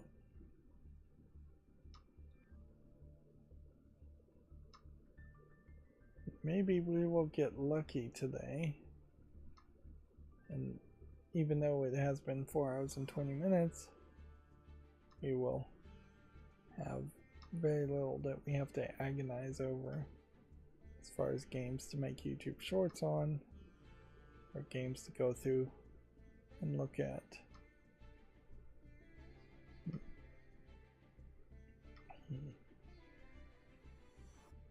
See, and here's one of those examples of a game that might be very old, but I'm not sure that makes it particularly relevant in any way. So I'm still going to have to say no to that.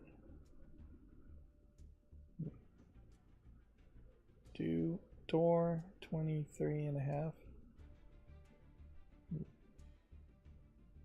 Yeah, this probably should be a no, but I'll give it a chance. Overnight screening. I looked at movie listings for today, and yeah, for Labor Day, it's just like not anything that caught my attention. Although in fairness, if I looked at all the movie listings from the past 3 or 4 years, I might make the exact same statement.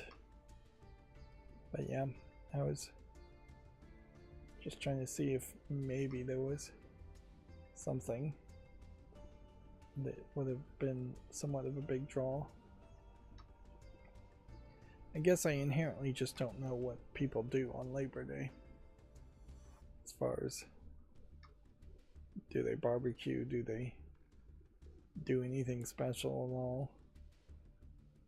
Plenty of people take Labor Day off and are not particularly pro-union, so they may not celebrate it too much.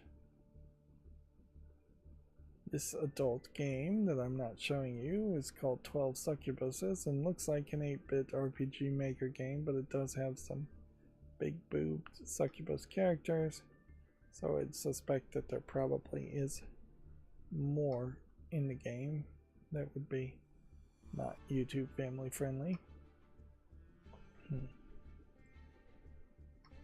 Yeah.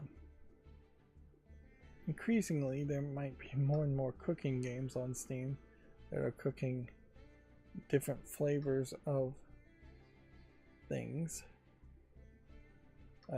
different nationalities of food, to the point where it might become difficult, if not impossible, to play those kinds of games.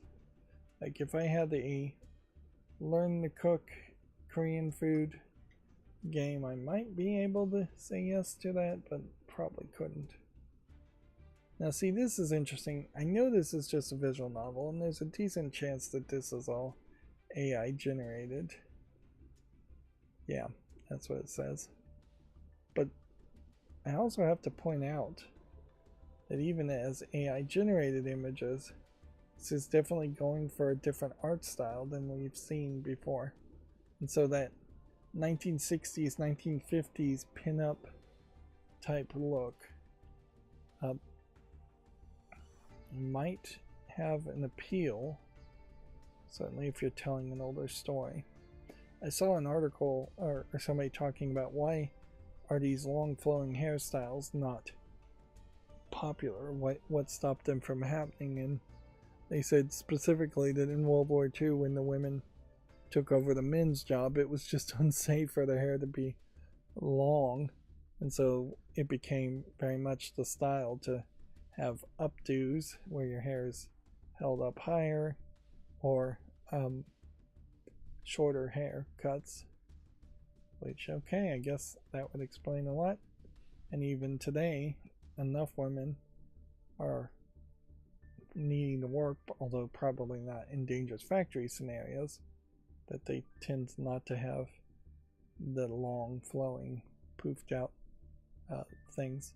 I think that's an interesting historical speculation, kind of hard to prove, but I also think that there's something that is being missed in that these hairstyles also required a lot of maintenance. If you're going to put curls in it, you have to do curlers, and very few women, I think, in modern days actually do curlers and curls and add curls to hair that isn't naturally curly. And if you're doing straight, then straight hair, you're having to probably put some straightener in it and comb it, and it's just a ton of work.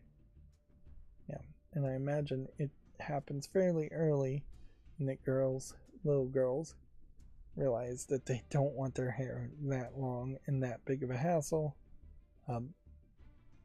and so by the time they are young women and they're choosing their own hairstyles, they've already decided they want something simplistic and simpler for the busier style of life that people live these days.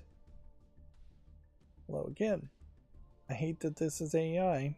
I love the idea of the visual style there, though.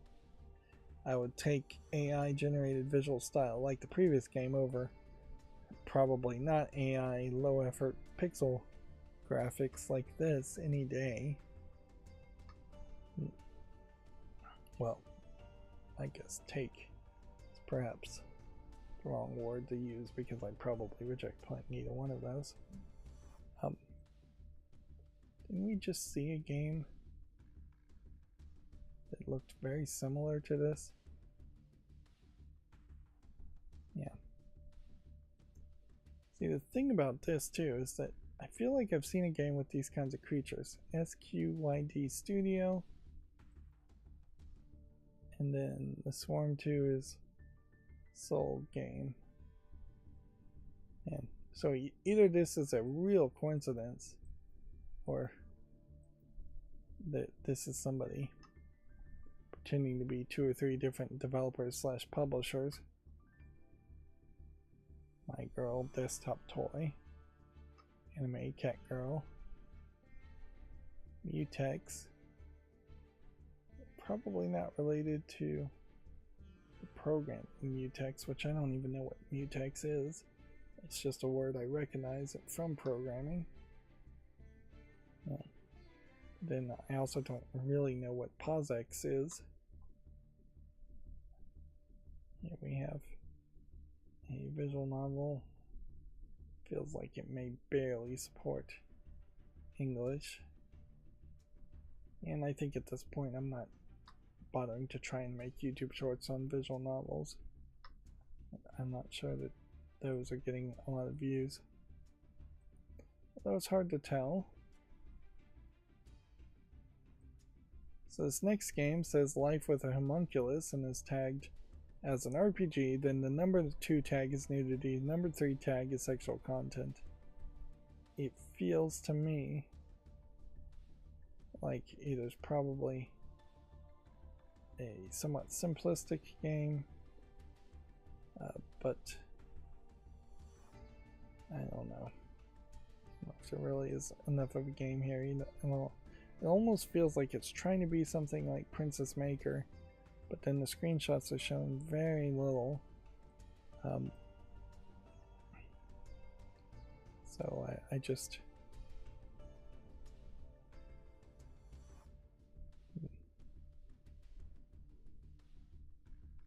doesn't really feel like there's an actual game here. Let's see. It's a homunculus raising simulation game. While talking with the homunculus, you teach it about daily life in the world. Her personality changes depending on your actions. You take walks together, earn money through part-time jobs. So it is a daughter raising simulator game from the looks of it, and the character definitely seems like they are young looking as a homunculus, as a artificially generated life by merging together other creatures of life. It's also rated mixed at 61%. So let me see what the reviews say.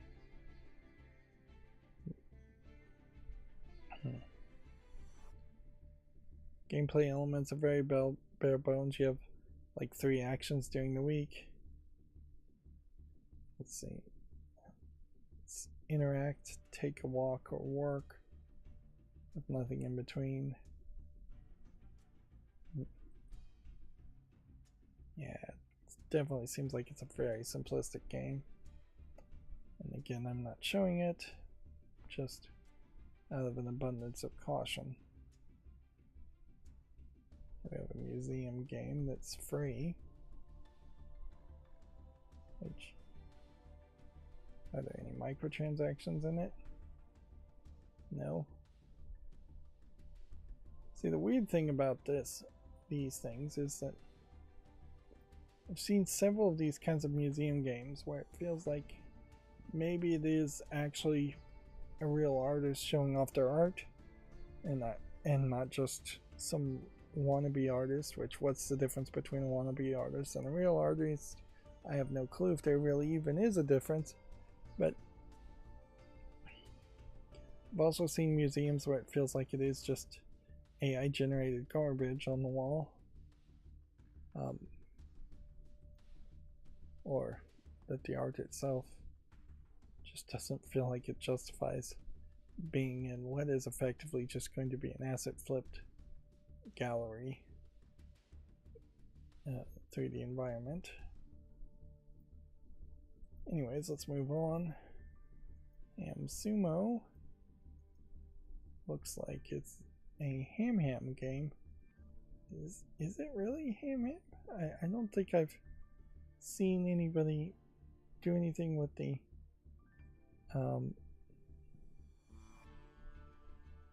that anime Hamtaro. Yeah, that would be a Hamtaro. I don't know if this really is Hamtaro or not. It just says hamster. It looks a lot like Hamtaro, but I haven't heard anything about Hamtaro in a long time. Kids anime, I think is what it was. Well, let's move on. Japanese kids anime, which may or may not translate to being a American Western kids anime. Wild Americas.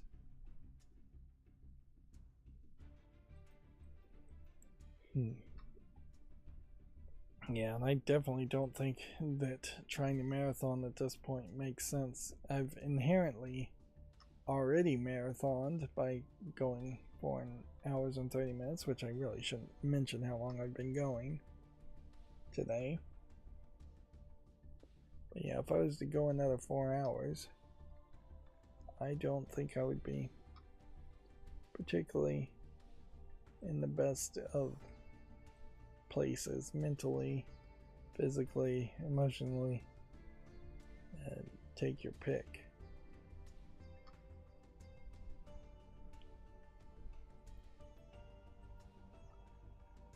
And yeah, I don't know what really would happen, but at some point I probably would fall asleep just on air.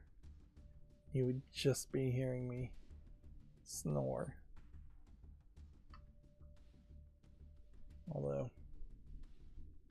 yeah, I don't know if I actually snore or not.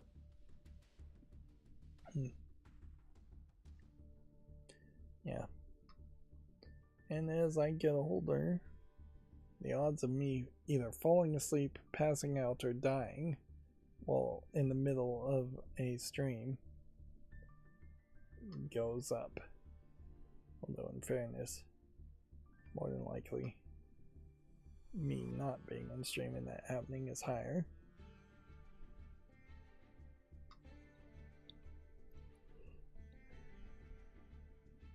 I almost, it may sound morbid, but I almost wouldn't mind dying while streaming.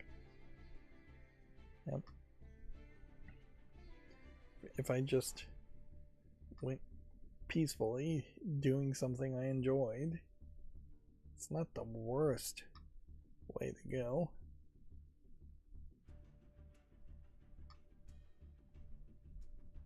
I think I accidentally closed that one.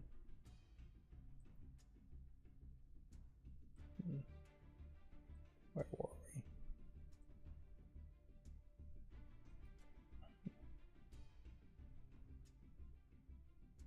Just gonna put this one in fall list, I guess. But yeah. I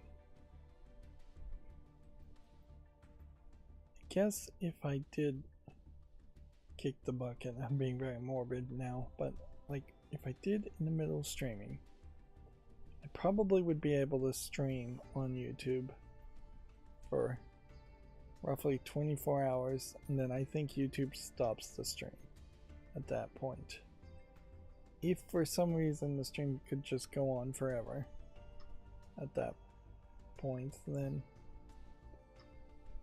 I probably wouldn't. Oh, wait a minute, my internet I think is auto pay, so so I'm trying to think what would stop getting paid first to shut it off. Assuming I don't have any friends or family that find me then, and it's just months and months going on.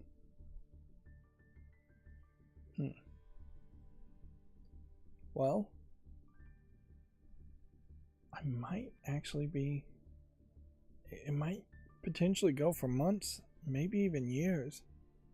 If all my bills were auto paid and I had enough money coming in as going out, which is a big if, certainly, then my internet and my electricity would go,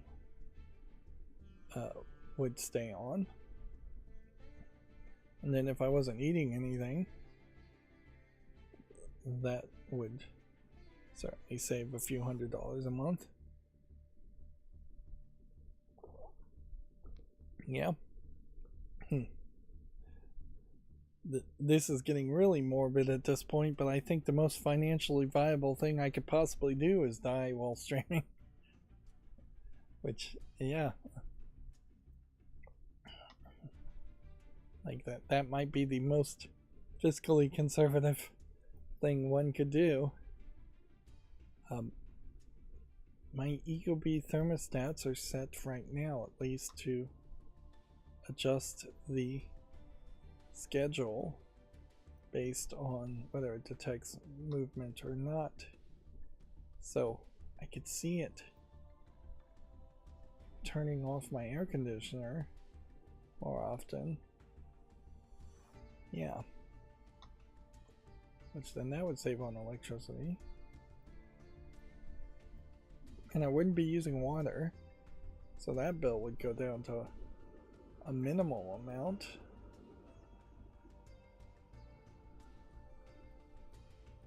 Wow. Well, I guess it's not really saying that much to say, hey, if there wasn't a human actually using resources, the bills would go down, but I hadn't really thought about that. Okay, I guess it's decided there. In, let's say, 40 years or so, I want to go out doing what I love midstream, just close my eyes and never open them again, and just hope that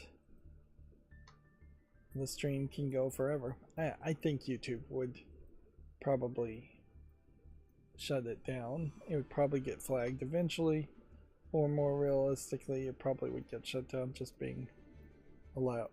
Just because I don't think YouTube really allows people to stream non-stop.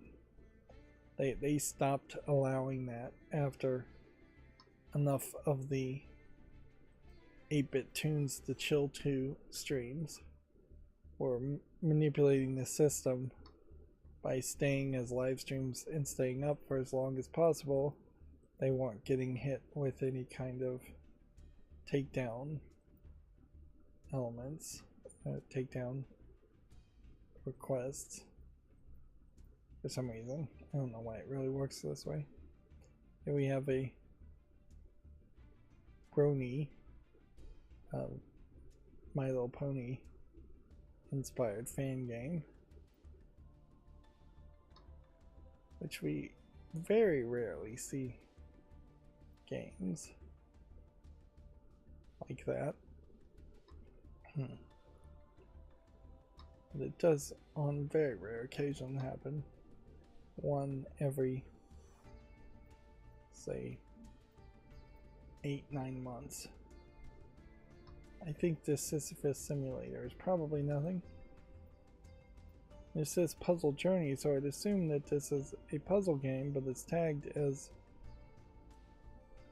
Animation and Modeling, Bullet Hell, and I think it's probably just a slide puzzle game with AI generated stuff, and they definitely are trying to de-emphasize it by saying arts are generated with AI support, instead of just arts are completely made by AI.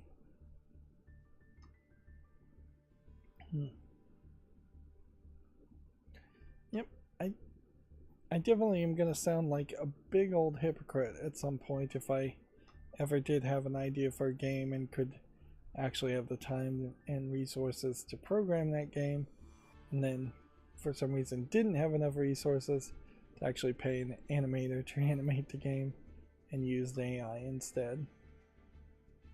Hey, we've got a new Goosebumps game. It's weird how these Goosebumps materials just pop up and seem to be completely disconnected from anything else Goosebumps. I don't think there are any new Goosebumps books being released, and I don't think there's a season 3 of the Goosebumps TV series.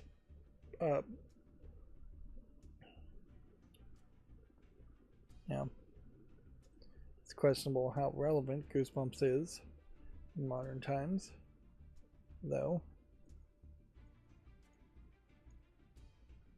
And then I'm gonna say no to Warren. And so, yeah, we are now at the fall list cleanup. Did I even talk about the adult game that we saw? Aphrodite's Bathhouse is the name of it. It definitely looks like an RPG Maker game, although it is interesting in that most of the characters seem to be in togas and going for more of that Roman visuals there.